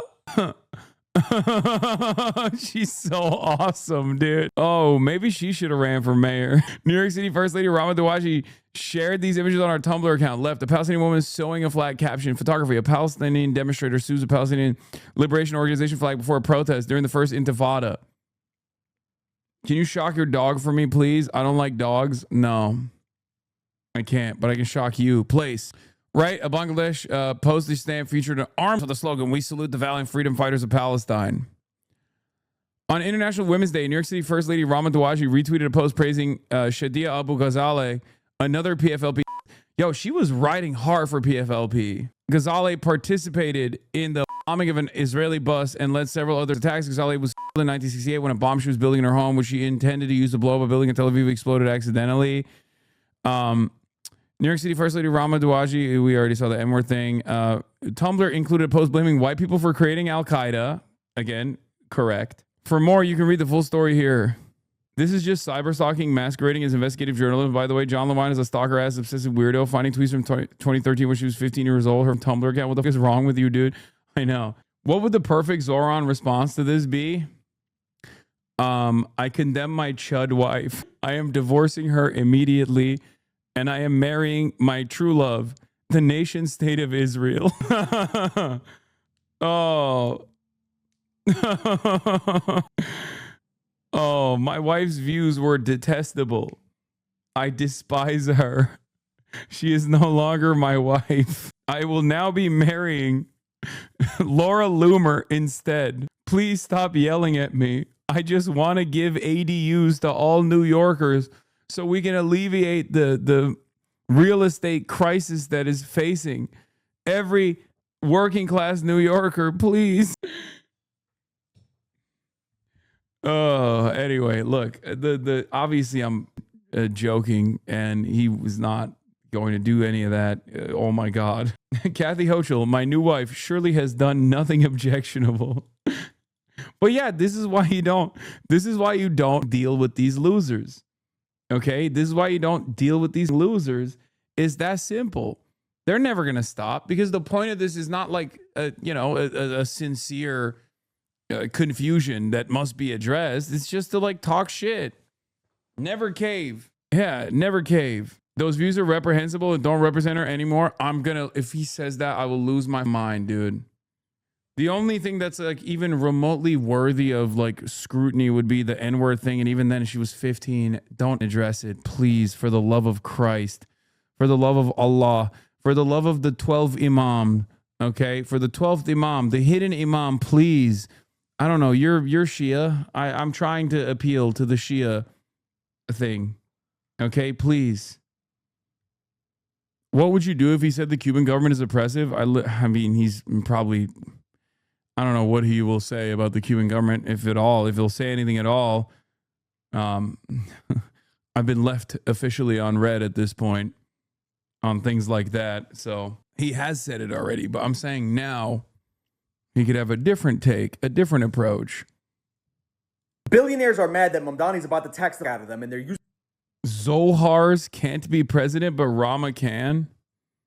Yeah, she should. She She should run for president. Wait, what the? Ben Shapiro posted about me on his Facebook page. Limousine socialist Hasan Piker, yet another millionaire streamer who cosplays as a Maoist. Wait, what? I don't cosplay as a Maoist. What the is this pose, bruh?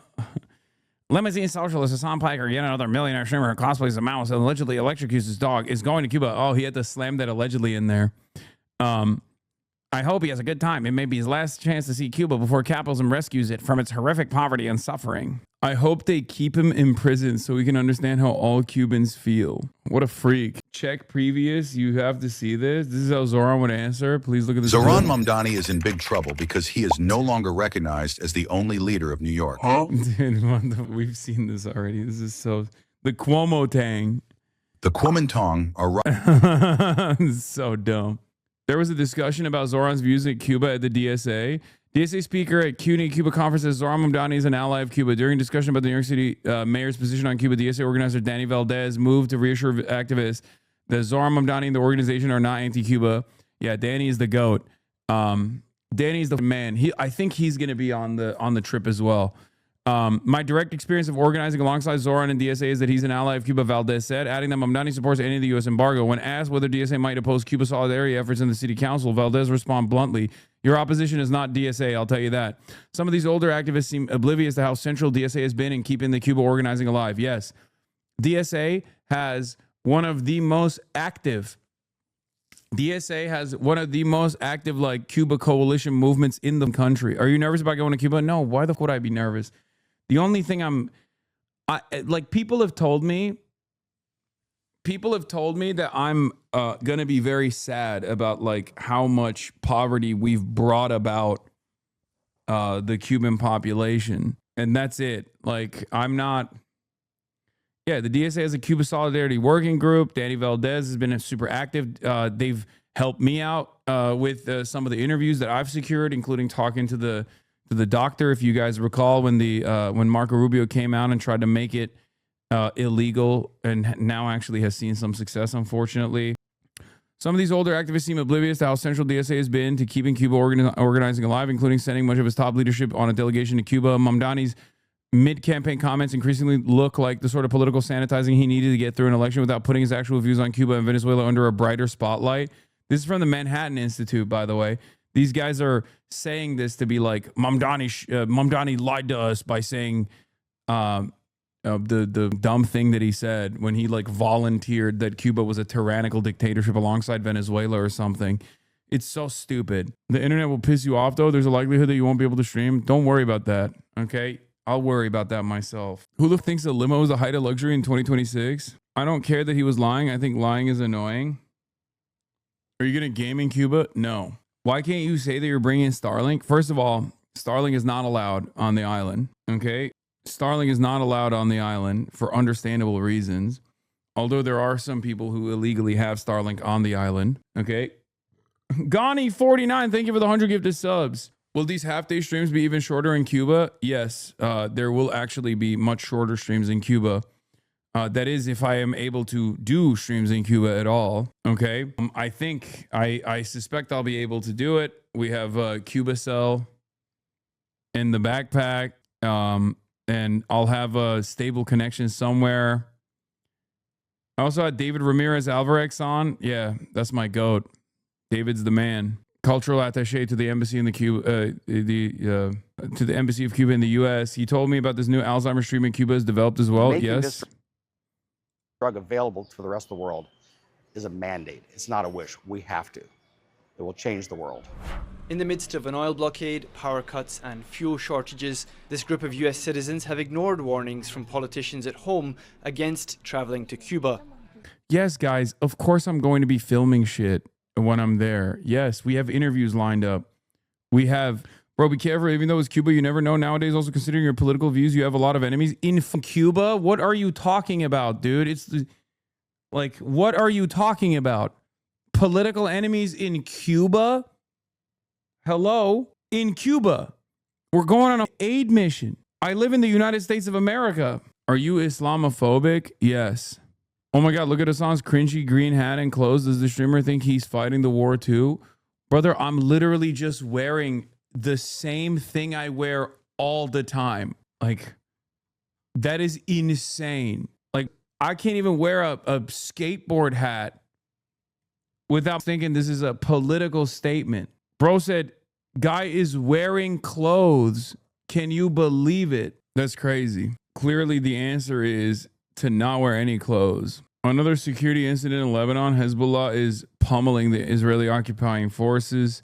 The Hezbollah Merkava massacre in Taipei continues. They just announced direct hits on 2 more, bringing the total to 6 platforms report of a security incident in Lebanon. El Mayadeen, the battle continues and the occupation army is still under fire.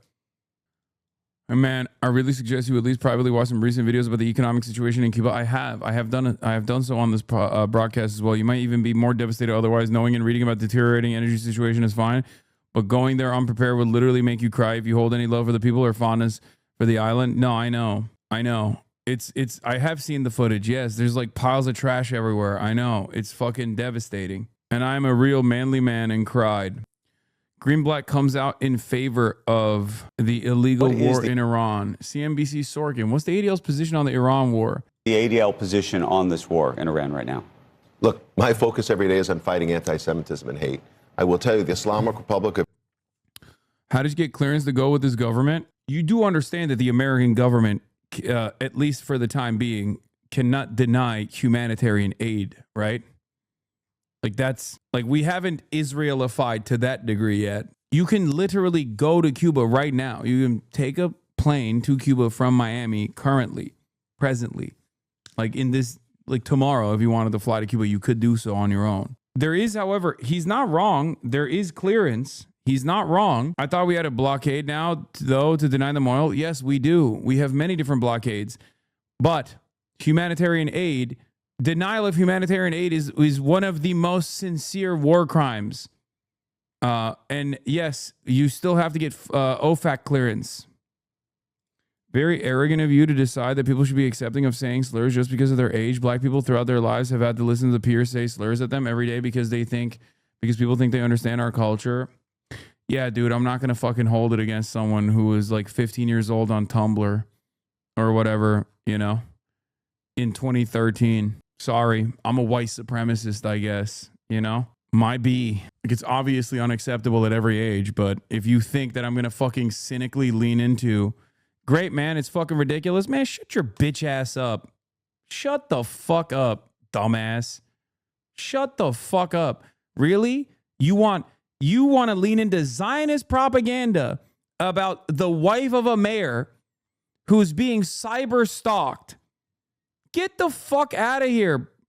Get the fuck out of here, dude. Suck my fucking dick. You are currently defending a Nazi government's Nazi-ass fucking defenders by putting black bodies in spaces. How the fuck does that feel? You're a black American in the United States of America, and you are actively participating in propaganda for the active, ongoing Nazi states' initiatives to undermine and ridicule and bully anyone that places the humanity and the emphasis on Palestinian children, okay?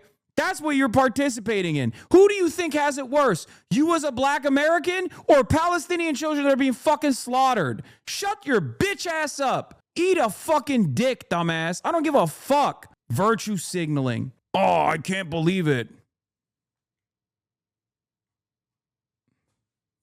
That's crazy, man. That's fucking crazy. Be smart.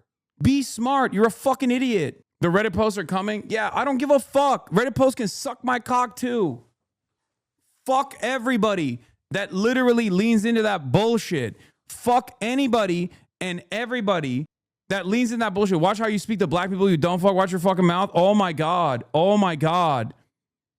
If you try to do standpoint epistemology in this fucking chat to justify Israeli Hasbara, okay, that is launched cynically to bully and ridicule people that are out there speaking out against Israeli war crimes that are ongoing, you are a fucking idiot and you are my enemy. You are not woke at all, okay? You are not woke at all. Shut your bitch ass up. You're virtue signaling for a guy that said this. You think this guy is an anti-racist? Is that what you think is going on here? Shut the fuck up. They're trying to cancel you. Cancel me then. Cancel me. Cancel me. What the fuck are you going to do? Cancel me. Fucking cry about it, okay? Go build a bridge and get the fuck over it. Oh my God. Yeah, go ahead. Talk about how I'm a fucking white supremacist. I don't give a shit. Suck my dick. Do something productive in your fucking life, dumbass. God, it is one of the most unfucking bearable moments, dude.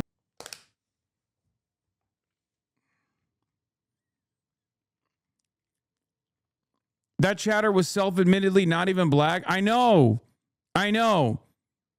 But wait till you fucking see the TikTok clips. Wait till you see the TikTok clips that come out of this. They'll be like, Hasan berates black chatter who's upset about someone using the N-word. I'm wokely defending the Nazi regime of Israel and wokely participating in their propaganda campaign.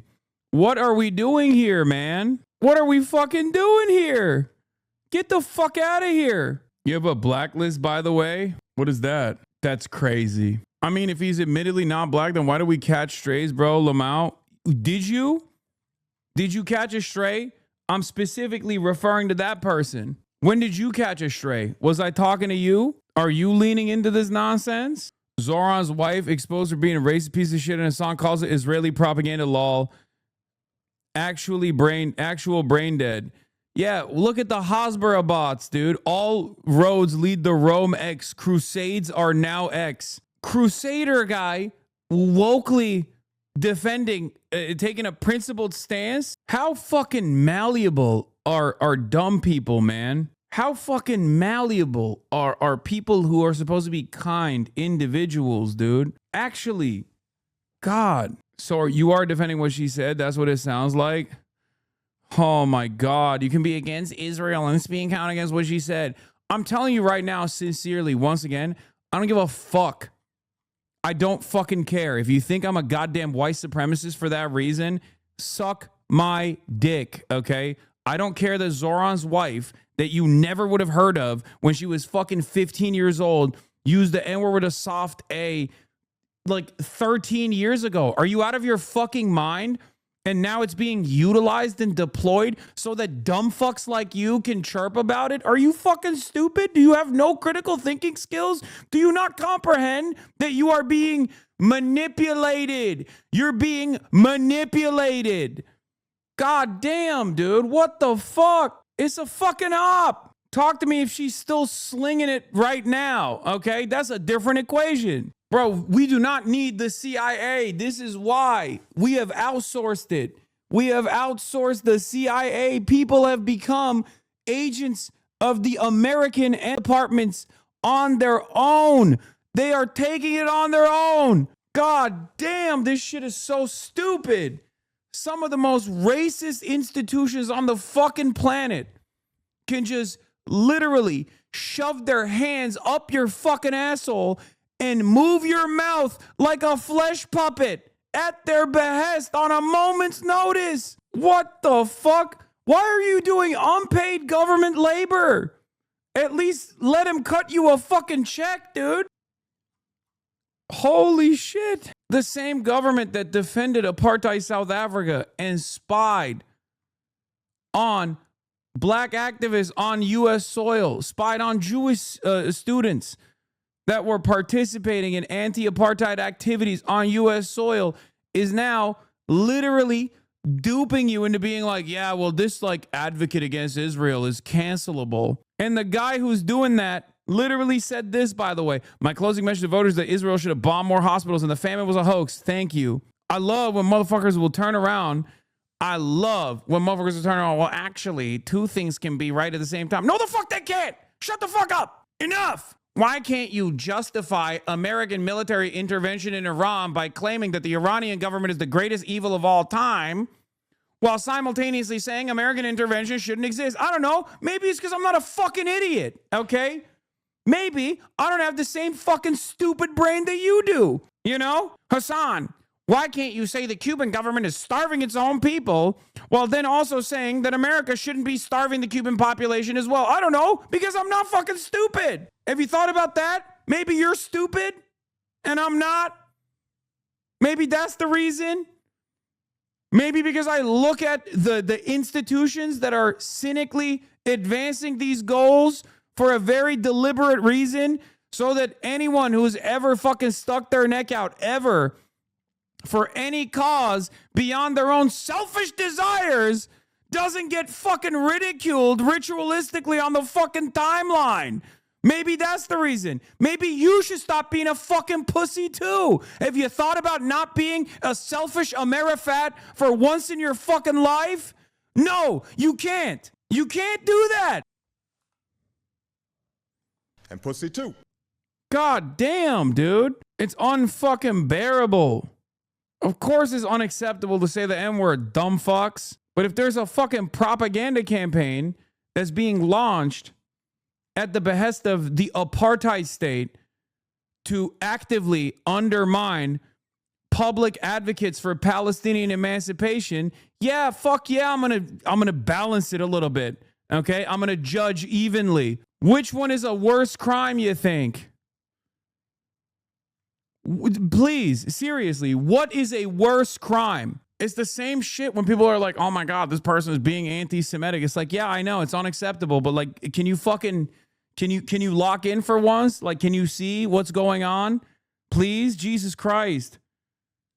Every single thing has to be couched. Every single thing has to be fucking couched with a million different considerations. Like, you're talking about a child, bro. A child.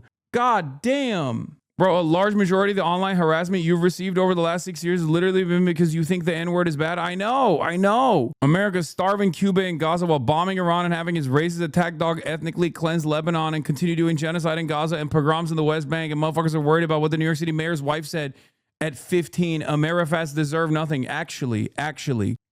Like, are you serious? Which one's worse, you think? Justifying unlimited child murder, like a child's Holocaust that happened with our tax dollars? Or someone saying the N-word? That's what it is. That's why you lean into this propaganda bullshit. That's it. That's literally it. Now go ahead and talk about how I'm a white man and don't understand it. And that's precisely why, although I've received endless amounts of fucking racialized ridicule and endless amounts of attacks for the past fucking 3 years, I don't get any kind of bigotry because I'm a white man. Right? That way you can fucking morally cleanse yourself of the evil that you and I both contribute to by being Americans. That's how you can morally cleanse yourself. Right? That's how you do it, right? That's how it works. Oh, this is not my battle, even though I'm now a willing participant on the wrong side. Can I put this just plainly as a black chatter? If I got mad at every single person I know who said the N-word was a soft day as a fucking child, I probably would not have as many allies. People grow up and they realize shit that they said they were a child was stupid. Can we keep our eye on the fucking prize here, please? You're doing J. Edgar Hoover shit right here. Yes. It's so fucking frustrating. We're never getting healthcare. I swear to God. Look at these retweets. They mobilize every Zio on here to pretend to care about a 15-year-old saying the N-word with a soft day. Yeah. I agree with you, but you got to be slightly less aggro when talking about stuff like this because it gives clips and make you look bad to leftists who agree with you on 95% of things who aren't familiar with you. No, because I need them to understand that they're also fucking soft as baby shit. Okay? You can ridicule and try to reframe the argument that I'm making because it hurts your fucking feelings. But that is the reality, okay? And we need to wake the fuck up and lock the fuck in. If you want to be a competent organizer, if you want to be a competent person in general, you cannot get duped like this, okay? You have to understand that what people have done in the past is not reflective of who they are now, okay? You need to understand that sometimes people just wire you to become loyal servants of a cause, and this is one of those instances. That's it. That's it. Like, look at this shit. It's got 5K fucking likes, 1.5K retweets in like 2 hours. Yeah. Look. Mike Cernovich, Brianna fucking Wu, Michael Rappaport. Look at all the fucking quote retweets. Look at who is highlighting this shit. God damn. I think it's crazy how easily manipulated like left-wing activists are too. Like, every American's a fucking cop and a treatlerite at the end of the day. It sucks, but it's true. We all have to kill the cop inside of our brains, and we have to kill the treatlerite inside of our fucking brains. This is where it comes from, is that cop mentality. You become a fucking loyal servant of the State Department all of a sudden. You literally hear something, you immediately think of all of the people when you were 15, all the people that have hurt your feelings, okay? And you immediately lock in and you go, wow, this person was using it in the same exact way. This person is like the one, the same person that was, this is the same kind of like personalized racial animosity that I experienced, when that's not the fucking case, obviously. 13 fucking years ago, man. Jesus Christ. Meanwhile, Republicans are literally saying the N-word right now with both their policies, and sometimes literally saying the N-word. Like, and you're over here yelling at like a progressive person. It's ridiculous. What is this? If you use any version of the N-word, you're a scum. Oh my God, shut up. Yes, I know. Yes, you're right. Okay, you're right. We should kill everyone who's ever said the N-word. Okay? I think that's the only way to we should literally kill every single person that has ever said the N-word at any point of their lives. This is the only way to solve the problem, okay? You got it. Like, no one, you're arguing against a point that I'm not making, okay? The point that I'm not making is that it's good to say it, okay? Or it's appropriate to say it, okay? But that's all you hear. We live in a white supremacist country. Okay, if you fucking understand that, you understand that there's a lot of social development that is white supremacist. This is one of the unfortunate byproducts of white supremacist education in a white supremacist country and white supremacist social conditioning. Okay, the best you can hope for is that people unlearn that behavior, and that kind of behavior no longer represents who they are. Okay. Endlessly getting tuned into fucking punishments for people for the crimes that they have committed 13 fucking years ago, while the president is running around and actively campaigned on the notion that Haitians were eating cats and fucking dogs, makes you look insincere, idiotic, and unproductive. Jesus fucking Christ. She was 15 years old in 2013. And the real reason why that was packaged in the rest of this is because the rest of this is not cancelable shit, okay? God damn.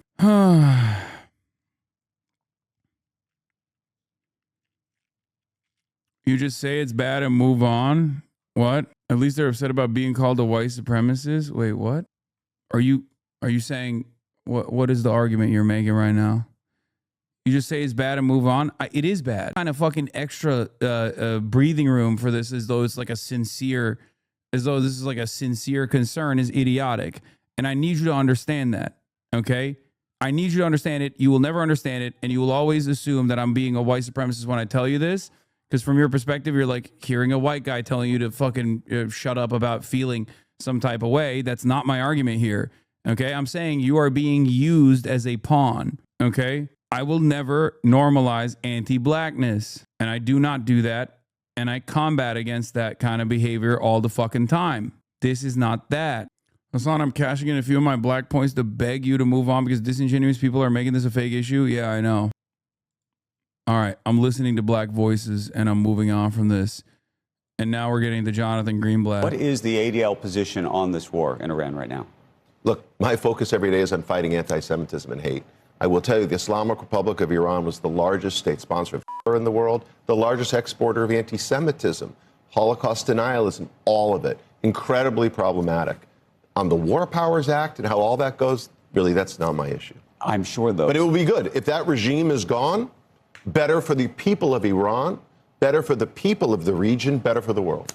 Okay, so then you would be for it, it sounds like. The reason I ask is there's a split even among Jews around the world and in this country about whether we should continue this war, continue to prosecute the war. I'll tell you something, okay?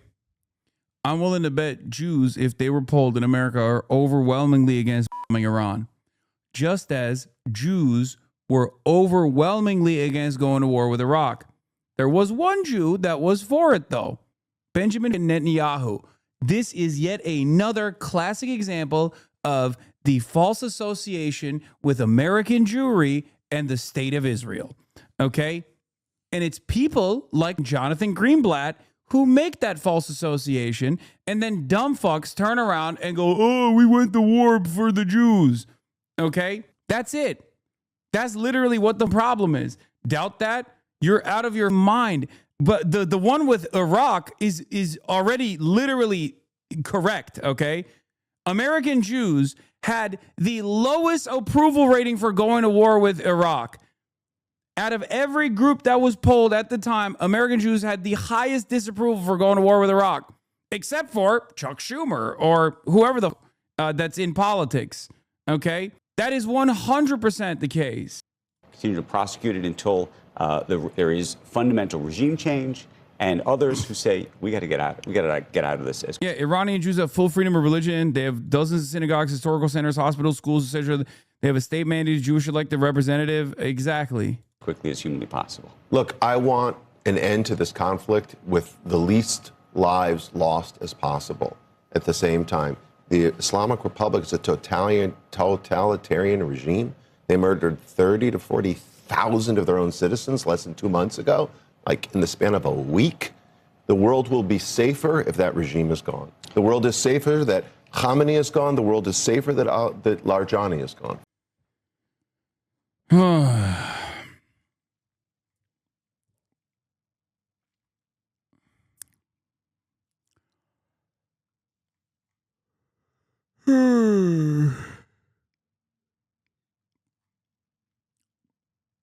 Jonathan Greenblatt is a raving lunatic that doesn't represent anything than American imperial interest. Fuck that guy. I agree.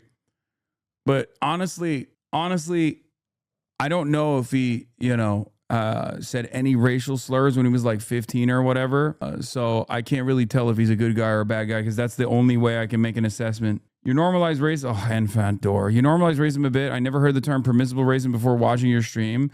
I think that specific perspective you share is racist within itself to push into the lexicon, but I expect non-black people to be oblivious to the harm.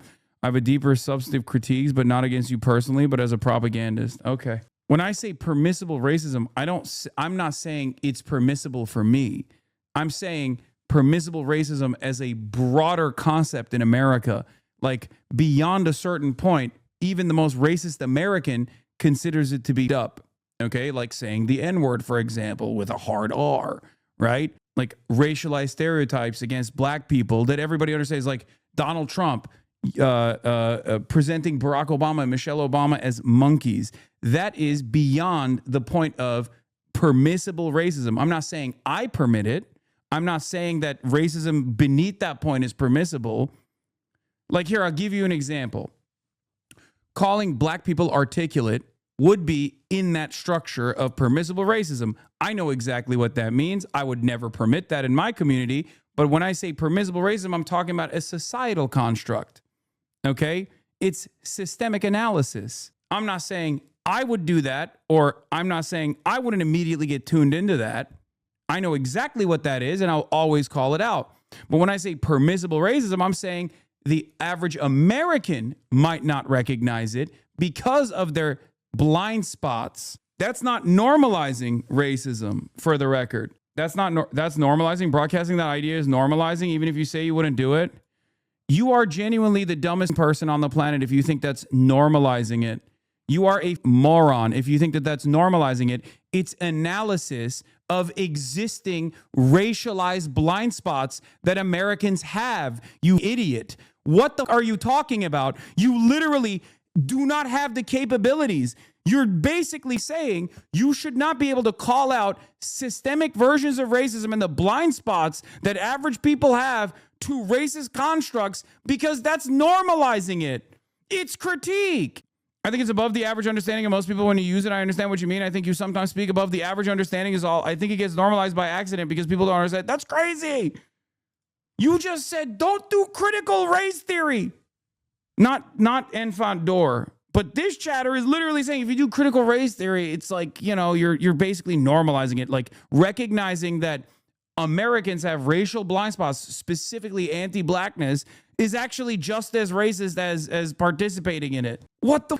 This is pure liberalism. I need you to be very real. This is pure liberalism. I criticize white liberals all the time for this, okay? I need you to understand. It's the same exact mentality that revolves around not understanding that Ronald Reagan was a white supremacist until you hear that phone call between him and Richard Nixon where he calls African diplomats monkeys, okay? For white people, they need to hear that to go, oh my God, that's so racist. That is literally what I'm talking about when I say permissible racism, something that breaches that boundary, something that passes or crosses that boundary, okay? Ronald Reagan was a white supremacist even if he never actually said that about African diplomats. Okay, he was a white supremacist regardless. He was devastating for black communities in this country and black people all around the world, really. Stop behaving like this. We are now in the middle of a war in the Middle East, in Iran specifically. But there is a lot of debate among politicians, among the public here in the U.S., among some very influential voices, by the way, in the Republican Party, including people like Tucker Carlson and others, who have suggested that we have been pulled, the U.S. has been pulled into this war by Israel. And there is a view among some that unto itself creates these other questions about anti-Semitism and this sort of interconnection between those who have problems with Israel and those who have problem with Jews. So this is a good opportunity to talk about anti-Semitism, right? Some might call it. Oh, that's awesome. That's awesome. They call it the oldest hatred. Some might call it the oldest conspiracy theory.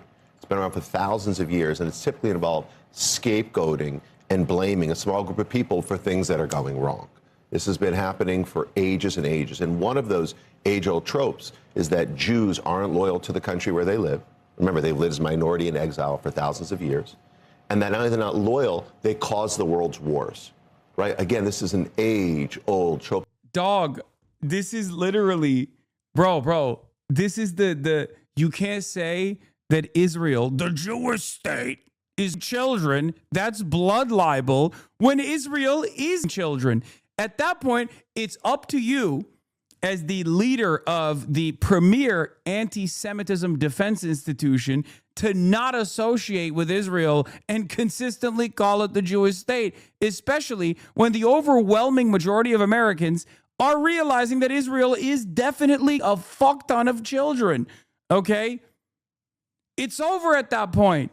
Like, what are you saying? You can't say this is a trope. Like, oh, it's a good time to talk about tropes. It's like, okay, yes, historically, this is an anti-Semitic trope. But what you're doing right now by associating a historical anti-Semitic trope with like something that literally happened and everyone heard it and everyone saw it and was reiterated for like the last week by not just the American president, Mike Johnson, Marco Rubio, Lindsey Graham, but also Benjamin Netanyahu in Israel. Like, to turn around and be like, oh yeah, this historic anti-Semitism is being relitigated right now, that doesn't actually make people question whether or not Israel is responsible for this war. That makes people question the previous historic and very real instances of anti-Semitism. You literally end up harming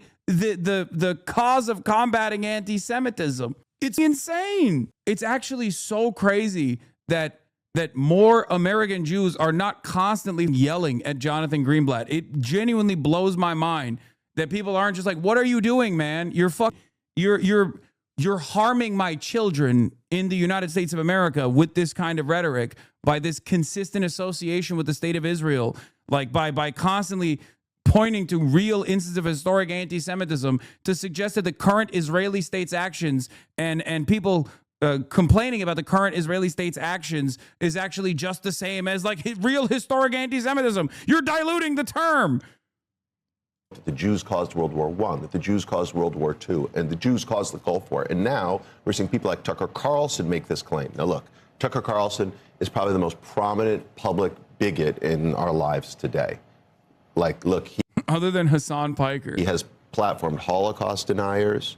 He's platformed virulent anti-Semites. He's engaged in this kind of rhetoric for a long time. So it shouldn't be surprised that he goes there. But I think, to be honest with you, there's a reasonable debate to have about this war. There's a reasonable debate to have, like, how's it being prosecuted? Do we understand what the objectives are, et cetera? But it's unreasonable to suggest that President Trump is being manipulated by a small group of people. Oh, my God. Before you accuse someone of blood libel, you might want to check if there's actual blood. If there is, it might not be a libel. It might just be a thing that happened. For instance, Netanyahu kills babies. Blood libel? Question mark. Well, let's check if there are dead babies. There are. In that case, that thing happened. Big dog. You know what I mean? At that point, I mean, and he'll never say anything mean about Donald Trump, obviously. But it's so funny. It's so funny to just be like, yeah, every single, and I mean every single government official, Democrat and Republican alike, has openly come to the conclusion that Israel was responsible for this war in Iran. Now I'm going to get mad at people that heard that and are saying, wow, Israel is responsible with this war with Iran. And as a matter of fact, the irony here also is that there are people who are saying Israel goaded America into finally going to war with Iran, and that's a good thing, which of course is not anti-Semitic. But if you say Israel goaded America into finally waging war against Iran, and that's a bad thing, then it's like, whoa, whoa, whoa, whoa, cut it with the anti-Semitism. Whoa, what the? Can you be so? Have you ever thought about how this would make me feel? Like, it's crazy. It's crazy. And everyone can see it. So who is this for is the question. I wrote about how mainstream Jewish institutions are making a genuinely dangerous mistake by conflating Israel and Jews. These orgs are exposing American Jews to an anti-Semitic mass politics we haven't had to worry about for a long time. 100%. 100%. The more and more Israel and Jews are associated in the mainstream media, poll numbers like this will reflect thoughts about Jews. Exactly. Exactly. A lot of these guys are boomers. Okay? A lot of these guys are boomers. I was actually... There is an association here that's not dissimilar to the way people say I'm like anti-black as well. People just like feed into that nonsense when I spend every day, and I will continue to spend every day combating anti-blackness and white supremacy in this goddamn community in the same way that I combat anti-Semitism as a community. And then you got, institutions that call themselves Jewish advocacy organizations that are actually just Israel advocacy organizations that turn around and say Hasan is an anti-Semite. And then that just continues. It just continues growing. It snowballs into this thing in and of itself. And the same thing happens with a lot of radlib / woke / adjacent communities where people just go, oh, dude, Hasan, oh, you mean that anti-black guy? It's crazy. It's crazy. Net favorability of Israel is at minus 14%, man. It's over. It's over. It's time for every American Jewish person who is legitimately terrified of anti-Semitism to cut the shit out.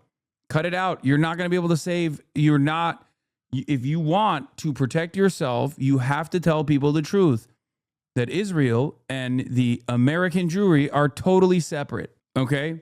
That's it. You cannot, and if you still continue to identify with it, you can't stop people from also reacting that way. Okay? I don't think you can fight racism and say there's a permissible racism in society as an objective observation. It's sympathetic to the status quo, in my opinion. I hate when people jump on my comments and attack you. We're all anti-black. We cannot swim around in water and not get wet. It's the oxygen we breathe in, something we have to unpack and reject every day. Chatter, I don't know what else to say. It's just the Overton window, okay? It's not prescriptive. It's descriptive. It's literally descriptive. It is a description of the realities that we exist in. I'm not saying it's a good thing. I'm saying it's a bad thing, okay? I have to be able to describe white supremacist constructs in this community as an anti-white supremacist political commentator. Please. It's crazy. My job is to educate white people, okay? My job is to educate white people. Well, my job is to educate everyone. But on the issue of anti-blackness, my job is to educate white people who are the ones who are demonstrating anti-blackness without a second thought in their minds, okay?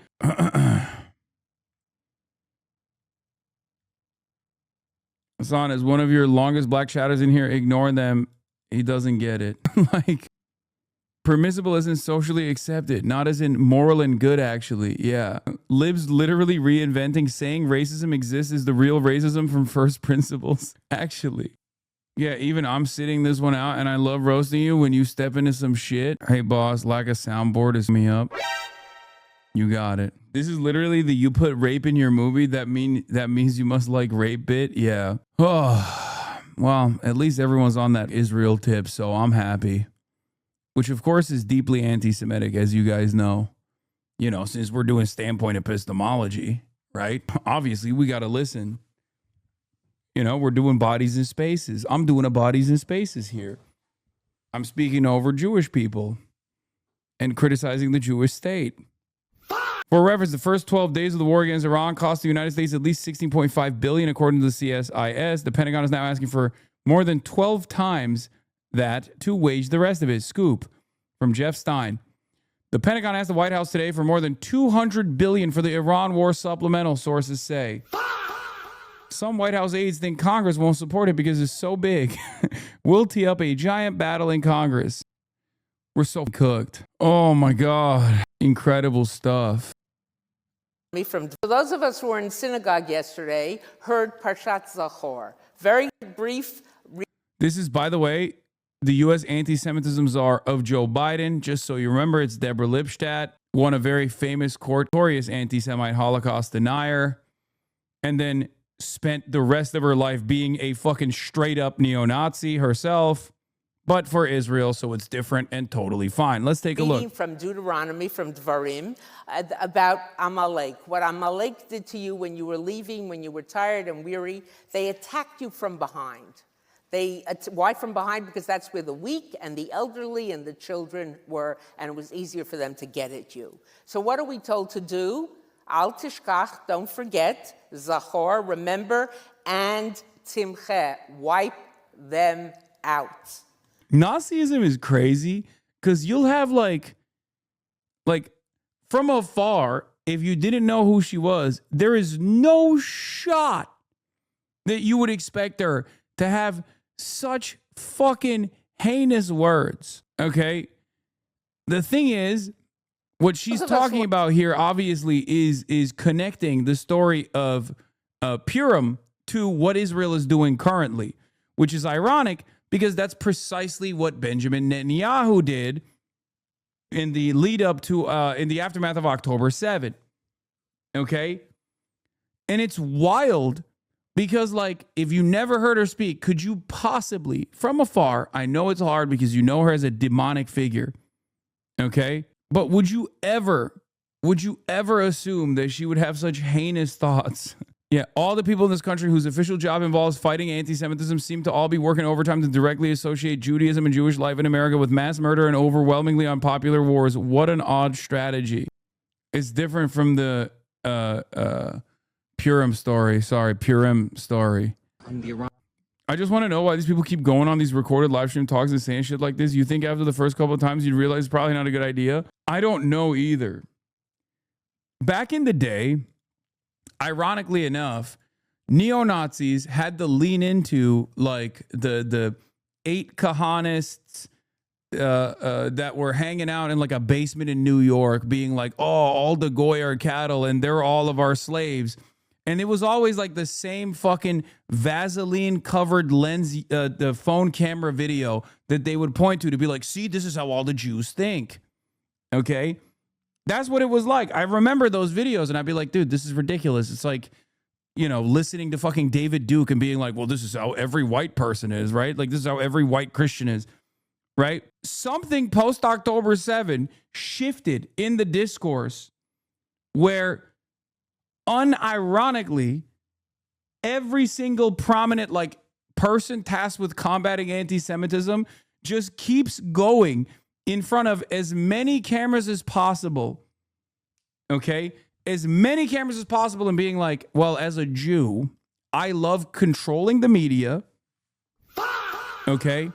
Like lying about the power that they may or may not have. They don't, right? And also, I love manipulating the American government into waging my wars. And it's like, why would you say that? Why is that a thing that you're saying? Are you fucking insane? It's not even true. Why are you saying this? It blows my fucking mind. Yeah, Sarah Hurwitz was another famous case of that too. Like every other week, there's another like American Zionist conference, American Jewish Committee, and they'll sit in front of like these panels and they'll just be like, don't you guys love it when we silence pro-Palestinian voices all the time? Don't you think it's awesome? We should literally stop teaching people about the Holocaust because these fucking dumb Americans learned the wrong lesson and are applying it to the barbaric, monstrous Arabs. I mean, I'm paraphrasing here, but that was pretty much what Sarah Hurwitz said, okay? She worked in the Obama administration. What a psychotic thing to say. Like, Chuck Schumer, the only time he's ever excited is when he's sitting in front of a banner. He's sitting in front of a banner that's like another, supposedly closed door meeting and going, my job is to give Israel unlimited funds and unlimited weapons so we can wage its holy wars. We must complete the job. My job is that, nothing else. I, Chuck Schumer, hate doing things for Americans. I love the state of Israel. I'm going to make every single tax donation that Americans have made to the state go to Israel directly, where they have health care. I want Israelis to have health care. I will always stand against Americans getting health care with the same tax dollars. Yeah. Netanyahu and Greenblatt will spend 23 hours of the day saying control the media conspiracy or anti-Semitic, then in the 24th hour talk in front of 100 cameras about how successful their Jewish ban on TikTok free speech campaign was. Yeah. Or like that other guy who went on CNBC and was like, Americans have had free speech for far too long, with the thickest Israeli accent too. He's like, America, in order to save free speech, we must stop the Americans from having free speech against Israel. It has gone too far. Like, that's going to be burned into the fucking collective consciousness of every single person that didn't go to Jewish camp when they were growing up and think that Israel has to exist. Okay? That person is going to hear that and go, oh my God, everything that I heard about like Jewish conspiracies might have been real. What the fuck is this? It's crazy. Get out of the fucking bubble, man. Get out of the fucking bubble. You're out of your mind. I mean, it's already unconscionable to begin with, but it's just so nutty. Yeah, this is the Sarah Hurwitz video. Christians are Christianizing the Roman Empire. Who's stopping us? Those Jews who won't convert. We, the communists, are bringing about the great brotherhood of man and the revolution. And who's stopping us? These capitalist Jews. We, the Germans, are bringing about the great Aryan. That's also really disgusting to say about socialism, which was objectively like the Nazis literally associated communism with Jews. Okay, that was it was Jewish Bolshevism, right? There was a little bit of truth to it, and I don't mean it in a bad way. I mean it in a good way. Obviously, I'm very sympathetic, but it is pretty funny to also then turn around and be like, well, communism, the famously anti-Semitic state religion, like, it's so dumb. Yeah, Nazis today still do this, by the way. They still use Judeo-Bolshevism in certain Nazi discourses. USSR was heavily anti-Jewish. Mélenchon helped them cross into Europe. Jean-Luc Mélenchon. Or, you're talking about, okay. I thought you were talking about fucking, not that one. No. I'm sorry. My mind went to my mind went to the fucking current discourse in French politics, which is Mélenchon is anti-Semitic. USSR is anti-Zionist, not anti-Jewish. USSR wasn't even anti-Zionist at the inception of the nation state. USSR was helpful and big L for the USSR, but they literally trafficked weapons. He said Epstein and not Epstein. Lol, no joke. I know they hit Corbyn with that too. Anyway, all right, I'm tired. The Jewish Autonomous Oblast, the true Israel? Yeah, that's right. That is the real Israel. All right, I'm tired and half day.